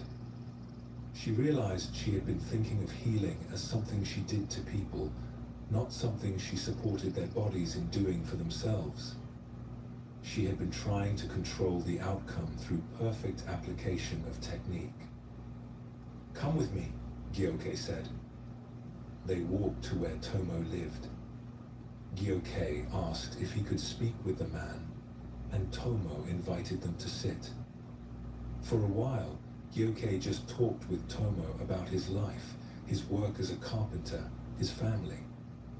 Gradually, the conversation turned to the cough. When did it start? Gyoke asked. About 3 months ago, right after my son left for the capital to work. Your only son? Yes. The house feels very empty now. Just my wife and me after all these years of a full home. They talked more, and it emerged that Tomo barely slept anymore, lying awake, worrying about his son in the big city. He had lost his appetite. He felt tired all the time, but couldn't rest. After they left Tomo's house, Gyoke turned to Mariko. What did you hear? That he's grieving, Mariko said slowly. That he's stressed and not sleeping. And can your herbs fix grief? No. But they should still help the cough. Should they? His body is expressing what his heart can't say. He's coughing up the words he can't speak. The loneliness he can't name. You've been treating the cough as if it was separate from the man. As if you could fix one part while the rest of him suffers. Mariko felt something shift in her understanding. She had been so focused on controlling the symptom that she had missed the person. She had been trying to force healing instead of supporting it. The next time Tomo came for treatment, Mariko approached it differently. Instead of immediately giving him medicine, she sat with him and listened. She learned more about his son, about his adjustment to an empty house, about his fears and his loneliness. The cough, she finally said, is your body asking for attention. Not just medical attention, but your attention to what you're feeling. They talked about grief, about change, about learning to live with emptiness. Mariko still gave him herbs, but gentler ones now, for support rather than control. She suggested he write letters to his son. She encouraged him to visit friends instead of sitting alone in his empty house. Over several weeks, the cough gradually eased. Not because Mariko had found the right formula, but because Tomo had begun to address what his body was trying to tell him. The healing happened not through Mariko's control, but through her stepping back and allowing the natural process to unfold. Months later, Master Gyoke visited again and found Mariko changed. She was calmer, less driven, but somehow more effective. Her patients seemed to heal better than before. "What did you learn?" he asked. "That I'm not in control of healing," Mariko said. "That I never was. My job isn't to fix people, but to support their own healing capacity. To provide what might help, and then trust the body's wisdom. When I stopped trying to control outcomes, I became a better healer because I could finally see what was actually needed. And this doesn't frighten you? Not being in control?" Mariko smiled. "It's actually a relief. I was exhausted trying to manage what couldn't be managed. Now I do my part with care, then step back and trust. Some people heal, some don't. Some quickly, some slowly. I can't control that, but I can be present to whatever unfolds." Years later, when younger healers came to study with Mariko, they noticed something different about her approach. She didn't seem as urgent as other teachers, less driven to prove her methods worked. When they asked about this, she would tell them about Tomo and the cough that wouldn't respond. "I learned that healing has its own intelligence," she would explain. "Your job is to listen, to support, to provide what might help. But then you have to let go. You can't force a body to heal any more than you can force a plant to grow. The trying to control is often what prevents the natural healing from happening." Mariko's story reveals something fundamental about the illusion of control. She was skilled, knowledgeable, well-intentioned. But her very attempt to control the outcome was preventing her from seeing what was actually needed. She was so focused on fixing the symptom that she missed the whole person. Her belief that she could fix Tomo's cough was based on the idea that she was in control of healing. But Gyokei's question, "Who does the healing?" pointed to the truth: bodies heal themselves. Healers can support, assist, provide conditions that help. But the actual healing comes from the body's own intelligence. This is true far beyond medicine. We think we're in control of outcomes in our lives, our work, our relationships. We believe that if we just try hard enough, plan well enough, manage carefully enough, we can make things turn out the way we want. But this is largely illusion. The Buddha taught about the three marks of existence: impermanence, suffering, and non-self.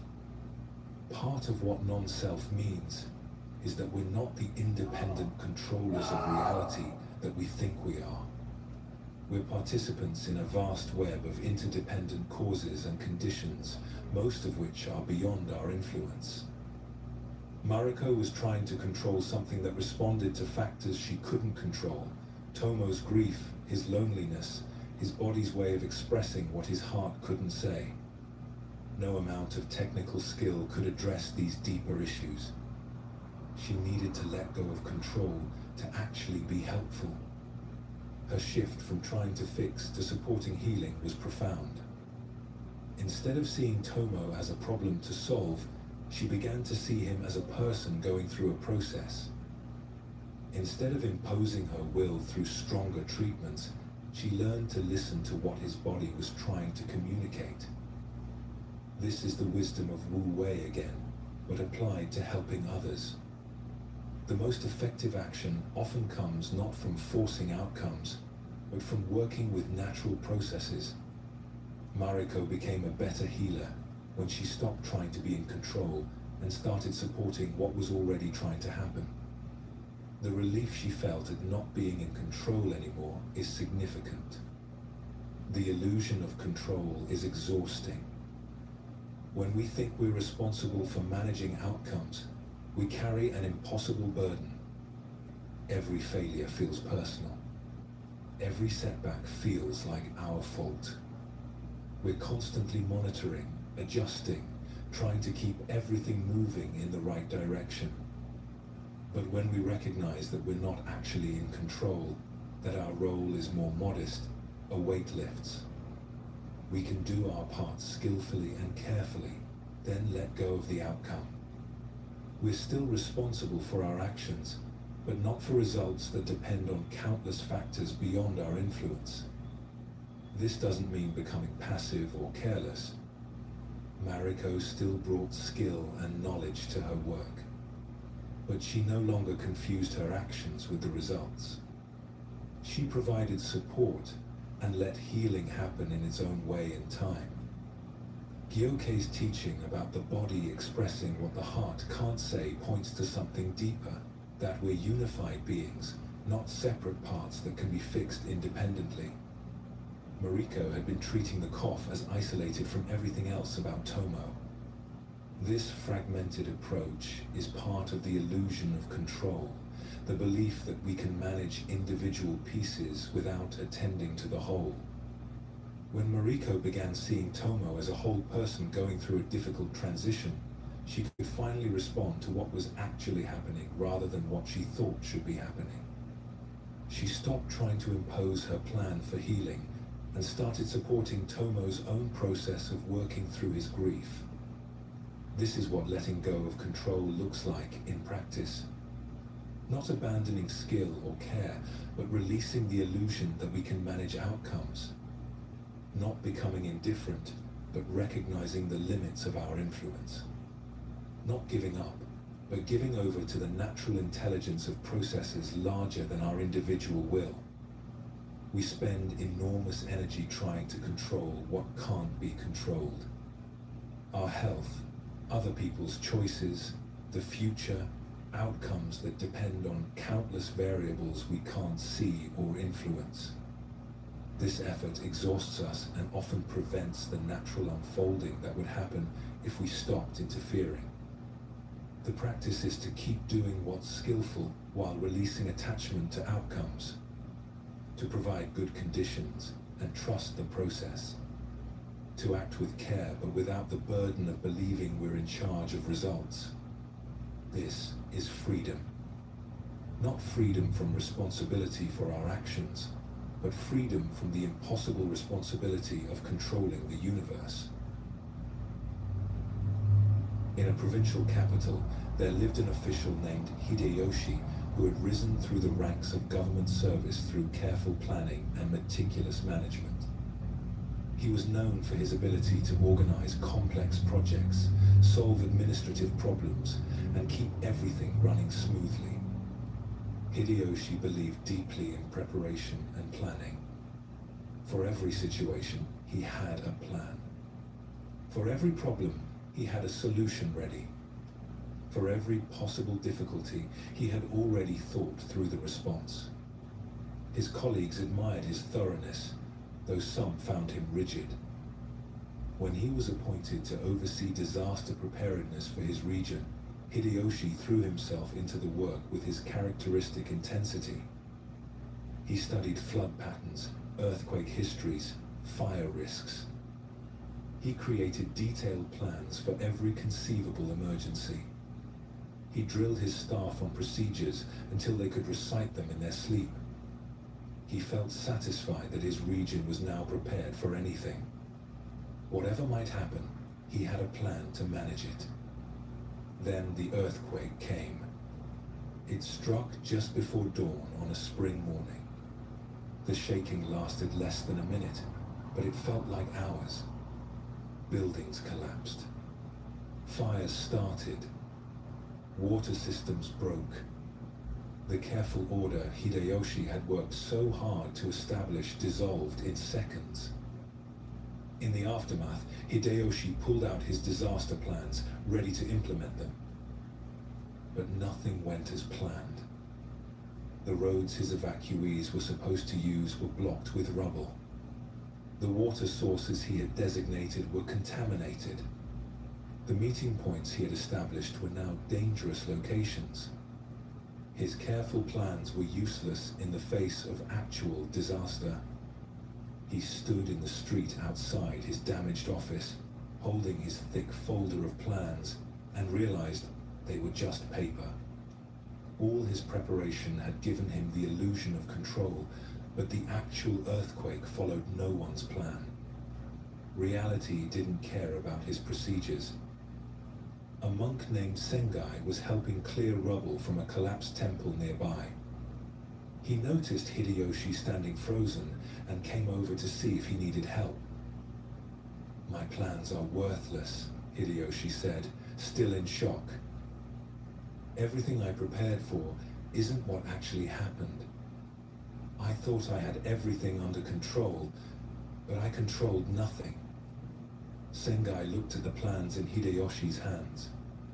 "Did you expect the earthquake to follow your planning?" "I expected my planning to help manage the earthquake." "And is anyone being helped right now?" Hideyoshi looked around. People were digging through rubble, carrying water, tending the injured. The help was happening, just not according to any plan. People were responding to what was actually needed in each moment, not following procedures. "Come," Sengai said. "Put down your plans and help move this beam. There's someone trapped underneath." For the next several days, Hideyoshi worked without plans. When he saw someone needed help, he helped. When a problem arose, he responded as best he could with what was available. When someone asked what to do, he said, "Let's see what's needed here right now." It was terrifying at first, working without his careful procedures. But gradually, he noticed something surprising. Things were getting done. People were being helped. The community was recovering. Not according to any master plan, but through countless small acts of response to immediate needs. A week after the earthquake, Sengai found Hideyoshi organizing a food distribution point. Not from a plan, but from seeing people were hungry and food was arriving from other regions. "You look different," Sengai observed. "I feel different. I spent years trying to prepare for everything, thinking I could control disaster through planning. But disaster teaches that control is illusion. The only real skill is responding to what's actually here." "So your planning was wasted?" Hideyoshi considered this. "No, it taught me about systems, about logistics, about needs. That knowledge is useful. But I was confused about what planning could do. I thought it could control outcomes. Really, it can only prepare me to respond better when things don't go as planned. Which is always," Sengai added with a slight smile. "Yes, things never go as planned. There are too many variables, too many unknowns. My job isn't to control events, but to meet them skillfully as they arise." In the months of rebuilding, Hideyoshi became known for a different kind of leadership. He still prepared and organized, but without the rigid attachment to plans. When situations changed, he changed with them. When reality didn't match expectations, he worked with reality rather than trying to force it to match his vision.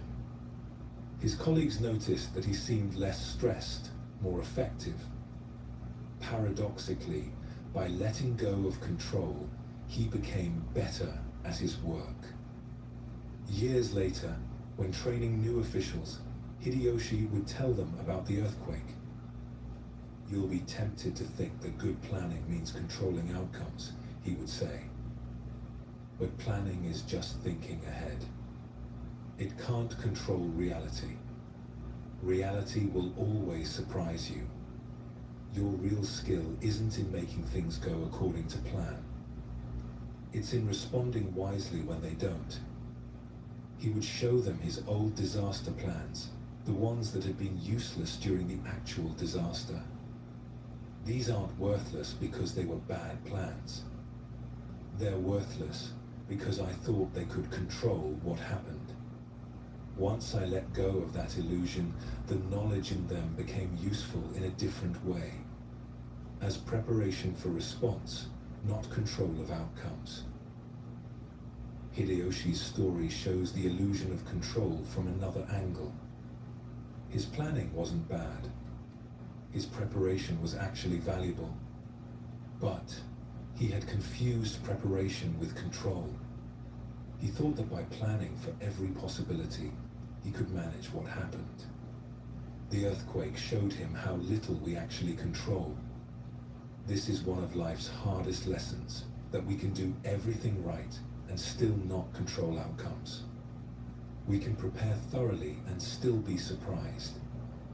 We can work skillfully and still have things turn out differently than we hoped. Our sense of control is mostly illusion. The Buddha taught about this through the concept of dependent origination. Everything arises from countless causes and conditions, most of which are beyond our sight or influence. We can affect some conditions, but we can't control the whole web of causation. To think we can is to misunderstand our actual position in reality. Hideyoshi's rigid attachment to his plans was a form of suffering. He had worked so hard to create the illusion of control that when reality shattered that illusion, he felt lost. All his effort had been directed towards something impossible, controlling a complex, dynamic, unpredictable reality. Sengai's simple request to put down the plans and help move rubble was profound. It invited Hideyoshi to shift from trying to control what was happening to responding to what was needed right now. From managing reality according to his vision to meeting reality as it actually was. The terrifying freedom of working without plans taught Hideyoshi something essential. When he stopped trying to control outcomes and started responding to what was actually present, he discovered a different kind of effectiveness. Not the effectiveness of imposing order, but the effectiveness of working with what's here. His realization that things never go as planned is worth sitting with.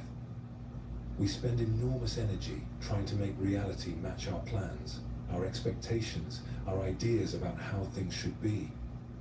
But reality doesn't consult our plans. It unfolds according to its own laws.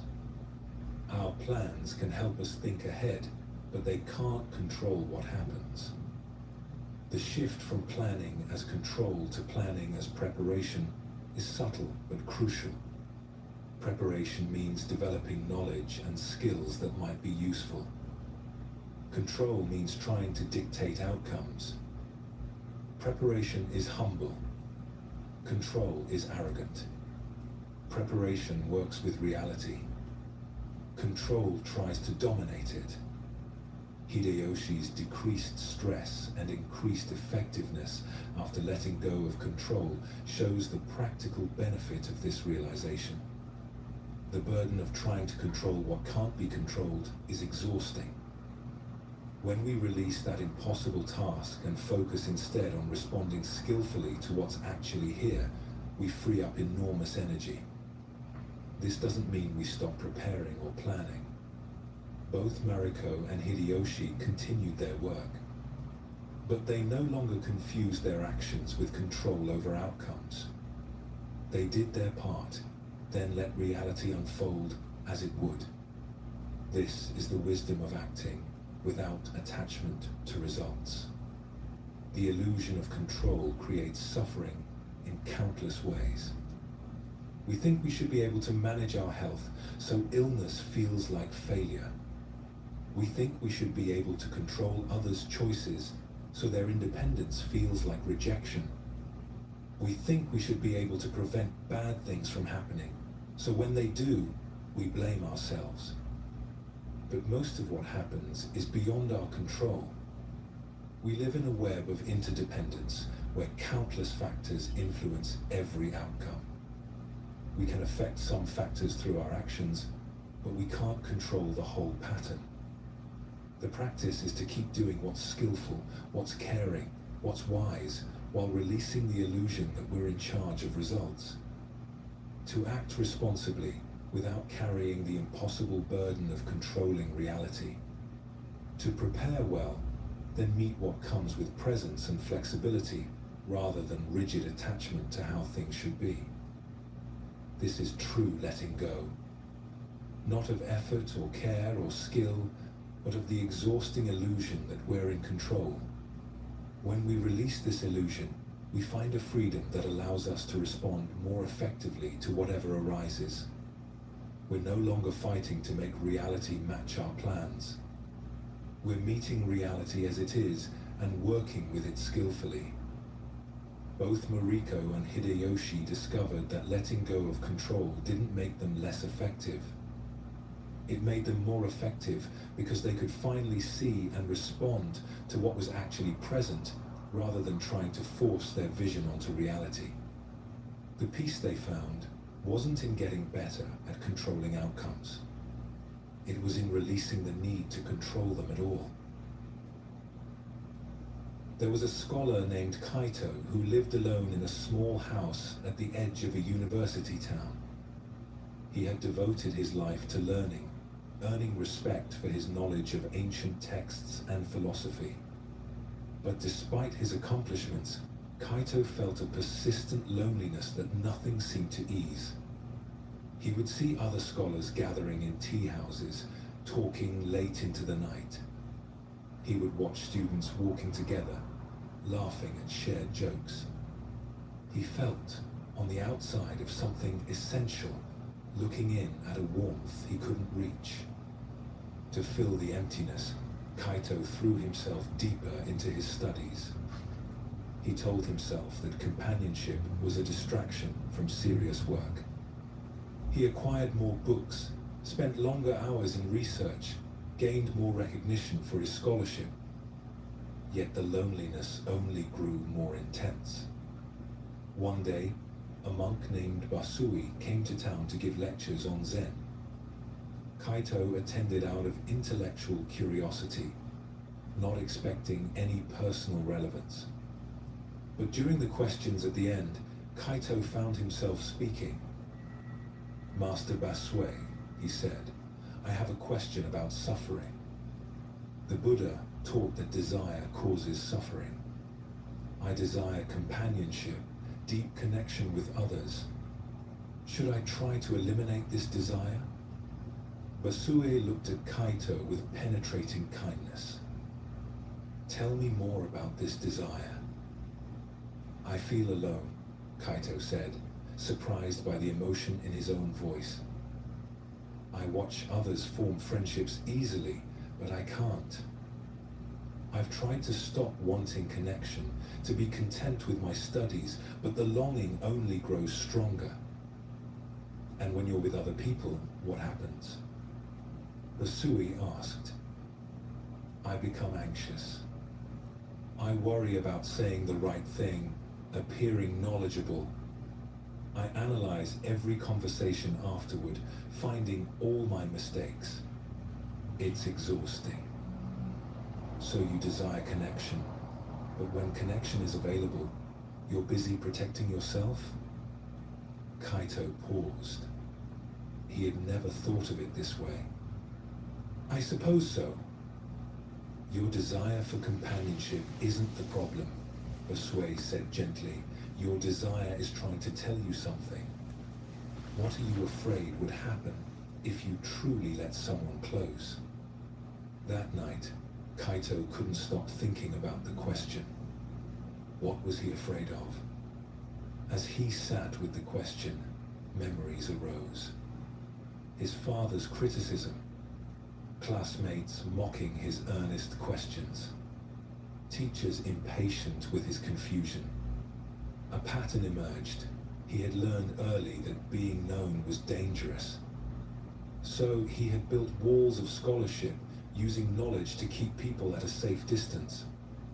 The longing for connection wasn't separate from his fear of it. They were two sides of the same wound. He desired what he was too afraid to allow.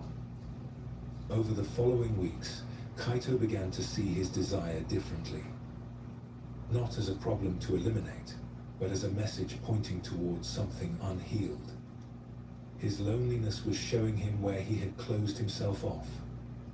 His longing was inviting him toward the very vulnerability he feared. Basui had suggested Kaito attend a weekly gathering where people practiced meditation together. Kaito resisted at first. What if they found him inadequate? What if he didn't fit in? But the loneliness was becoming unbearable, so he went. The first evening was uncomfortable. Kaito wanted to impress the group with his knowledge of meditation theory, but Basui gently redirected him to simple practice. Just sitting, just breathing, just being present. No performance required. After meditation, people shared tea and casual conversation. Kaito's instinct was to lecture about the philosophy behind tea ceremonies, but he caught himself. Instead, he asked someone about their day. He listened without planning his next comment. He let himself not know, not impress, not manage. It felt vulnerable and uncomfortable. It also felt alive in a way his isolated scholarship never had. Over months of attending, Kaito gradually learned to let people see him. Not the impressive scholar, but the actual person who got nervous, who didn't always understand, who sometimes felt lost.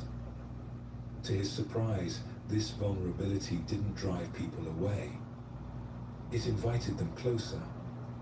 One evening, after the group had dissolved into easy conversation, Kaito realized the longing had eased. Not because he had eliminated desire, but because he had finally listened to what the desire was trying to teach him. It wasn't really about wanting friends. It was about needing to heal the fear that kept him isolated. When Basue visited the group some weeks later, Kaito thanked him. You showed me that my desire wasn't the enemy. It was pointing toward what needed attention. Yes, Basue agreed. We often try to eliminate desires when we should be listening to them. They're messengers, not enemies. Your loneliness was showing you where healing was needed.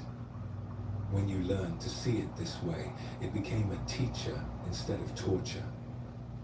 But the Buddha taught about overcoming desire, Kaito said.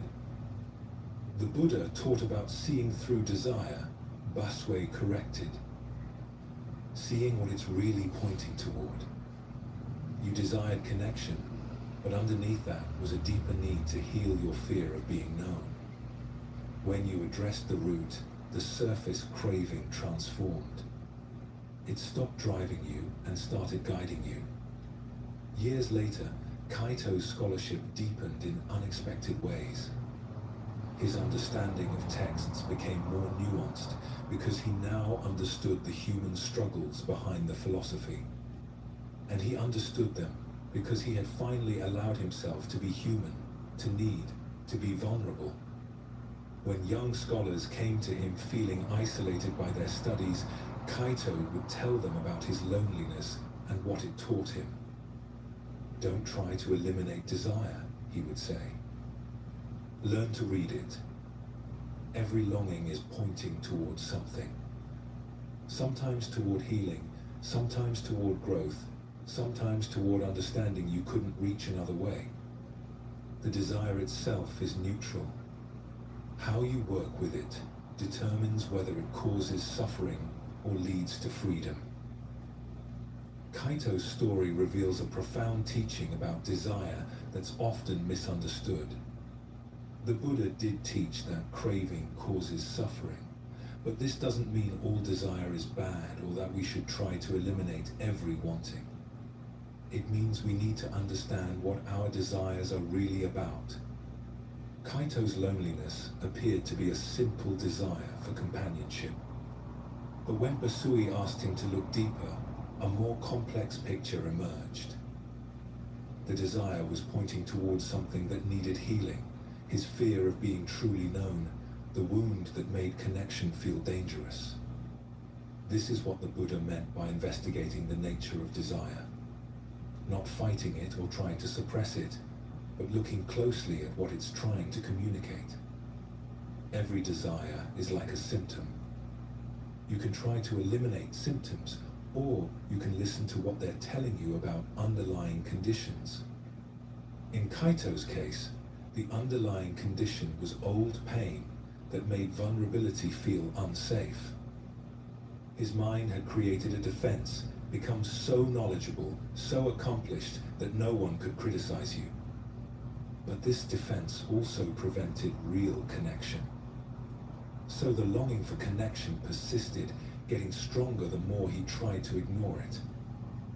This is common. We often chase external things, believing they'll satisfy us, when actually we're trying to fill an internal emptiness or heal an old wound. Kaito thought he needed friends. What he really needed was to heal the fear that prevented friendship.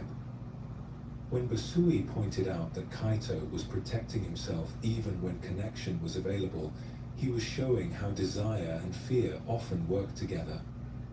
We want something, but we're also defending against it. This creates a kind of suffering that can't be resolved by getting what we think we want, because our defense prevents us from actually receiving it. The teaching here isn't to eliminate desire, but to use it as a mirror. What is this longing showing me about myself? What wound is it pointing toward? What healing is trying to happen? When we ask these questions, desire transforms from an enemy into a teacher. Kaito's shift from trying to impress people to allowing himself to be vulnerable was crucial.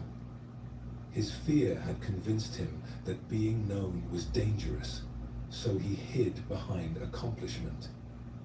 But real connection requires being seen, including the parts we're not proud of.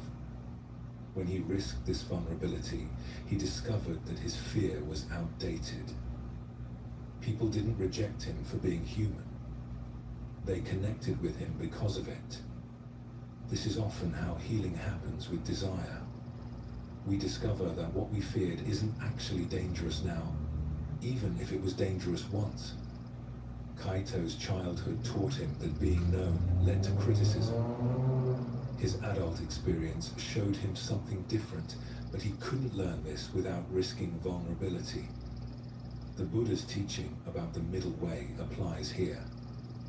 Not indulging every desire blindly, but not trying to eliminate all desire through force. Instead, using desire as information. What is this wanting telling me? What am I really seeking? What pain am I trying to soothe or avoid?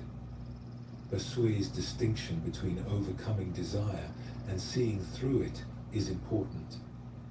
Overcoming suggests fighting, conquering, eliminating. Seeing through means understanding what the desire is really about, which often transforms it naturally. Kaito didn't overcome his loneliness through force of will. He saw through it to the underlying fear, and when he addressed that fear, the loneliness transformed. This doesn't mean all desires disappear when we understand them.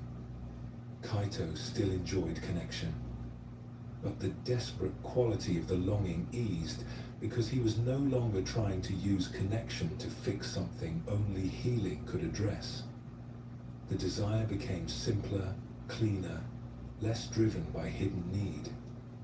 We all do what Kaito did, chasing things we think will make us whole while avoiding the actual work of becoming whole. We want recognition to prove we're valuable. We want possessions to feel secure. We want control to feel safe. But these external things can't heal internal wounds. They can only temporarily distract us from them. The practice is to pause when strong desire arises and ask, what am I really wanting? Often the surface desire is a symbol for something deeper. We don't really want the expensive car. We want to feel successful. We don't really want that person's approval. We want to feel worthy. When we see what we're actually seeking, we can address it more directly. This is what it means to use desire as a mirror. Every longing reflects something back to us about our inner state. What do I feel is lacking? What wound am I trying to heal? What emptiness am I trying to fill? These questions turn desire from a problem into a teacher. In a prosperous city, there lived a merchant named Takahashi who had achieved everything he set out to accomplish. His business was successful. His home was elegant. His children were educated. By every measure, he had won at the game of life. Yet, Takahashi felt empty. He would stand in his beautiful home, surrounded by evidence of his success, and feel nothing. The satisfaction he expected never came. Each achievement brought a brief pleasure that quickly faded, leaving him looking for the next goal, the next acquisition, the next thing that might finally make him feel complete. He began to wonder if something was wrong with him. Other people seemed content with far less. Why couldn't he simply enjoy what he had? One day, an old family friend named Master NK came to visit.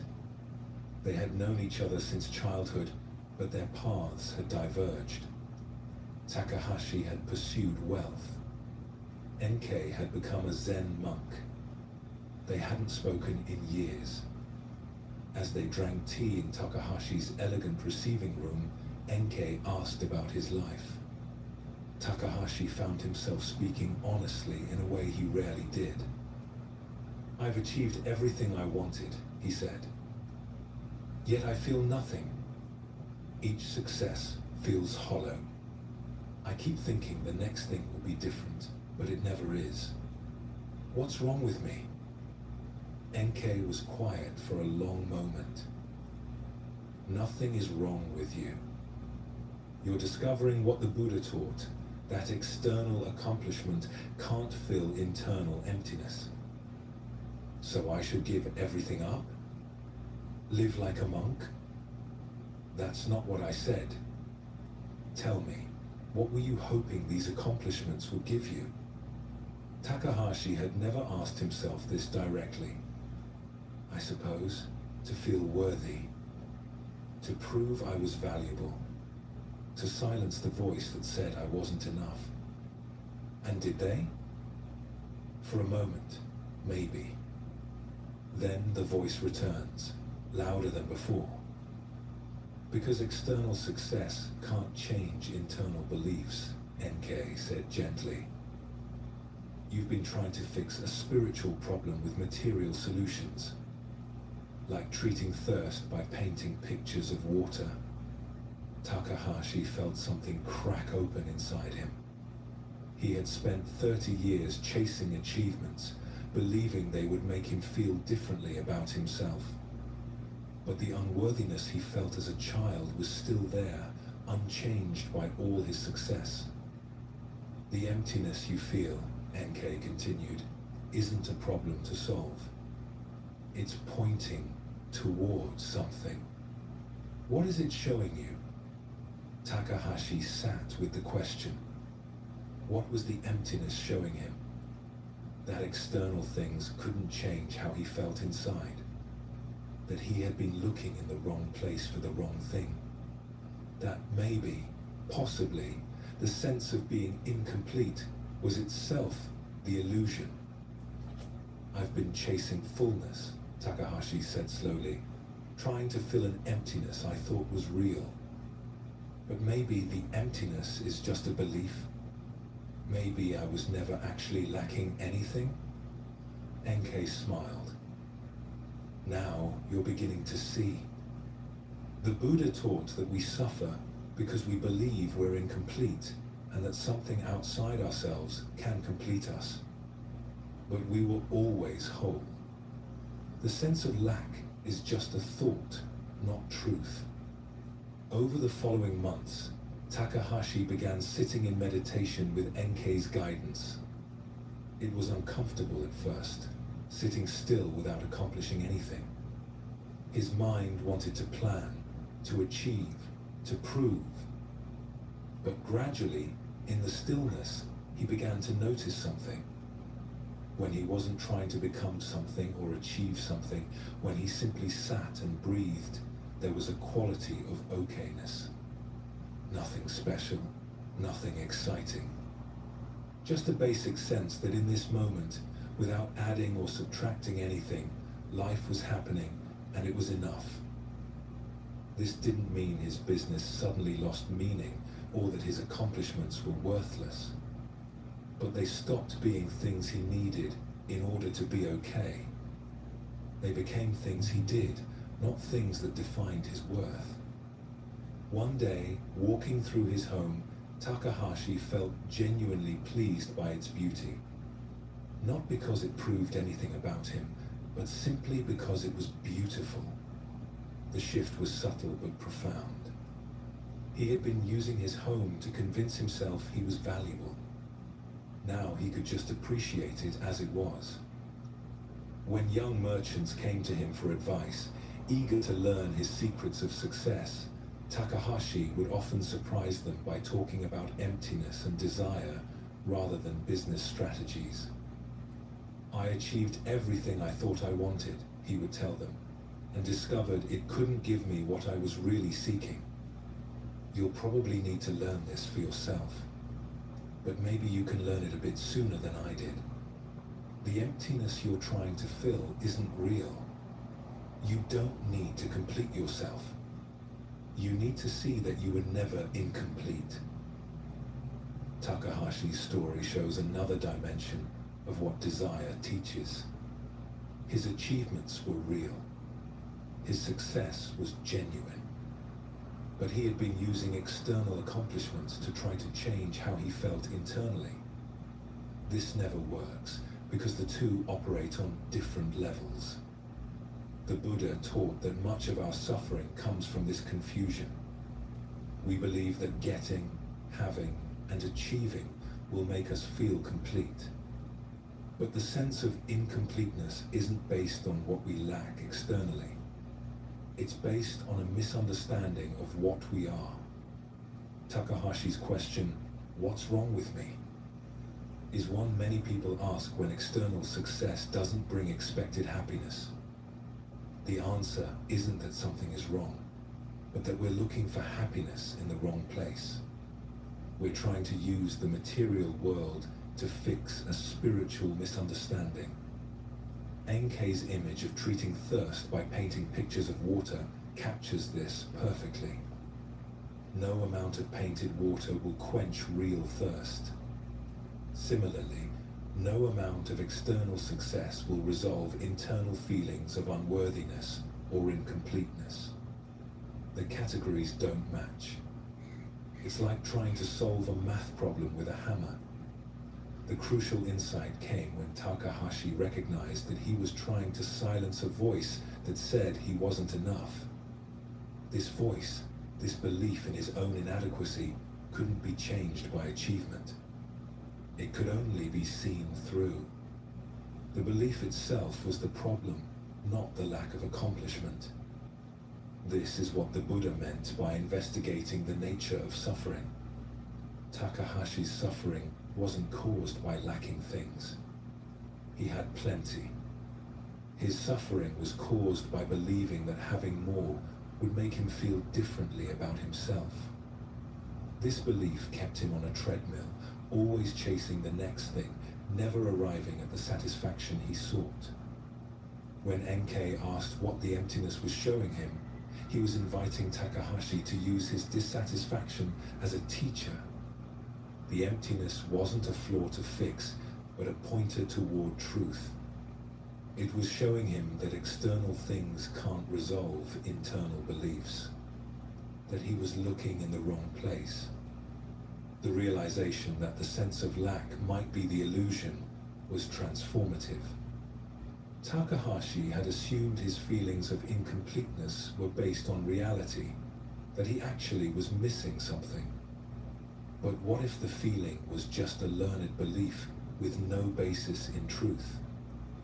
This is one of Buddhism's most radical teachings, that the fundamental sense of being incomplete, of lacking something essential, is not true. We're not broken beings who need fixing. We're whole beings who have learned to believe we're broken. The practice of meditation helped Takahashi discover this directly. When he sat, without trying to become or achieve anything, he found a basic okayness. Not ecstasy, not special states, just a simple recognition that in this moment, nothing essential was missing. This is what Buddha nature means. The fundamental completeness that's present when we're not chasing or resisting. His shift from using his home to prove his worth to simply appreciating its beauty shows what changes when we stop trying to fill internal emptiness with external things. The things themselves don't become meaningless. They can be enjoyed more fully, actually, because we're not burdening them with the impossible task of making us feel complete. Both Kaito and Takahashi learned to read their desires differently. Kaito's loneliness pointed toward a need for healing old wounds. Takahashi's endless achieving pointed toward a belief in his own incompleteness that needed to be seen through. Both discovered that the desire itself was trying to teach them something if they knew how to listen. The Buddha's teaching isn't to eliminate desire, but to understand it. What is this wanting really about? What am I truly seeking? What belief or wound is driving this chase? When we investigate deeply, we often find that surface desires are covering deeper needs. And sometimes, like Takahashi, we discover that the deepest need is to see through the illusion that we need anything at all to be whole. This doesn't make us passive or unmotivated. Both Kaito and Takahashi continued to engage fully with life, but they were no longer driven by desperate attempts to fix something they believed was broken in themselves. They could act from wholeness rather than from lack. They could pursue goals without making their worth conditional on achieving them. This is the freedom Buddhism points toward. Not freedom from having desires or living in the world, but freedom from being enslaved by the belief that external things can fix internal misunderstandings. The practice is to keep investigating, keep looking at what our desires are teaching us, until we see through to the fundamental completeness that was always here. There was a monk named Daishin who had been practicing at his monastery for 5 years, and he was becoming increasingly discouraged. His meditation was restless. His mind wandered constantly. While other monks seemed to sit in peaceful stillness, Daishin's thoughts raced from one thing to another, never settling. He tried everything he knew to control his mind. He counted breaths, repeated mantras, visualized calming scenes. Sometimes these techniques would work for a few moments, but then the thoughts would return, rushing through his awareness like a river in flood. Daishin felt like a failure as a monk. What kind of practitioner couldn't even sit still for 30 minutes?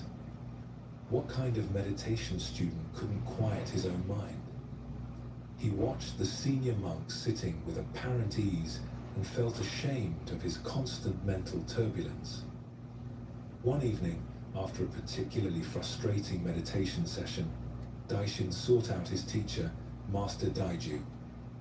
He found her in the garden, pulling weeds in the fading light. "Master," he said, "I need to confess something. My meditation is terrible. My mind never stops. I've been trying for 5 years to make it still, but I'm failing. Perhaps I'm not suited for this practice." Daiju continued pulling weeds for a moment before responding. "Show me your mind," she said. "What?" Your restless mind. The one that never stops. Show it to me. Daishin started to explain what he meant, but Daiju interrupted. Not words about your mind. Your actual mind. Where is it? What does it look like? Daishin paused, confused. His mind was right here, thinking these thoughts, feeling this frustration. But how could he show it? I can't show you my mind directly, he finally said. Then how do you know it's restless? Daiju asked, setting down her weeding tool and looking at him directly. Because I experience the thoughts. I feel them moving constantly. And who is experiencing these thoughts? Daishin opened his mouth to answer, then stopped. Who was experiencing the thoughts? There was awareness of thinking happening, but when he looked for the one who was aware, he couldn't find a solid thing. Just awareness itself, watching thoughts arise and pass. You've been fighting with thoughts, Daiju said gently, trying to make them stop. But thoughts are like clouds in the sky. The sky doesn't fight the clouds. It doesn't try to push them away or hold them still. It just allows them to pass through. Your awareness is like the sky. Thoughts are like clouds. You've confused yourself with the clouds and forgotten you're the sky. But the thoughts disturb my peace, Daishin said. Do they? Or does your fighting with them disturb your peace? Daishin considered this. When a thought arose, there was just a thought. The disturbance came when he judged it as wrong, when he tried to push it away, when he told himself he should be different than he was. Try something, Daiju suggested. Next time you sit, don't try to stop thoughts. Just watch them the way you'd watch clouds passing. Don't judge them as good or bad, wanted or unwanted. Just see that they arise, exist for a moment, and pass away. See if the watching itself is disturbed or only your idea about how meditation should be. That evening, Daishin tried this approach. He sat for meditation, expecting nothing, trying to control nothing.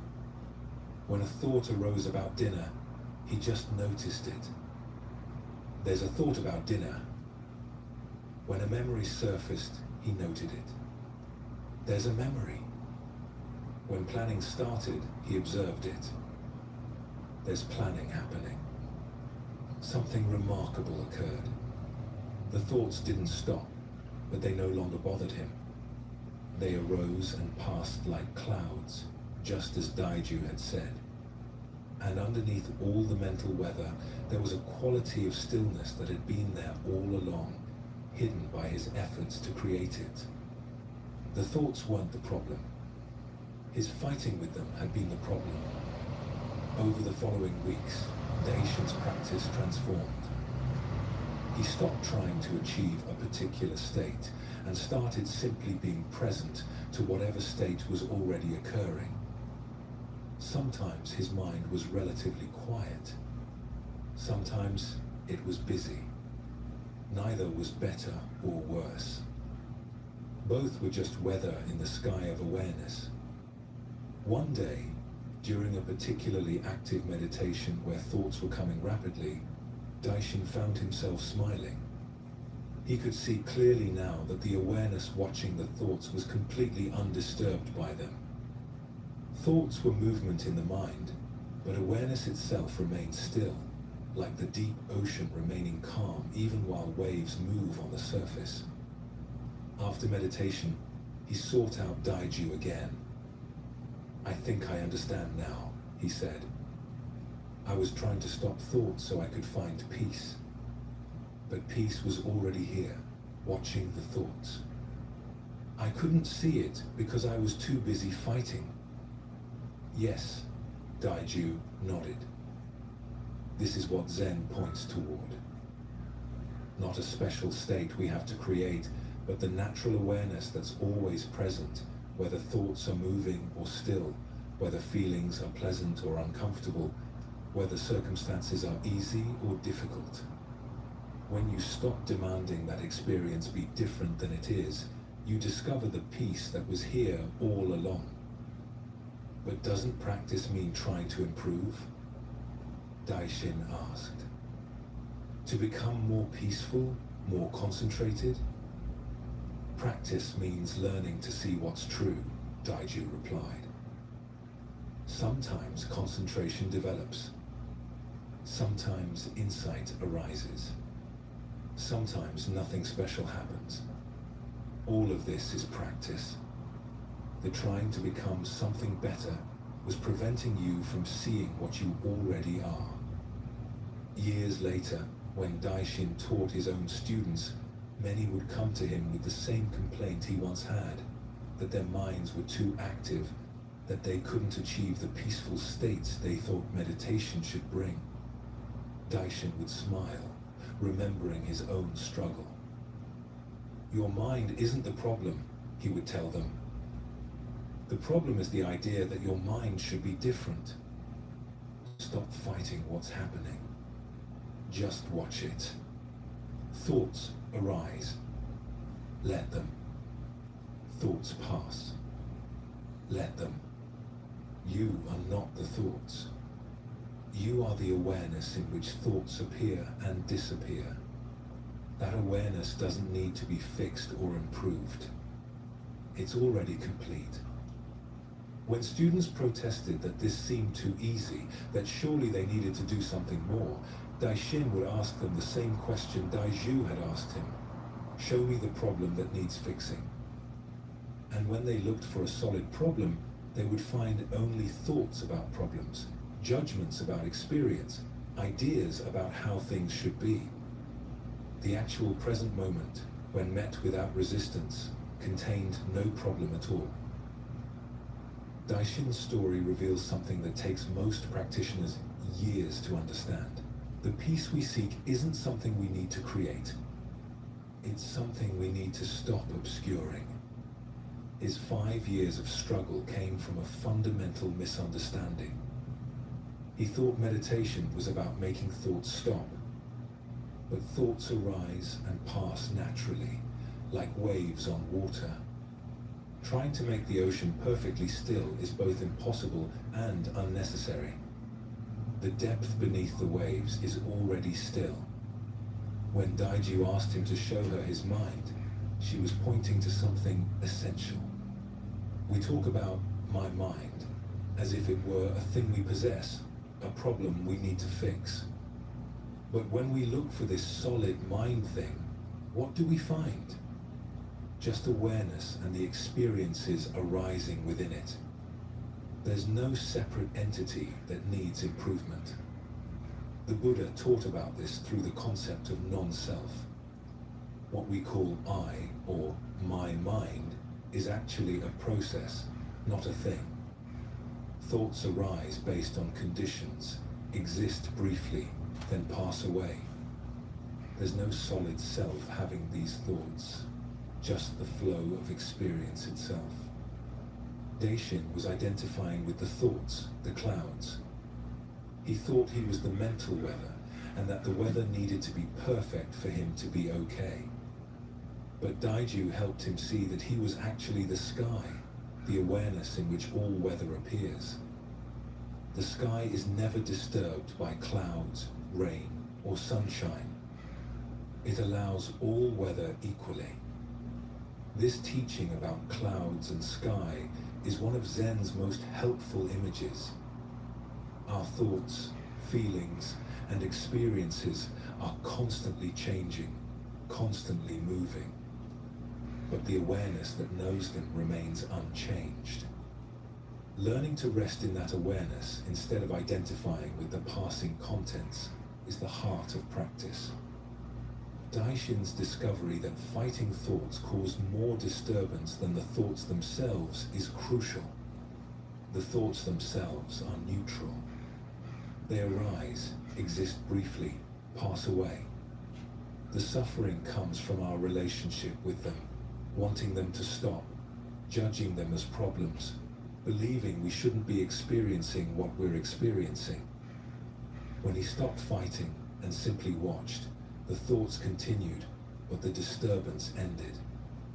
This shows that peace isn't in the absence of thoughts, but in the presence of acceptance. We can be at peace with an active mind or a quiet mind. The mind state isn't what determines our peace. This applies far beyond meditation. We're constantly fighting with our experience, wanting things to be different than they are.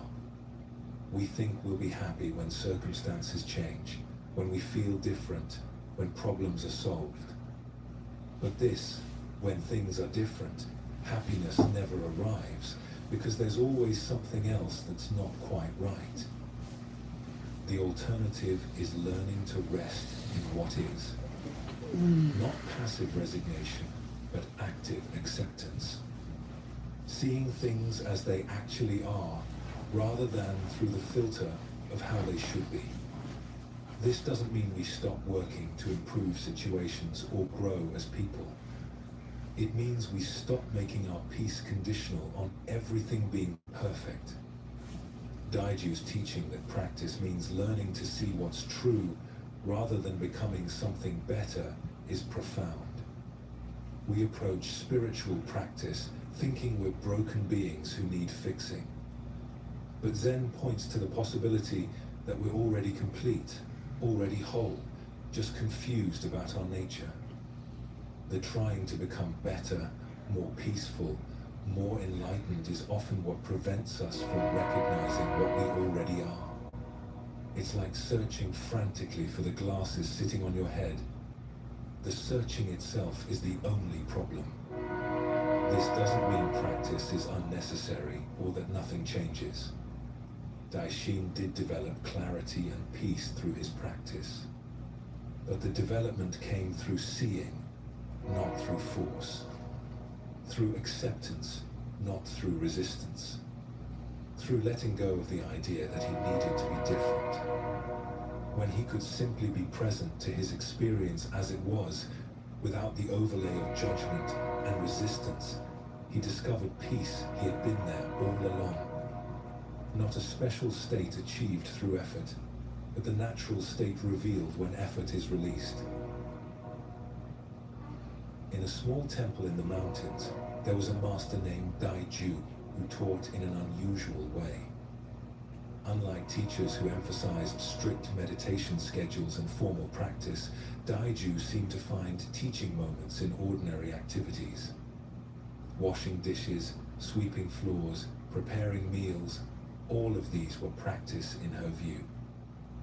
Students came from other monasteries, specifically to study with her, curious about her methods. Among them was a young monk named Rio, who had spent 3 years at a rigorous monastery where everything was about discipline and perfection. Every meditation posture had to be exact. Every ritual had to be performed flawlessly. Every moment was about doing things correctly. Rio arrived at Daiju's temple expecting similar strictness. Instead, he found an atmosphere of relaxed attention. Monks practiced meditation, but without the rigid formality he was used to. They worked in the gardens and kitchen with focus, but also with occasional laughter. It seemed almost too casual to be serious practice. During his first meditation session, Rio sat with perfect posture, counting his breaths with intense concentration. After 30 minutes, his back ached from holding himself so rigidly. He noticed other monks sitting more naturally, their postures upright, but not forced. One monk even shifted position mid-session, something that would have been forbidden at his old monastery. After meditation, Rio spoke with Daiju. "Master, I noticed the practice here is quite informal. At my previous monastery, we maintained strict standards. Isn't precision important for spiritual development?" Daiju looked at him with gentle curiosity. "Show me your back," she said. Confused, Rio indicated his back. "Your posture was very precise just now," Daiju observed. "And how does your back feel?" "It aches." "Why?" "Because I was holding perfect posture." "And if your back hurts so much you can't pay attention to anything else, is that perfect practice?" Daiju asked. Rio hadn't considered this. He had been taught that discomfort was part of training, that pushing through pain built discipline. But now he realized that his rigid posture had actually prevented him from being present. He had been so focused on doing it right that he couldn't simply sit. "Presence doesn't require perfection," Daiju said. "In fact, the trying to be perfect often prevents presence. You were so busy managing your posture that you weren't actually meditating. You were just suffering your idea of what meditation should look like." Over the following days, Rio noticed this pattern in everything he did. When he swept the temple floor, he would focus so intently on perfect technique that he couldn't actually be present to the simple act of sweeping. When he prepared vegetables, he worried so much about cutting them uniformly that he missed the actual experience of the knife, the vegetable, the moment itself. One morning, Rio was washing dishes after breakfast. He tried to wash each bowl with precise movements, placing them in perfectly straight rows to dry. Daiju came into the kitchen and watched him for a moment. "Rio," she said, "are you washing dishes or performing a ritual?" "I'm washing dishes," he replied, uncertain. "It looks like you're trying to wash them perfectly rather than just washing them." "What's the difference?" Rio paused, his hands in the water. "When I try to do it perfectly, I'm thinking about technique, about how it looks, about whether I'm doing it right. When I just wash dishes, I'm here, feeling the water, seeing the bowl, doing what needs doing." "Yes," Daiju said simply and left him to continue. From that moment, something shifted in Rio's practice. He began to notice how often his pursuit of perfection pulled him away from presence, how his trying to be a good practitioner prevented him from actually practicing. He experimented with allowing imperfection, sitting in meditation with a posture that was attentive but comfortable rather than rigidly perfect, sweeping the floor with care but not obsessive precision, chopping vegetables with attention but accepting that they wouldn't all be identical. What surprised him was that his practice actually deepened. When he stopped demanding perfection, he could be more fully present. The energy he had been using to monitor and judge his performance became available for simple awareness. One evening, during a thunderstorm, the power went out in the temple. The scheduled evening meditation happened in darkness. Rio felt disoriented without the usual visual cues for checking his posture. He couldn't see if he was sitting as straight as he should. He couldn't monitor his form. In that darkness, with no way to evaluate his performance, something opened up. There was just sitting, just breathing, just being present to the sound of rain, the feeling of breath, the aliveness of this moment. No judgment, no comparison, no trying to be perfect. Just presence itself. When the candles were finally lit, Rio found tears on his face.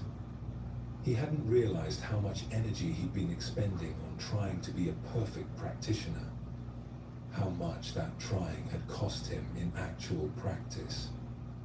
After meditation, he sought out Daiju. "Master, tonight in the darkness, I couldn't check if I was doing it right." And somehow, That was the most present I've ever been. Daiju smiled. Yes. When you stop trying to be perfect, you can actually be here. Presence doesn't need perfect conditions. It doesn't need perfect posture. It doesn't need anything except your willingness to be with what is. But shouldn't we try to improve? Rio asked. To develop better concentration, clearer awareness? Development happens naturally when conditions are right, Daiju replied. Like a plant growing towards sunlight. The plant doesn't try to grow. It just responds naturally to light and water. Your practice is the same. When you stop trying to force development and simply meet each moment with presence, development happens on its own. Rio stayed at Daiju's temple for 2 more years. During that time, he learned that spiritual practice wasn't about achieving perfection, but about being present to imperfection. That presence itself was the practice, not something that happened after you got everything right. When he eventually left to establish his own teaching, students noticed something different about him. Unlike some teachers who emphasized rigid discipline, Rio taught with a lightness that made practice feel accessible rather than intimidating. Don't try to be perfect, he would tell his students. Just be present. Perfection is a thought, an ideal, a goal that keeps you from being here now. Presence doesn't wait for perfect conditions. It's available in this moment, whatever this moment contains. When students worried that they weren't practicing correctly, Rio would ask them, "Are you here now? Are you aware? Then you're practicing. Everything else is extra." Rio's story addresses one of the most common obstacles to spiritual practice, the belief that we need to be perfect before we can truly practice, or that practice is about achieving some flawless state. His 3 years at the rigid monastery had taught him many useful things, but they had also installed a belief that spiritual development required perfection. Every moment became about evaluation. Am I doing this right? Is my posture correct? Is this the proper technique? This constant self-monitoring created a kind of mental overhead that actually prevented practice. He was so busy judging his meditation that he couldn't actually meditate. His attention was on his performance rather than on present experience.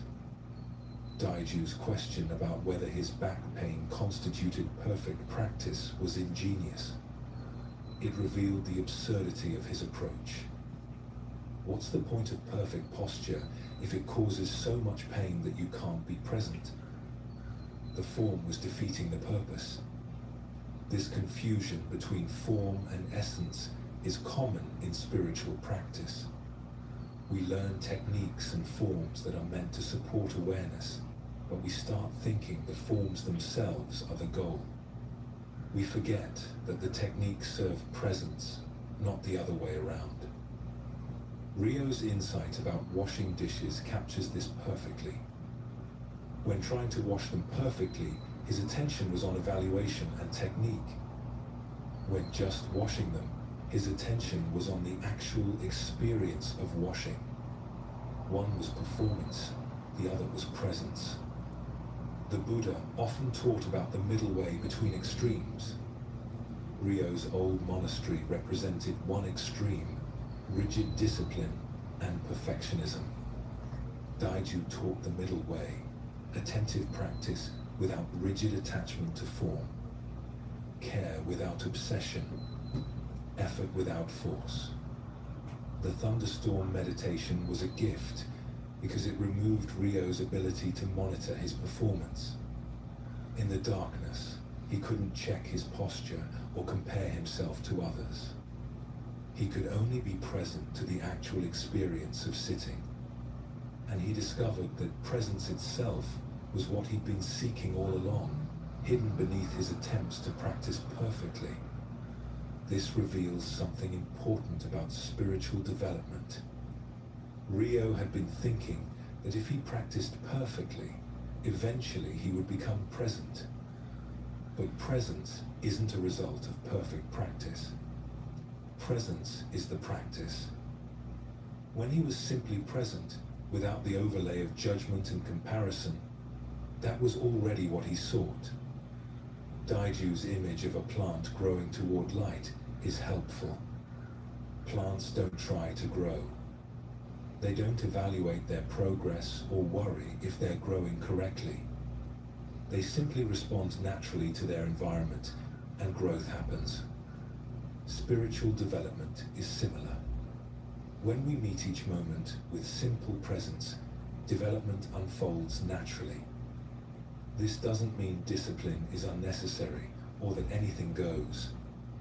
Daiju's temple had structure and practice, but the practice supported presence rather than replacing it with performance anxiety.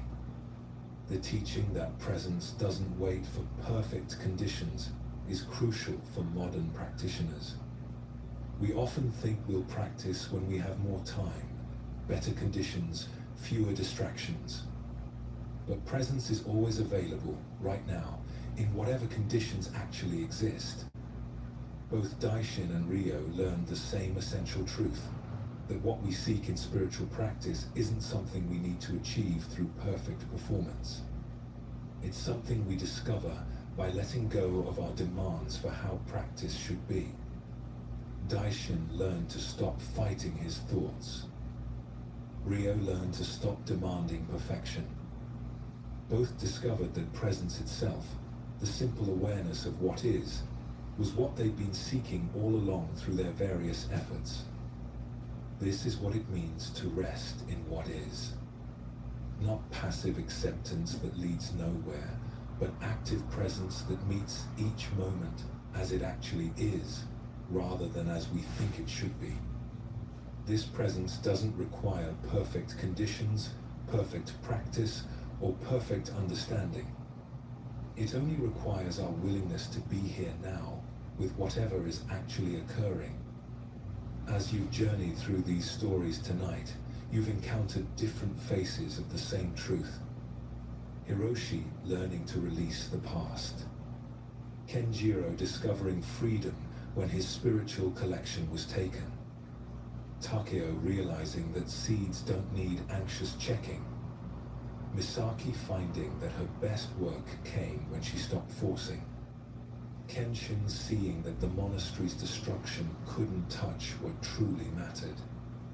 Ichiro discovering that freedom from attachment to winning made him more effective, not less. Yuki and Daichi learning that transformation needs time and trust. Mariko and Hideyoshi releasing the illusion of control. Kaito and Takahashi using desire as a mirror to see what truly needed attention. Daishin and Rio discovering that presence doesn't require perfect conditions or perfect practice. All these stories point to the same understanding that the peace, freedom, and wholeness we seek isn't something we must achieve through effort, accumulation, or perfect performance. It's something we uncover by letting go of what obscures it. The Buddha's teaching on letting go isn't about loss. It's about liberation. Every time we release what we're grasping, we discover that we don't need it to be whole. Every time we let go of control, we find a deeper trust. Every time we stop demanding perfection, we find presence already here. This is the wisdom Zen has preserved for centuries, that what you seek, you already are. The awareness witnessing these words right now is the same awareness that was here before you read them and will be here after. It doesn't need improvement. It doesn't need to be fixed or achieved or perfected. It only needs to be recognized. As you allow yourself to rest now, you can let go of everything these stories have pointed toward. Let go of trying to remember the lessons. Let go of working to understand. Let go of managing this moment or planning the next. All that effort, all that trying, all that grasping can be released just for these hours. You've spent this time learning about letting go. Now you can practice it directly. Let go of being someone who needs to achieve something. Let go of the day behind you and the day ahead. Let go of problems that require solving and plans that need making. For now, simply rest in the awareness that's here when everything else is released. This awareness doesn't sleep in the usual sense. It remains quiet and still, even as the body rests and dreams arise and pass. It's been here all along, watching your life unfold, unchanged by success or failure, gain or loss, achievement or disappointment. The peace you've been seeking through all your efforts is simply this awareness, recognized and allowed to be what it is. Not made better, not improved, not achieved. Just recognized. Just allowed. Just here. Rest in that now. The stories are complete. The teachings have been offered. What remains is simply this moment, this breath, this gentle allowing of what is. And in this allowing, you'll find what Zen has always pointed toward. Not something new gained, but something old remembered. Not something far away reached, but something always here recognized. The peace that was never actually missing. The wholeness that was never actually broken. The freedom that was never actually lost. Tonight you've learned what countless practitioners before you discovered, that letting go isn't about losing what matters. It's about releasing what never served you. The grasping, the forcing, the demanding that life be different than it is. When these fall away, what remains is simpler, lighter, more true. You don't need to carry these teachings into sleep. You don't need to remember the stories or practice the lessons. They've already done their work by pointing you back to what was always here. Now you can let even the teachings themselves go. Let your breath settle into its natural rhythm. Let your body sink deeper into rest. Let your mind release its hold on everything, including the idea that you need to hold anything at all. Sleep well, and thank you for joining us here at Sleepy Monk.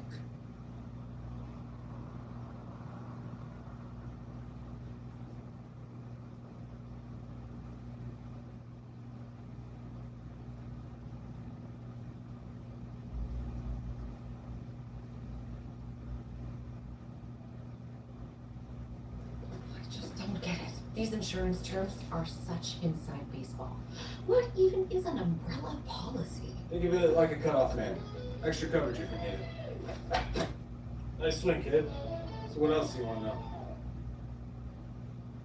Zesty, creamy, perfect for pizza. It's Domino's new slice sauce. Grab one tonight.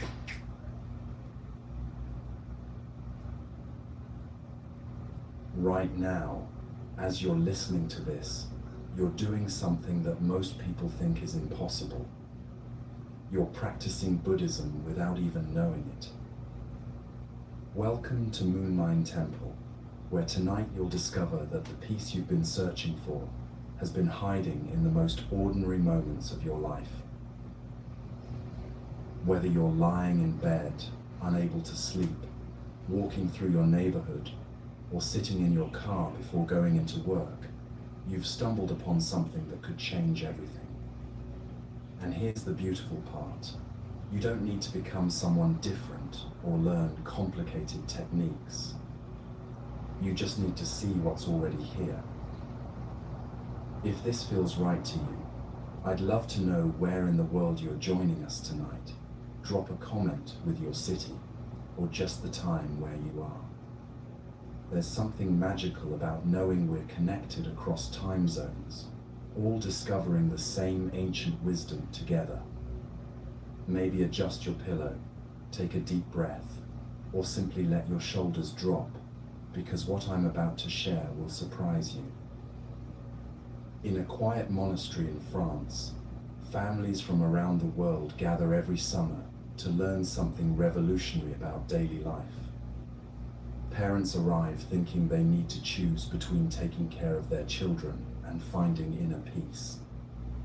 They expect meditation to happen in silence, away from crying babies and busy schedules. But the wise teachers there know a secret that changes everything. The secret is this: your family time is your practice time. Washing dishes is meditation.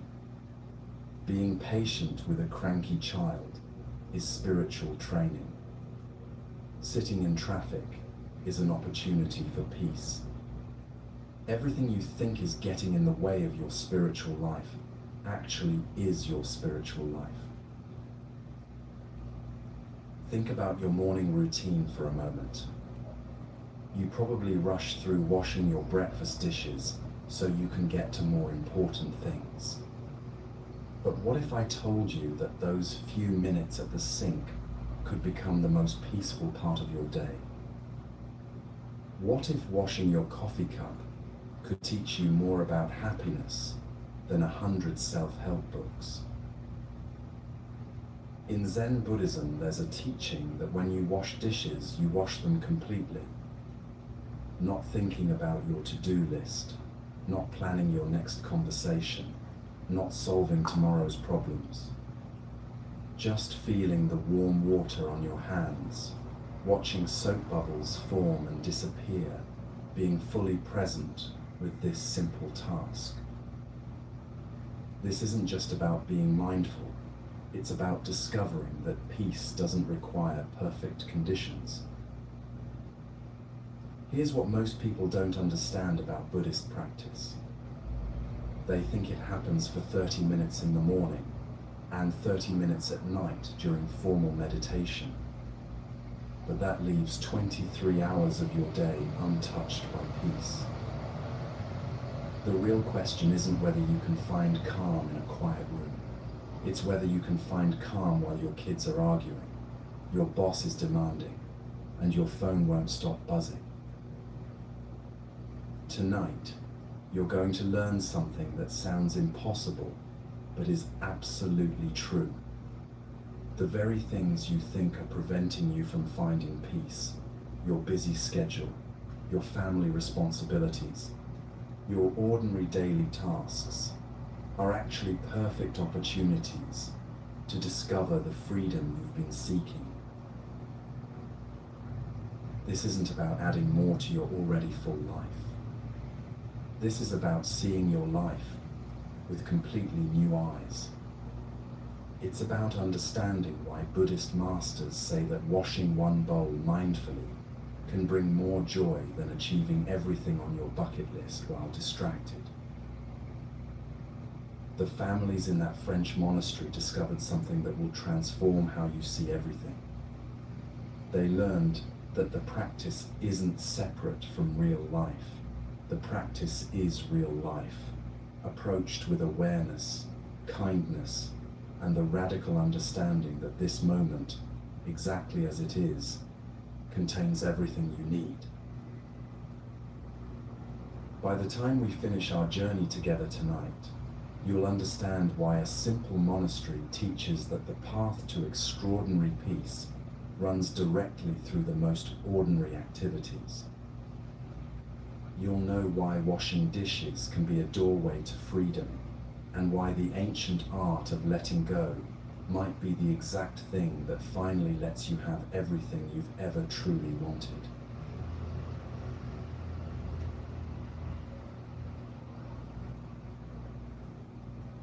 There's something happening in our world right now that would have fascinated ancient Buddhist masters. We have more ways to measure power than ever before. Followers on social media, numbers in bank accounts, titles on business cards, square footage in our homes. But if you look closely at the people who seem to have all this power, you'll notice something strange. Many of them seem anything but peaceful. This isn't a criticism, it's an observation that points to something profound about the nature of true power. Buddhist wisdom, developed over thousands of years, recognizes three completely different kinds of power that most of our world has forgotten about. These aren't powers that control others or accumulate wealth. They're powers that free you from the exhausting cycle of always needing more. When Buddhist teachers evaluate someone's spiritual development, they don't ask how much that person has accumulated. They don't count meditation hours, retreat attendance, or years of practice. Instead, they look for three specific qualities that reveal genuine spiritual maturity. These three qualities are so different from what our culture celebrates that recognizing them can completely shift how you see success, strength, and what it means to live well. The first spiritual power is compassion, but not the weak, doormat version that some people imagine. Real compassion is like being a steady lighthouse in someone's storm. You don't try to change their weather, but your presence helps them navigate through it safely. Think about the person in your life who makes you feel most understood. They probably don't give you advice all the time or try to fix your problems. They just have this quality of being completely present with whatever you're experiencing. That's compassion as a spiritual power. It grows stronger when you use it, and it never runs out. True compassion also means being kind to yourself, especially when you're struggling. Most of us have learned to be our own harshest critics, thinking that constant self-judgment will somehow motivate us to be better. But compassion recognizes that beating yourself up actually makes change harder, not easier. When you practice genuine self-compassion, you create the safe internal environment where growth naturally happens. The second spiritual power is wisdom, and here's where it gets interesting. Wisdom isn't about collecting more information or having opinions about everything. It's about seeing clearly through the fog of confusion that clouds most of our daily decisions. You know those moments when you're really upset about something, and then a week later you realize it wasn't nearly as important as you thought. Wisdom is having that perspective available right when you need it, not just in hindsight. Wisdom also means recognizing the difference between what's actually happening and the stories your mind tells you about what's happening.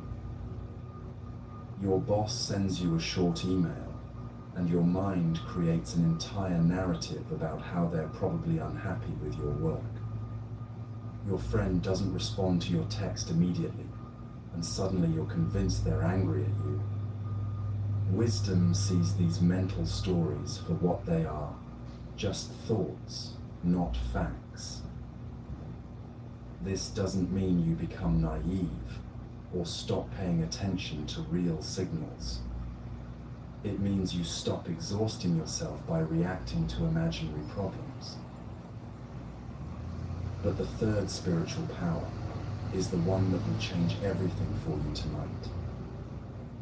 Buddhist masters call it the power of cutting off and letting go, and it's the secret to a kind of freedom that most people never discover. This power works in exactly the opposite way that our culture teaches us power should work.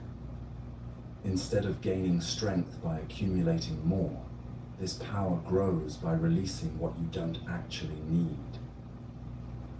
Here's what's revolutionary about this understanding. In almost every area of life, we're taught that more equals better. More education makes you smarter. More money makes you secure. More achievements make you successful. more possessions make you comfortable. The assumption is always that the solution to any problem is to add something to your life. Feeling insecure? Get more money. Feeling lonely? Get more friends. Feeling unsuccessful? Get more achievements. Buddhist wisdom suggests something that might sound crazy at first, that this endless accumulation often creates the very problems it's supposed to solve. The more you have, the more you have to protect. The more you achieve, the more pressure you feel to maintain your achievements. The more you own, the more you worry about losing what you own. What looks like security from the outside often feels like a beautiful prison from the inside. Consider how this plays out in the workplace. Someone gets promoted to a position of authority, which society would call gaining power. But now they have to maintain that image of authority, watch their words more carefully, and navigate office politics. They have more responsibilities, but often less freedom to be authentic. They've gained external power, but may have lost internal peace. Think about someone you know who seems to have everything: the perfect job, the ideal relationship, the beautiful home, the impressive social media presence. Now, think about their actual daily experience. Are they more relaxed than people with less? Do they worry less? Do they sleep better at night? Or do they seem to be running faster and faster just to keep up with the life they've created? This is where the three spiritual powers become not just beautiful ideas, but practical tools for living. When you develop real compassion, you stop needing other people to be different for you to be okay. When you cultivate true wisdom, you stop being fooled by the stories your anxious mind tells you about what you need to be happy. And when you practice the power of letting go, you discover that the things you thought you needed for security were often the very things preventing you from feeling truly secure. Let me give you a contemporary example of how this works. Imagine someone who spends hours every day managing their online image, carefully choosing photos, crafting the perfect captions, monitoring likes and comments. From the outside, this might look like they're building their personal brand and gaining social power. But from the inside, they're often anxious about whether people approve, exhausted from maintaining an image, and increasingly disconnected from their authentic self. Now imagine the same person practicing the power of letting go. They still might share things online, but they're not attached to the response. They post what feels authentic to them, and then release any expectation about how others will react. Suddenly, they have all that mental energy back. They're present for their actual life instead of constantly documenting it for others. They feel more connected to themselves and, paradoxically, more genuinely connected to others. This pattern shows up everywhere once you start looking for it. The parent who's so focused on their child's achievements that they miss enjoying their child's actual personality. The person so busy networking for career advancement that they forget to appreciate the job they already have. The individual so concerned with appearing spiritual that they lose touch with genuine inner peace. This is what Buddhist teachers mean when they say that spiritual power works differently than worldly power. Worldly power often requires keeping others down, creating scarcity, or maintaining control. Spiritual power grows when you share it. The more compassionate you become, the more compassion you have available. The wiser you grow, the more clearly you see. The more you practice letting go, the more spacious and free you feel. But here's the part that might surprise you. These three spiritual powers don't require you to retreat from the world or give up your responsibilities. You can be deeply engaged with your work, your family, your community, and your goals while developing these powers. In fact, you might find that compassion makes you more effective in relationships, wisdom helps you make better decisions, and the ability to let go allows you to take appropriate risks and recover more quickly from setbacks. The question isn't whether you should have ambitions or care about outcomes. The question is whether you can pursue what matters to you without being enslaved by the need for specific results. Can you work hard for something while holding the results lightly? Can you love someone deeply without needing them to be different? Can you enjoy what you have without constantly comparing it to what others have? This is what those families in the French monastery discovered during their summer retreat. They came thinking they needed to choose between being spiritual and being engaged with real life. But they learned that the three spiritual powers actually make you more present, more effective, and more genuinely helpful in whatever role you're playing. When you have compassion, you stop wasting energy trying to change people and start being truly useful to them. When you have wisdom, you see through the drama and confusion to what actually matters. And when you have the power of letting go, you can respond to life from a place of choice rather than being pushed around by circumstances.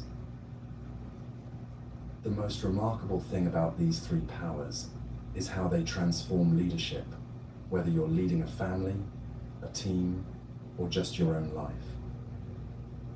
Instead of leading through fear, control, or the promise of rewards, you lead through presence, clarity, and genuine care for others' well-being. People trust this kind of leadership because they can sense that it comes from strength, not insecurity. Tonight, we're going to focus most deeply on this third power, the power of cutting off and letting go. Not because the other two aren't important, but because this one holds the key to the others. When you learn to release what you don't actually need, you create space for natural compassion to arise. When you stop grasping so tightly to your opinions and preferences, wisdom has room to emerge. The power of letting go is like clearing the clutter from a beautiful room. Suddenly, you can see what was always there.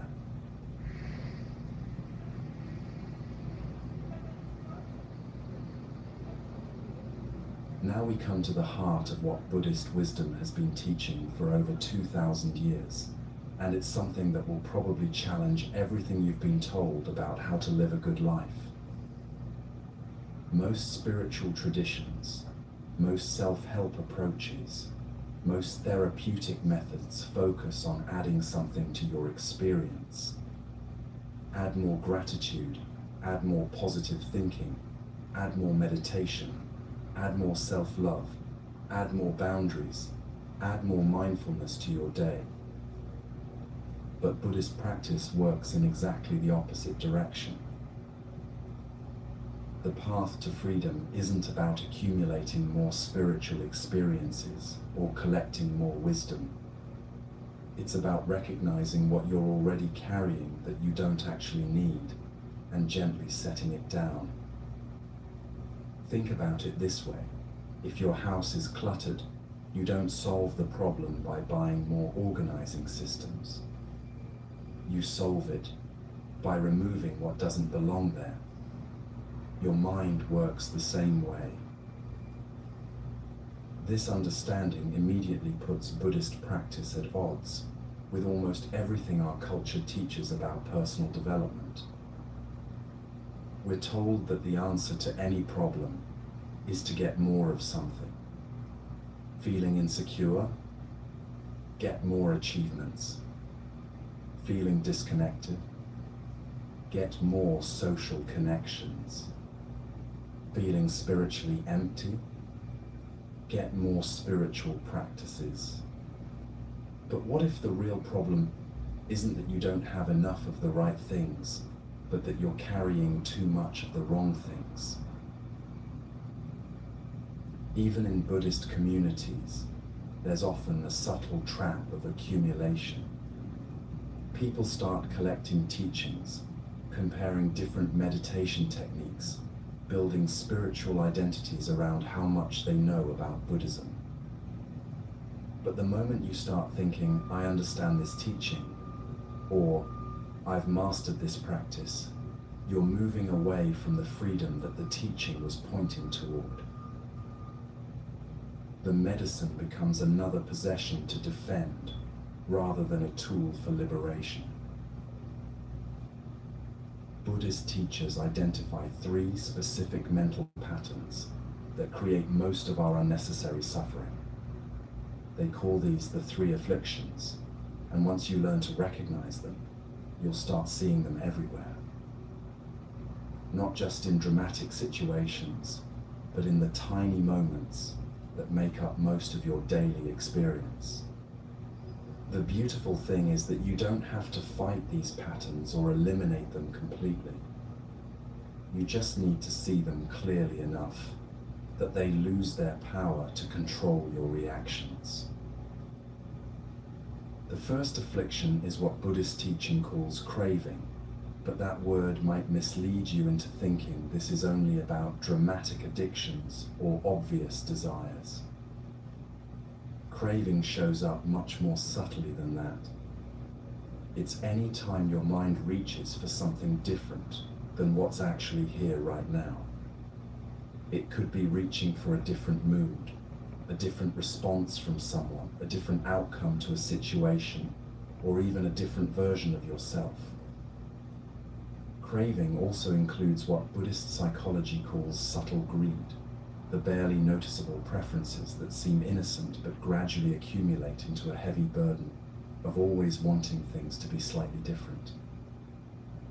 You prefer your coffee a certain temperature, your commute to take exactly the right amount of time, your co-workers to be in good moods, your weather to match your plans. None of these preferences are wrong, but notice how much mental energy goes into managing them. Let me share how this plays out in a way that will probably make you smile with recognition. In that French monastery I mentioned, something happened one summer that perfectly illustrates how subtle craving can be.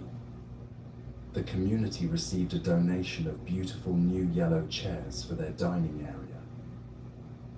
These chairs were bright, comfortable, and clearly higher quality than the old white chairs from 20 years ago, the faded green ones from a decade back, or the black chairs that were only 5 years old. Now, remember, this is a monastery where people come to practice letting go of material attachments.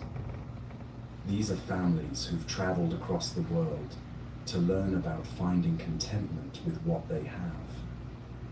But what happened when those yellow chairs appeared? Suddenly, during meal times, people would arrive a few minutes early to secure them. Families would gather all the yellow chairs for their group, then add a few green ones so it wouldn't look too obvious that they were claiming the best seats. Nobody was being greedy in any dramatic way. Nobody was fighting over chairs or being rude. But there was this subtle reaching, this gentle preference for the newer, more comfortable option. And here's what's fascinating. those chairs weren't actually more comfortable in any meaningful way. They were just newer, brighter, more obviously special. The preference wasn't really about physical comfort. It was about the mental comfort of having something that seemed better than what others had. This same pattern shows up in meditation practice itself. You might start by just wanting to feel a little more peaceful, but before long you find yourself preferring certain meditation experiences over others. You want the sessions where your mind feels calm, rather than the ones where it feels restless. You prefer the insights that feel profound over the ordinary moments of just sitting.